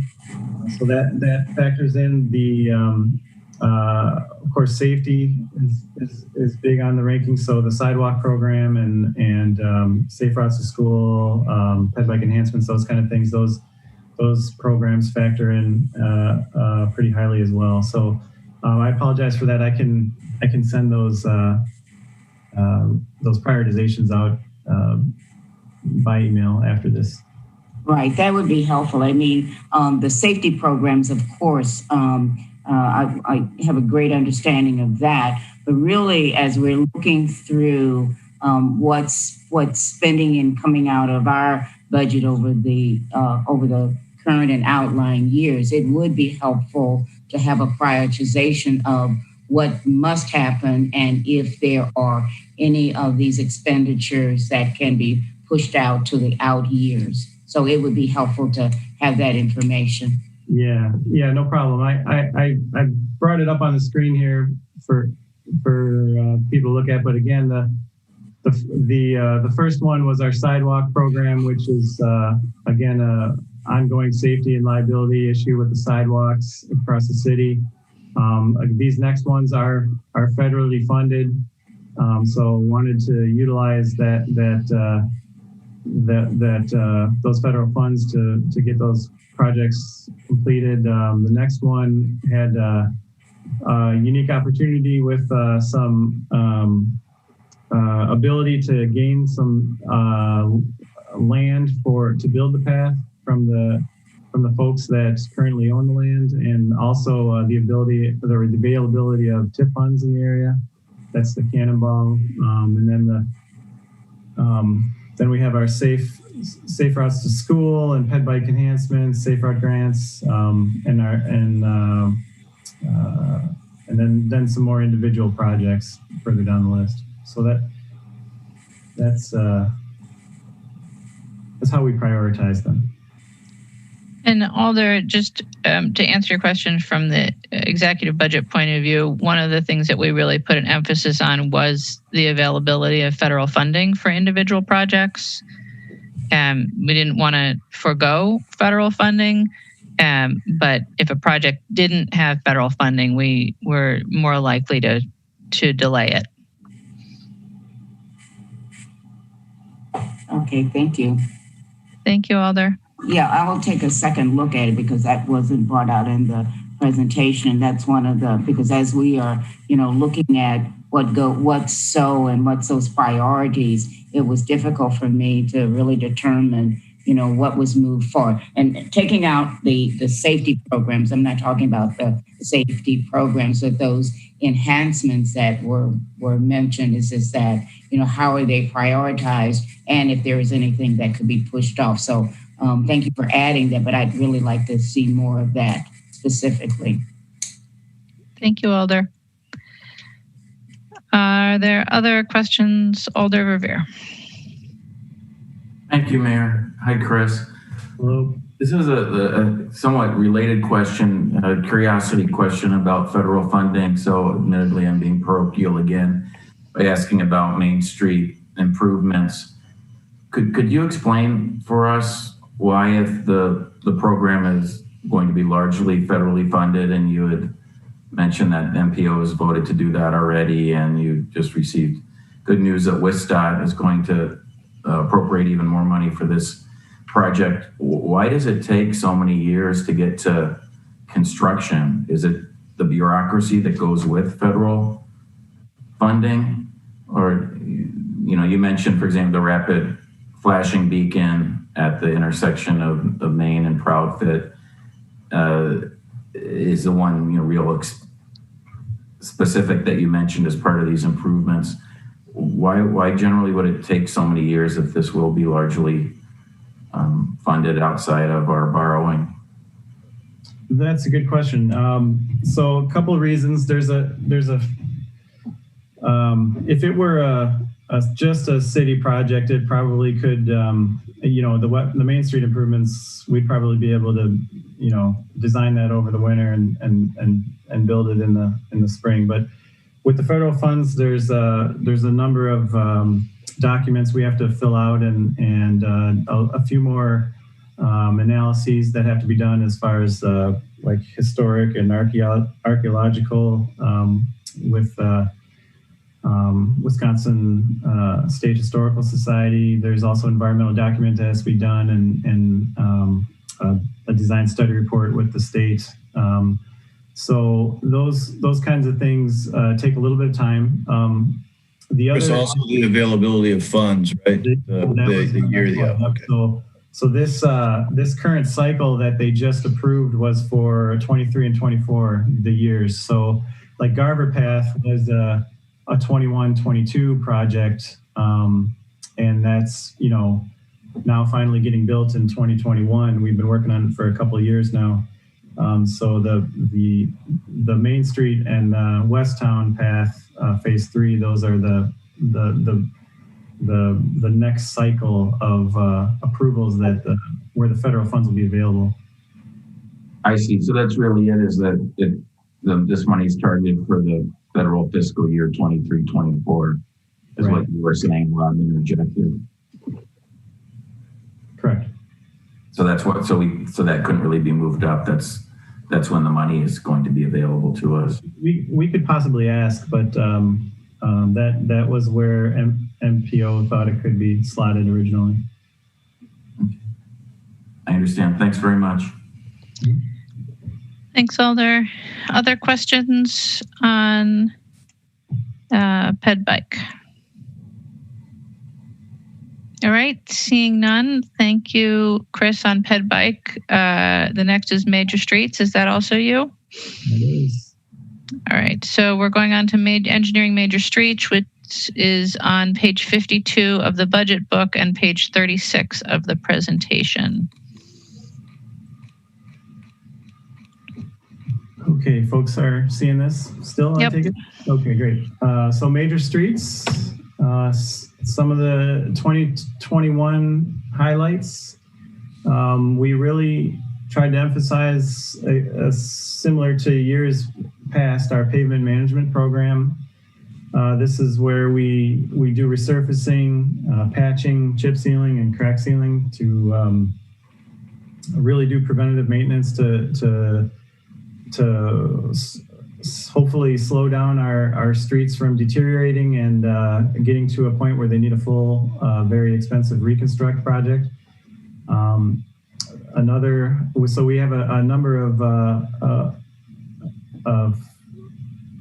quite a few streets in our pavement management list, and I'll go into that a little further when we get to that slide. Park Street joint repair would be the southbound lanes to repair deteriorated concrete joints from West Wash to Olin and Railroad to Badger. And then reconstruct projects where we have a number of full reconstruct where the streets are beyond a repair of any kind of patching or sealing, and they need a full reconstruct. Major changes from 2020, we've newly included the County Trunk Highway AB interchange with Beltline in 2022. This is a joint project with WSDOT, Dane County, and the Ho-Chunk Nation. Very important safety project. Also changes from 2020, our pavement management, as I mentioned before, we really wanted to emphasize that, and that went up 20 million total in 2021. That is about roughly 850,000 of GO borrowing in that. Reconstruct streets, noticeably we're down a bit. We're trying to do our best to help with the budget situation over the years, and we've reduced 4.4 million total over the SIP, and which is about minus 1.8 million in GO. So I'll jump through the projects here. Blair Street South, this is a joint project with WSDOT. We'd be reconstructing Blair Street from East Wash to Williamson, and also includes one block of East Washington from Blair to Blount. We're working together with the state on this one, and currently planning construction in 2022. And the money shown in 2021 is for easement purposes to repair sidewalk and get this, make sure that all the sidewalk meets ADA grades. Jointly with that project, we also have the Blair-John Nolan intersection. Again, a project we're coordinating with WSDOT. On this project, we actually were awarded Highway Safety Improvement Program funds to help with some crash issues that we had at the intersection, and we're awarded that. So also going to be built together with the Blair Street project in construction in 2022, and then land purchase in 2021. And that land purchase, again, is just easements. Bridge repair is a program where we program for repairs and replacement and painting of bridges to maintain a safe condition. It's an ongoing program. We requested a slightly larger amount than typical this year. We're looking at our planned project is to do maintenance repairs to the Alicia Ashman Bridge near the UW campus.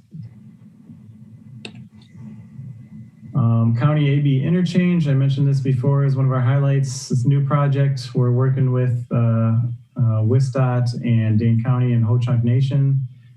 This will take two at-grade intersections with the Beltline at Mill Pond Road and County AB and replace them with a new interchange at County AB, where we've had some significant crash history with those two at-grade intersections, and believe this project will be a huge safety improvement. And just the city costs are shown on this. So the construction is in excess of 28 million. That's right. Next project is John Nolan Drive. So we're starting to work on the design of this project here in the next month, and starting the program, the construction. So this would be from North Shore Drive to Olin Avenue, and along with this, so this is basically the causeway section. We are splitting it up into 2 years, and the first year is showing on this as 2026. That would be North Shore to Lakeside, and then in 2027 we were planning for the southern segment of Lakeside to Olin, and this would include replacement of the 6 causeway bridges. There's 3 northbound and 3 southbound bridges. Would also be repairing or replacing the Capital City Path in this stretch, and we're hoping to expand that with a wider section to allow for separate areas for pedestrians and bicyclists, and perhaps even give them their own bridges over those causeway openings as well. And then lastly, we'll be replacing the shoreline revetment in this area. Next one is a program, our neighborhood traffic management program. This is commonly referred to as the traffic calming program. This joint project with traffic engineering, where they look to install traffic calming installations such as speed humps and bump outs, median islands, that sort of thing. Those projects are kind of identified throughout the year based on requests, again, by alders, residents, and the Transportation Commission, proposing to keep this program at the similar funding as previous years. Next project is Outer Capitol Loop Southeast. This is the last component of the Outer Loop project that we've been working on over the years, and it's been kind of on hold until we can get the Judge Doyle Square area, the structures built there, and currently proposing construction in 2023. So this would be East Doty Street from MLK to South Webster, and South Pinckney from East Doty to East Wilson.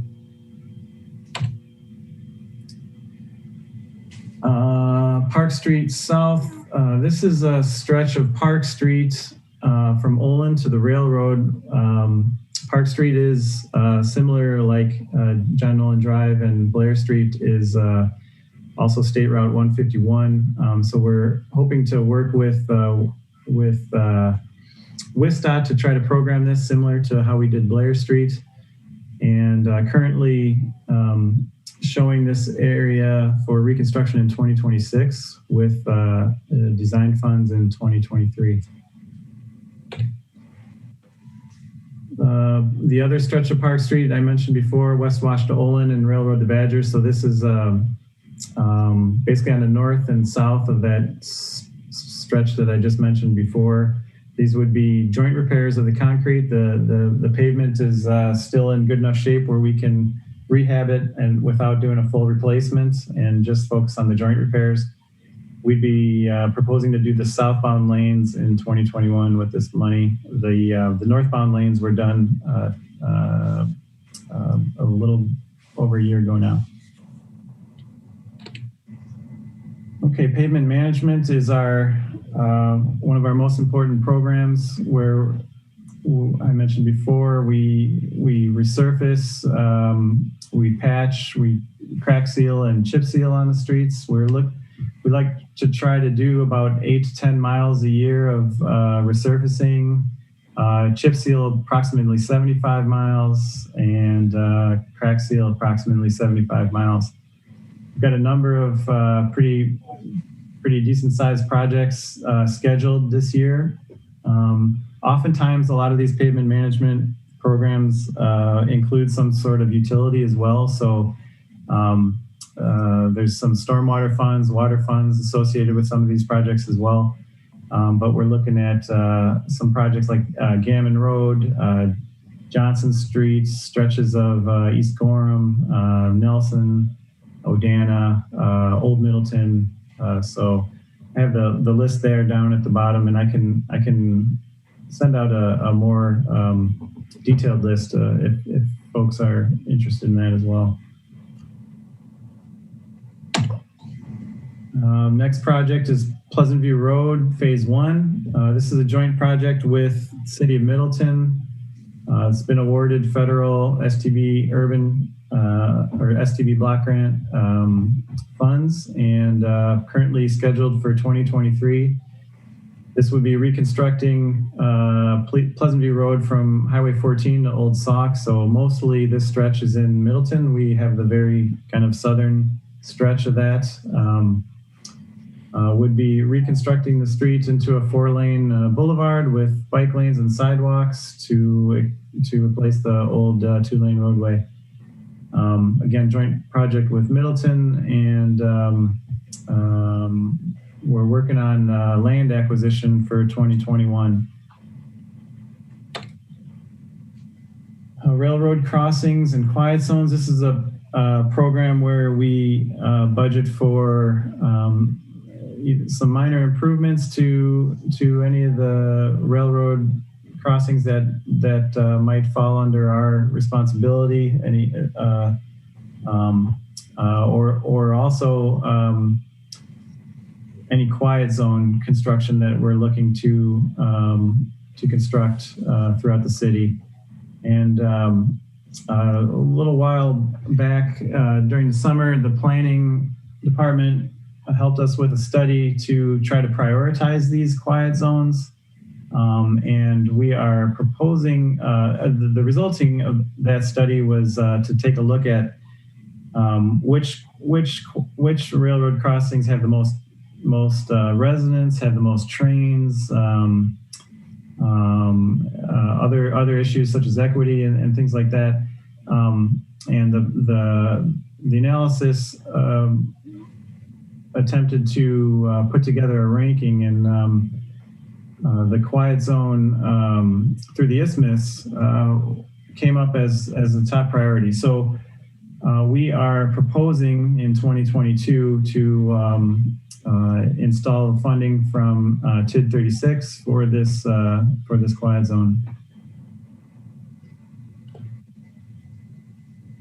Reconstruction streets. This is another very important program for us. This is where the streets have deteriorated to the point where there's need of a full replacement. So the base will be replaced, the pavement, the curb and gutter, sidewalk is necessary. Oftentimes most of the utilities as well, like the sanitary, water, and storm. So this year we are projecting the planned projects. You can see below here we have a number of standard reconstructs, Helena, Russell, Jennifer, Halo, Twilight, and Starkweather. We also have some rural to urban projects. So these are these are reconstructs that don't currently have an improved section with curb and gutter, so they would be replaced and reconstructed with curb and gutter. We'll also look at sidewalk installation as we're able to in these areas, and those streets are listed there below, Hillcrest, Standish, and the others. We also in this budget are showing funds required to complete our portion of the Bayview project, that new north-south street through that new development or redevelopment. And also we've had some carryover from 2020, Dunning, Jackson, La Follette, and Dean. We're not able to be fully designed and built this year, so those would be bid in the fall or winter, hopefully, and also constructed in 2021. Okay, next one is University Avenue. This is a joint project with the Village of Shorewood Hills, and we'll be reconstructing from Shorewood Boulevard to University Bay Drive. This would be a full reconstruct. We're looking at also enhancing the sidewalk on the south side of the street, the city side, to be a little more amenable to pedestrian and bicycle usage. The village is also looking at installing the sidewalk that's missing, the gaps on the north side of the street, and also a new ped and bicycle overpass of University Bay Drive for the Campus Drive path. And lastly, important stormwater connection for this section of the city. We'll be installing a new 96-inch relief sewer through these limits. This has been awarded federal funding on the project, and we are proposing construction in 2022. I think this is the last one. We have Wilson Street, MLK to King, and this is another reconstruct of Wilson Street. We'd be looking at implementing the Wilson Street corridor study that's been coming to a close here soon, and we've got this scheduled in 2024 for construction.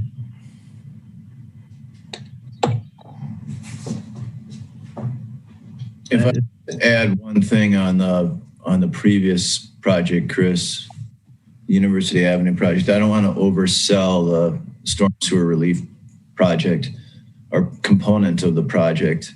What we needed was an 8-foot diameter relief sewer going under the golf course. That would have done a great deal towards solving the problem. We only get an incremental benefit from the storm sewer that is proposed to be installed here, but it's all we're going to be able to get at this point in time.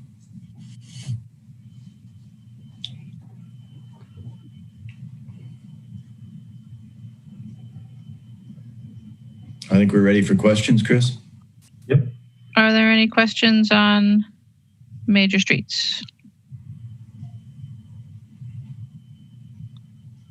I'm going to give a little bit longer to allow people time to find the raise hand button or get to the right page. Any questions for Chris and Rob on engineering major streets? I'm not seeing any.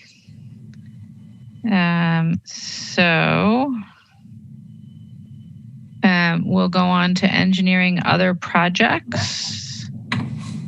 And that's on page 62 in the budget book and page 53 in the presentation.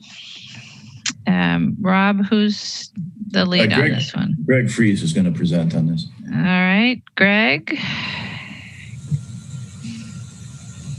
Good evening, everybody. So let me share my screen here.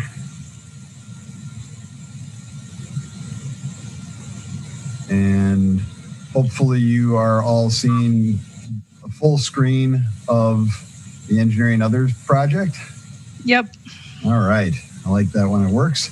Okay, so first I should apologize because apparently, like everybody in engineering, our projects did not get put in priority order. They got put in alphabetical order, and I did not catch that either on the final draft. So apologies. So for everybody who remembers Engineering Other is kind of a hodgepodge of things. And in this case, it's even smaller this year because we took engineering service building improvements, and that was actually in Brian Cooper's budget. Previously, it used to be in this budget, but it fit better in facilities, so it was moved. So for this year, what we have is we have basically 3 projects that we are actually asking for funding for. Equipment and vehicle replacement for our operations building, which is, or operations, which are based out of Amos Street. Our capital project for right-of-way landscaping, which is mostly median work, and waste oil collection sites.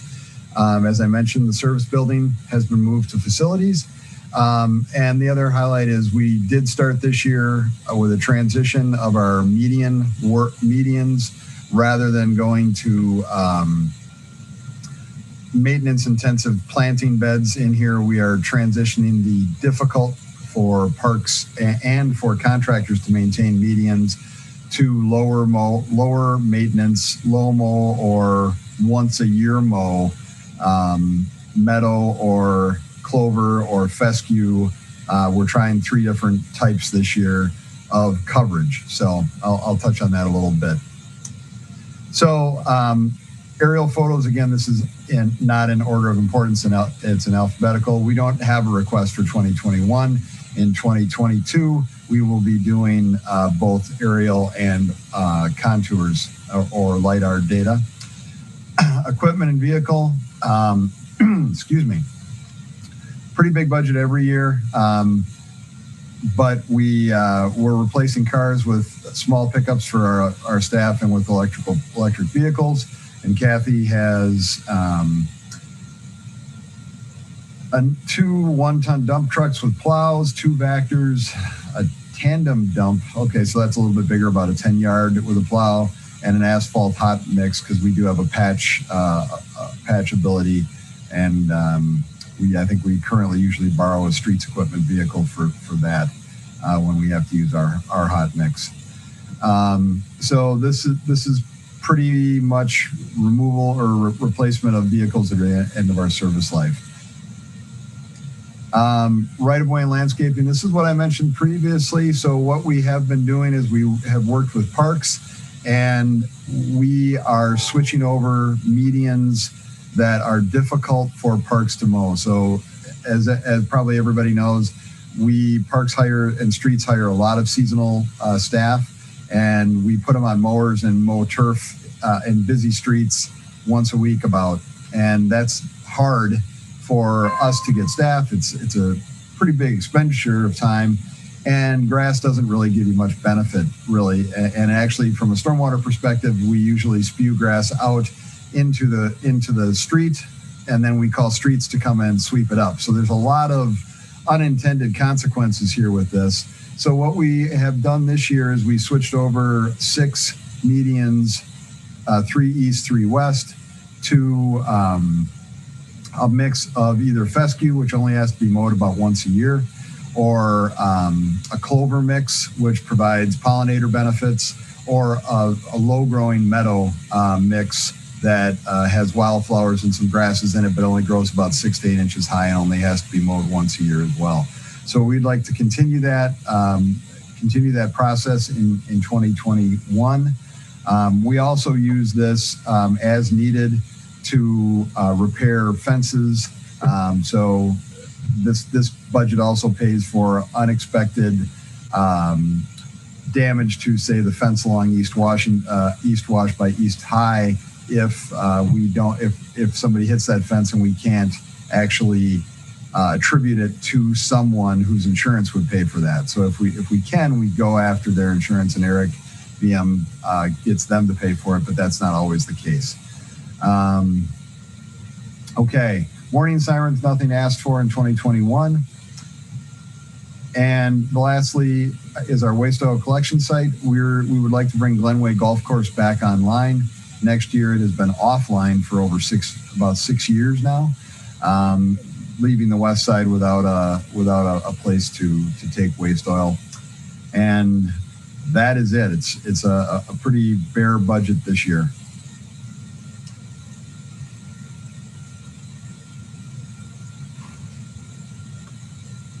Does anybody have any questions? Any questions on the engineering other projects? Alder Verveer. Thank you, Mayor. Hi, Greg. Could you send us that list of landscape medians that you just referenced in your presentation at your convenience, or have a colleague do that? Absolutely. Yep. I can send you the ones we are proposing for next year and the ones we are doing this year. Yep. That would be great. Do you by chance know off the top of your head where John Nolan Drive is on either of those lists between? It is not. John Nolan is not on that list.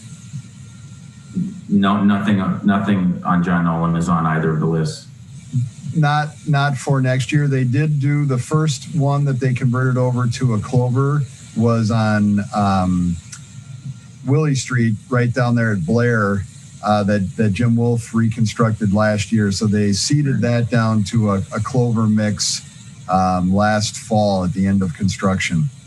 And so the downside to these things is it takes a little longer to get established when you do this type of thing.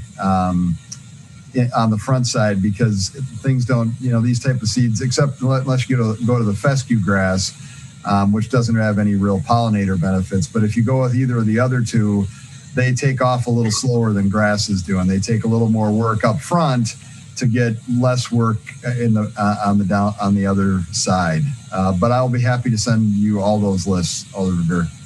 That would be great. And not just me, but all. Yeah, I'm sorry, the entire group, yes. Yeah, that would be great. The reason I asked, by the way, about John Nolan, and I certainly was aware of the pilot, if you will, in front of Machinery Row on Willie Street. But this year, and I was chalking it up to the pandemic, but this year the medians on either side of Monona Terrace look really uninspiring compared to prior years. And okay. I don't know what's going on there and even whose jurisdiction that technically is, but I didn't know if it was because of COVID or. It should not be. Our contracts did continue. I don't know off the top of my head if John Nolan, I think John Nolan is maintained by a contractor. East Washington is maintained by our crews. But the contracts continued and so did our work. So if there's an issue, I'd be happy to look into it for you. That would be great. Thanks very much, Greg. Thank you, Mayor. Thank you, Alder. Alder Moreland. Thank you, Mayor. I'm sure everybody has noticed that I've not asked the question, would you give up if you needed to? But I would ask if it's appropriate, the agencies that I did not ask the question, I'm just trying to be mindful of the time and not get into a lot of perhaps needless discussion by asking. But if the departments or agencies that have not responded to that question, if they could respond to that maybe via email, is that appropriate, Mayor, or no? Absolutely. And Mr. Phillips, I think that's the entire engineering section. So I don't know if you want to answer the Alder's question just overall. Well, I'd rather look at the budgets individually, but we'll send that out to all Alders with our priorities. Okay, thank you so much. Thank you, Alder. Any other questions on engineering other projects? I have a question. Greg, on the waste oil collection sites, is the only new one going to be Glenway? Correct. Yeah, and I wouldn't call Glenway new. There was a waste oil collection site there for as long as I've been with the city, probably longer. And then it got contaminated back at least 6 years ago, and it was not replaced for a number of reasons. In the time since it was originally constructed to the time that we are at now, there are now standards for waste oil collection sites, right? You have to there are building codes and standards and that kind of thing. So the old site at Glenway Golf Course was completely out of compliance, which was okay since it was already existing, right? It was in place prior to any rules on those things. When it got taken offline and the tanks got removed, now if you're going to put something back, you have to actually put back something that meets code. And so that didn't happen for a number of years. So it's not necessarily new. It's just filling a site that had actually served that purpose for at least 25 years. And thank you. And when we talk about the median, is there any plans to use the same type of grass or pollinator for the greenways? And so the good news is we have been doing it in our greenways since the 90s. The bad news is we weren't doing it totally correctly because you had a bunch of engineers instead of a bunch of biological people who know what they're doing this, but still we were trying. That said, we now have a greenway coordinator who is, I don't know what Maddie's degree is in off the top of my head, but she manages natural areas. And so our greenways switched over to managing for natives. I believe we started a pilot in 2013, and at this point we are almost completely managing for as little mowing as we possibly can. We still do mow because we have a lot of greenways that were turf, and if you just stop mowing turf, what you get is a weed patch, right? And that's not a win either. So we are trying to convert some of those over, but we have a great deal of our system is in prairie in our greenways already. Right, and I'm just thinking that the greenways would make a great area for pollinators. Yep, and we are doing our best to manage it for that. Okay, thank you. Thank you, Alder. Are there any other questions on the other projects? All right, seeing none, let's move on to the sewer utility, which is on page 127 of the budget book and 159 of the presentations. And Rob, is this you or is this still you, Greg? This is going to be Mark Motor, if you can find him. Okay. Mark, you should have a prompt to unmute. All right, excellent. I was trying to unmute and I couldn't. So hopefully you can see is the full screen working right now? Yep. Great. All right, well, I'm Mark Motor from engineering. I'm going to go through the sewer utility budget. Some highlights for the 2021 are that the top priority is trenchless sewer rehabilitation. We're planning on doing 9 miles of sewer lining this year. That's where we install a liner inside of a sewer main. Super cost effective. It's a really good approach in terms of we can get a lot of work done and not necessarily have to tear up any kinds of streets. It's trenchless for a reason they call it that. It's basically installing a liner inside of a hose pipe. Carbon emissions as far as are 70 to 80% lower than conventional open cut, so it's great for the environment as well. The budget also includes funding for sewer reconstructions to replace sewer on Deerhold Drive. That's over by O'Dan Hills Golf Course. We've got a development that's in the Westgate Mall on Whitney Way. That's going to be that's currently vacant. It's going to be some high-rise apartments. The majority of the sewer improvements will be assessed to the developer. It's about a $600,000 project, and $500,000 of that will end up being assessed to the developer of the Westgate Mall. So we just don't have the capacity in that sewer that goes down to the golf course. Budget also includes sewer reconstruction to replace the sewer off of Grimm Street near the airport. So our operations do a fantastic job in terms of maintaining our sewer mains. They found a sanitary sewer overflow. In other words, wastewater was surcharging to the surface of the ground. This is a very big issue.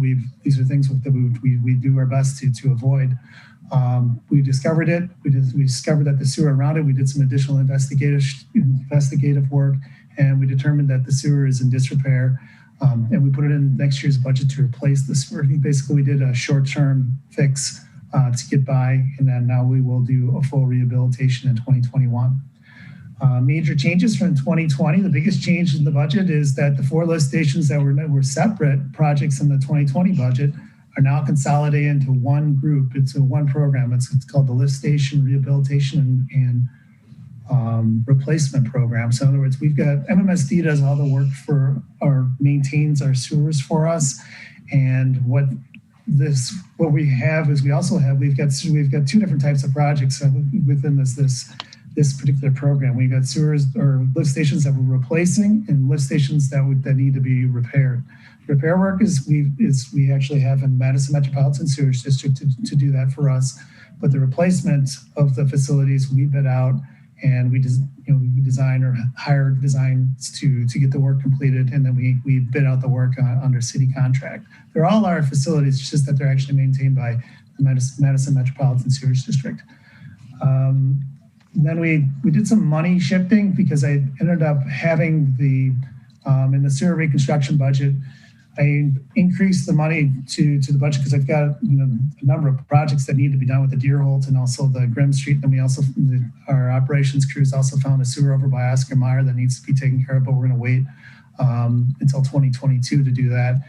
But essentially, I moved money from most of the sewer utility work is tied to street projects. But it just so happened that the streets that were selected, we evaluated every single one of these sewers in these streets. And it turned out that we were fortunate that some of these streets didn't actually need the sewers to be replaced because they were just newer or were in good shape. If it's PVC, it's a plastic pipe that doesn't need to be replaced.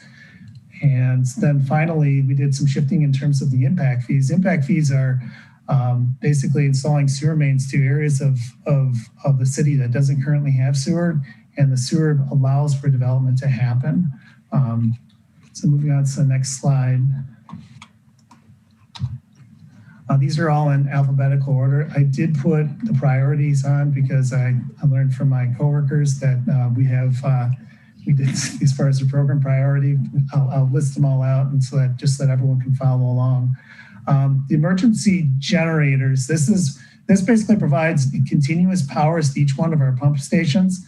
Now, actually, maybe I should step back for a second. Their lift stations are basically facilities that where wastewater collects, like into basically like a holding tank, and then we pump it from the waste, basically the lift station, to a gravity sewer that'll end up draining to the district. In other words, the treatment plant. In other words, so it's over the Madison Metropolitan Sewer District. They operate the treatment plant for a number of communities, including the city of Madison. We're the largest customer. So in other words, that's what a lift station actually is. So we basically, with this program, we're providing continuous power. So in other words, when there is an outage, so we selected a number of lift stations that had overhead power. If there was any type of chance that a tree would knock power out, or we also want to look in terms of where it's located relative to bodies of water, or if there's any areas where if we've determined that some people are maybe prone to a sewer backup. We basically, we prioritize their emergency power generators, and all the new lift stations also have these new power generators. But that kind of gives you a summary of what this program is. Lift station rehabilitation and replacement. This is the new program.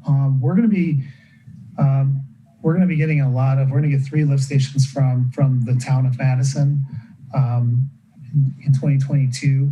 We're planning on replacing all of those lift stations or doing significant rehabilitation work to it.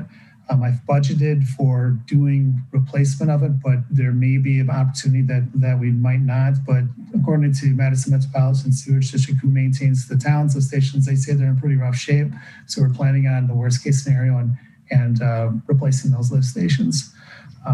Once again, this is, we're looking at a green and resilient program, because basically anytime we have new equipment, you have more efficiency, greater chance of not having actual outages ever, or disruptions of sanitary sewer service. Everything that we base our success on in the sewer utility is based on sanitary sewer overflows and sanitary sewer backups. And like I said before, our operations crew does a great job keeping up with cleaning. We do run into a backup or a sanitary sewer overflow once in a while, but it's very, very rare in comparison to other communities.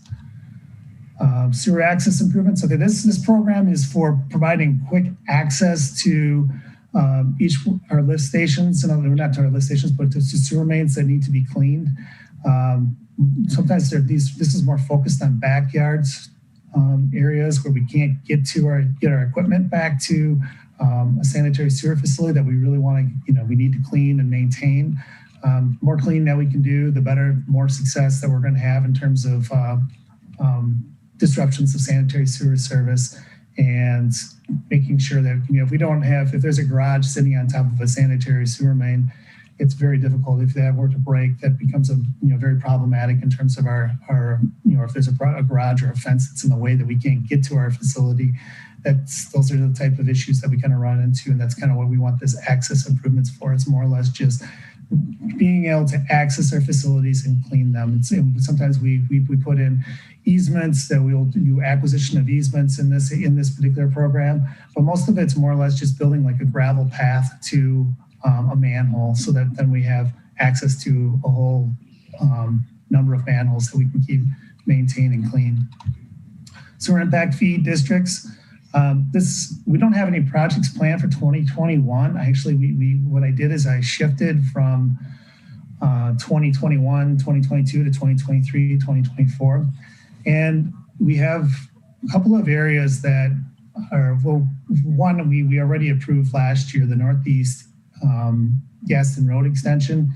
And so it's reauthorized for 2021.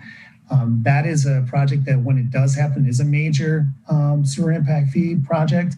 But as I said, everything is gauged based upon development. And in these two areas for this Pumpkin Hollow and this Felon Road, Felon Road is from Burke Road north to Nelson Road. We have a lift station on Nelson Road that will be relieved by this particular impact fee. The Pumpkin Hollow is a sewer extension that goes across the highway from Hanson Road and the Center for Industry and Commerce that the city developed a number of years ago. And it basically serves a sewer, basically in Hepker. It goes up to Hepker and Portage Avenue. So in other words, we have our Portage Road. It's a pretty large area, but going across the interstate is quite costly. We're kind of gauging in terms of when we don't want to build sewer that we end up not being able to collect for. So that's we really want to make sure that we're in the process of being able to collect for each one of these impact fees once we put them into place.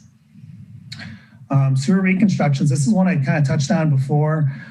We've got the Deerholt sewer. This is a dedicated, program for sewers that need to be replaced, either because they're in disrepair, or for this particular case, the larger project is for Deerholt, which is the sewer that's going to provide capacity for the Westgate Mall redevelopment. Trenchless rehabilitation. This is the line. Mark, on that last one, I would just point to the folks that the various street projects have sewer reconstruction in them. So this item would cover independent sewer reconstruction projects. That's correct. Thanks for clarifying that, Rob. Yeah, when Chris went through his budget, we're in the majority of those projects, even though we ended up having some surplus funds to move into this reconstruction category. This program is really geared for things that our operations crews find in terms of problem areas. So it's nice to have the funding available that we can be able to do a project if we need it. And generally, when we find them, they need to be done right away, unfortunately. Trenchless rehab, this is the lining and this is more or less we focus on backyard sewer mains. We focus on areas where we have high groundwater. That kind of goes both ways in terms of sewers. You can either have groundwater infiltrating into the city sewer, and then you end up with a lot more treatment costs. And you also can have the exfiltrating from the sanitary sewers into the groundwater and contaminating the groundwater supply. It doesn't become a factor in municipalities such as Madison because our wells are so deep, but it does if there's someone that has a local well that isn't as deep, then it could become a problem. But generally, it's the main factor that we have is for Clearwater getting into the sanitary sewer systems. So that kind of summarizes what I've got for sanitary. I do want to just quickly touch base that when I mentioned the backups and how successful the city is, generally a city of our size would we've got about 805 miles of sewer. We would have about 235 backups based on the national average, and we're averaging under 10. So I think last year we had 7. So hats off to the operations crews. Thanks, Mark. Are there questions on sewer?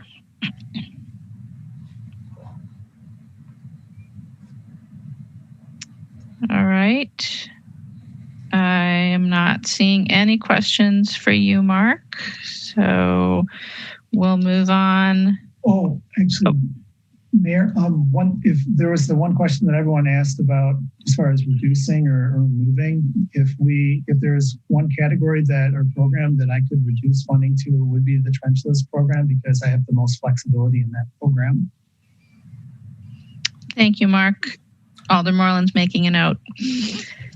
All right, so then we're on to stormwater. I assume this is Janet. And the stormwater utility is on page 132 of the budget book and page 167 of the presentation. All right. Hello, I'm Janet Schmidt. Hopefully you can see my screen here. And I'm we don't have your screen yet, Janet. Oh, okay, hold on.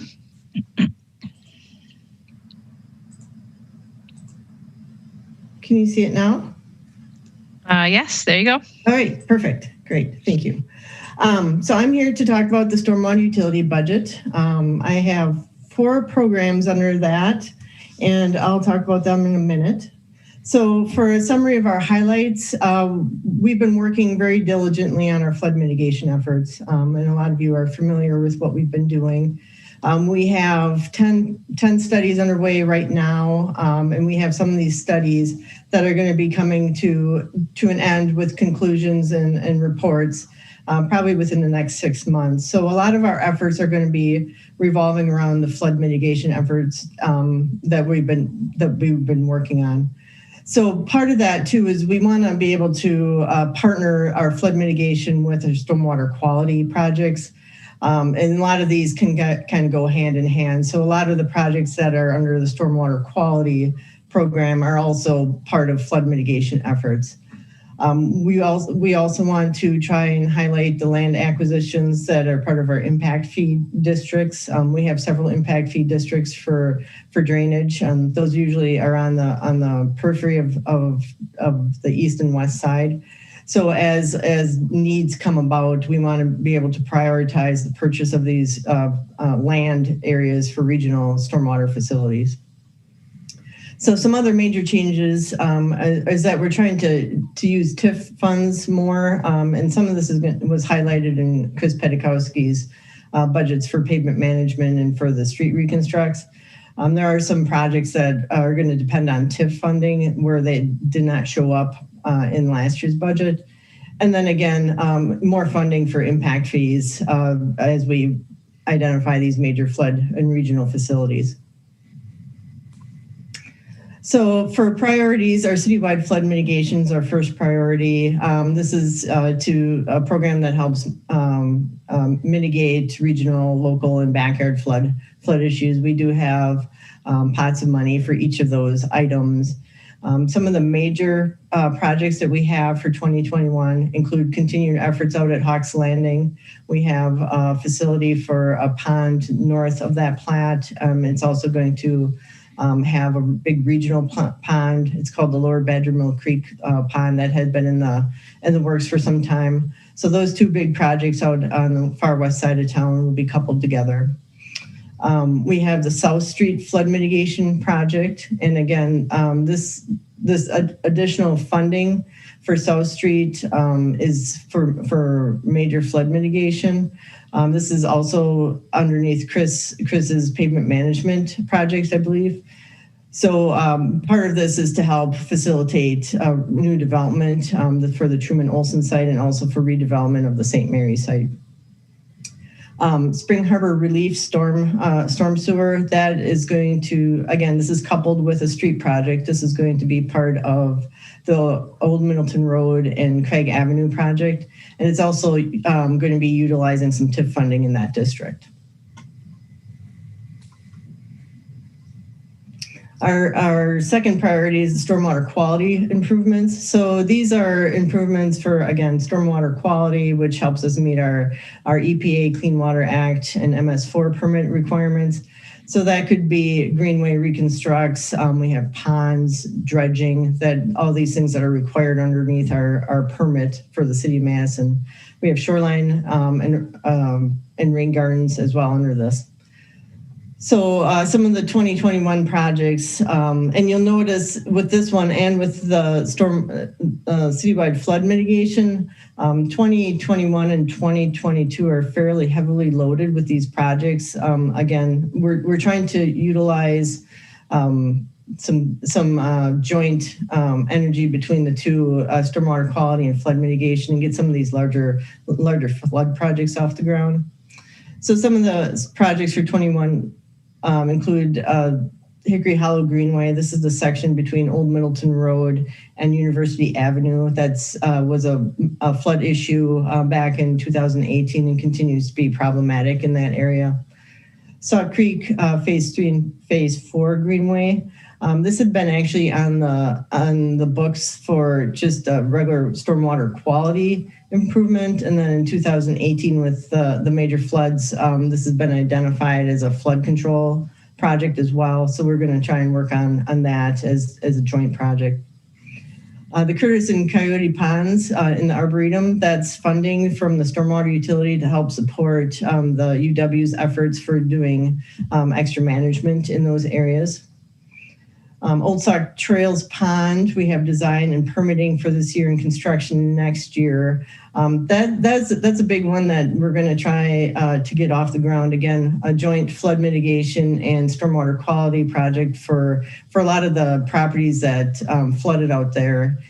If you recall, some of the areas that flooded were the Group Health Clinic and Dean Clinic, and then also this is the same branch of Pheasant Branch drainage that flooded out the Casco area and the Conservancy back in 2018.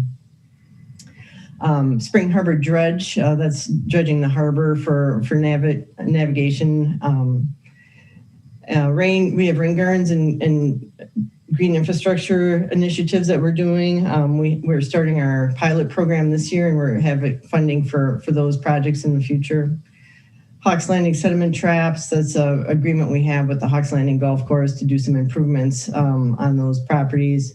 And then we're going to start doing some design and permitting for major branches of greenways that are in the Spring Harbor watershed area that need to be improved from a stormwater quality standpoint as well as a flood mitigation standpoint. All right, our third priority is the storm sewer system improvements. So this is a smaller program, but it's important. This helps fund our waterways projects, which are basically smaller projects that we can do in-house through our operations staff. And our operations staffs are really, really good about these projects. They are able to do a lot of things that we have a hard time getting contracted out because they're maybe not big enough projects or not interesting enough projects to get bidders on. So they can really help us get some of these projects done really quickly. So a lot of the funding for this goes towards that, those type of efforts. But we also have funding in here to supplement other projects or standalone projects. So we added funding in here for South Street, which also has funding in the citywide flood mitigation, just to help supplement that project because those flood mitigation efforts are pretty substantial. And then we have some small repairs over by Spring Trail that we're going to do in conjunction with the Arboretum. Our fourth priority and final one is the street cleaning equipment. So this is for basically street sweepers, and we're on a 5-year schedule for replacement. We do have 2 types of sweepers. We have mechanical sweepers with the big brushes that go around in a circle, and then we also have the vacuum sweeper. So every year we're planning on replacing 2 of the mechanical sweepers, so that'd be 21 and 22. Then you notice in 2023, the price goes down to $300,000. That's for replacement of the vacuum sweeper. So we just have these on a 5-year rotating cycle. The sweepers are used pretty heavily, and they do wear out quickly. So that's about the time frame for replacement. And actually, that's all I have. So I'd be happy to answer any questions. Thanks, Janet. Are there questions on stormwater?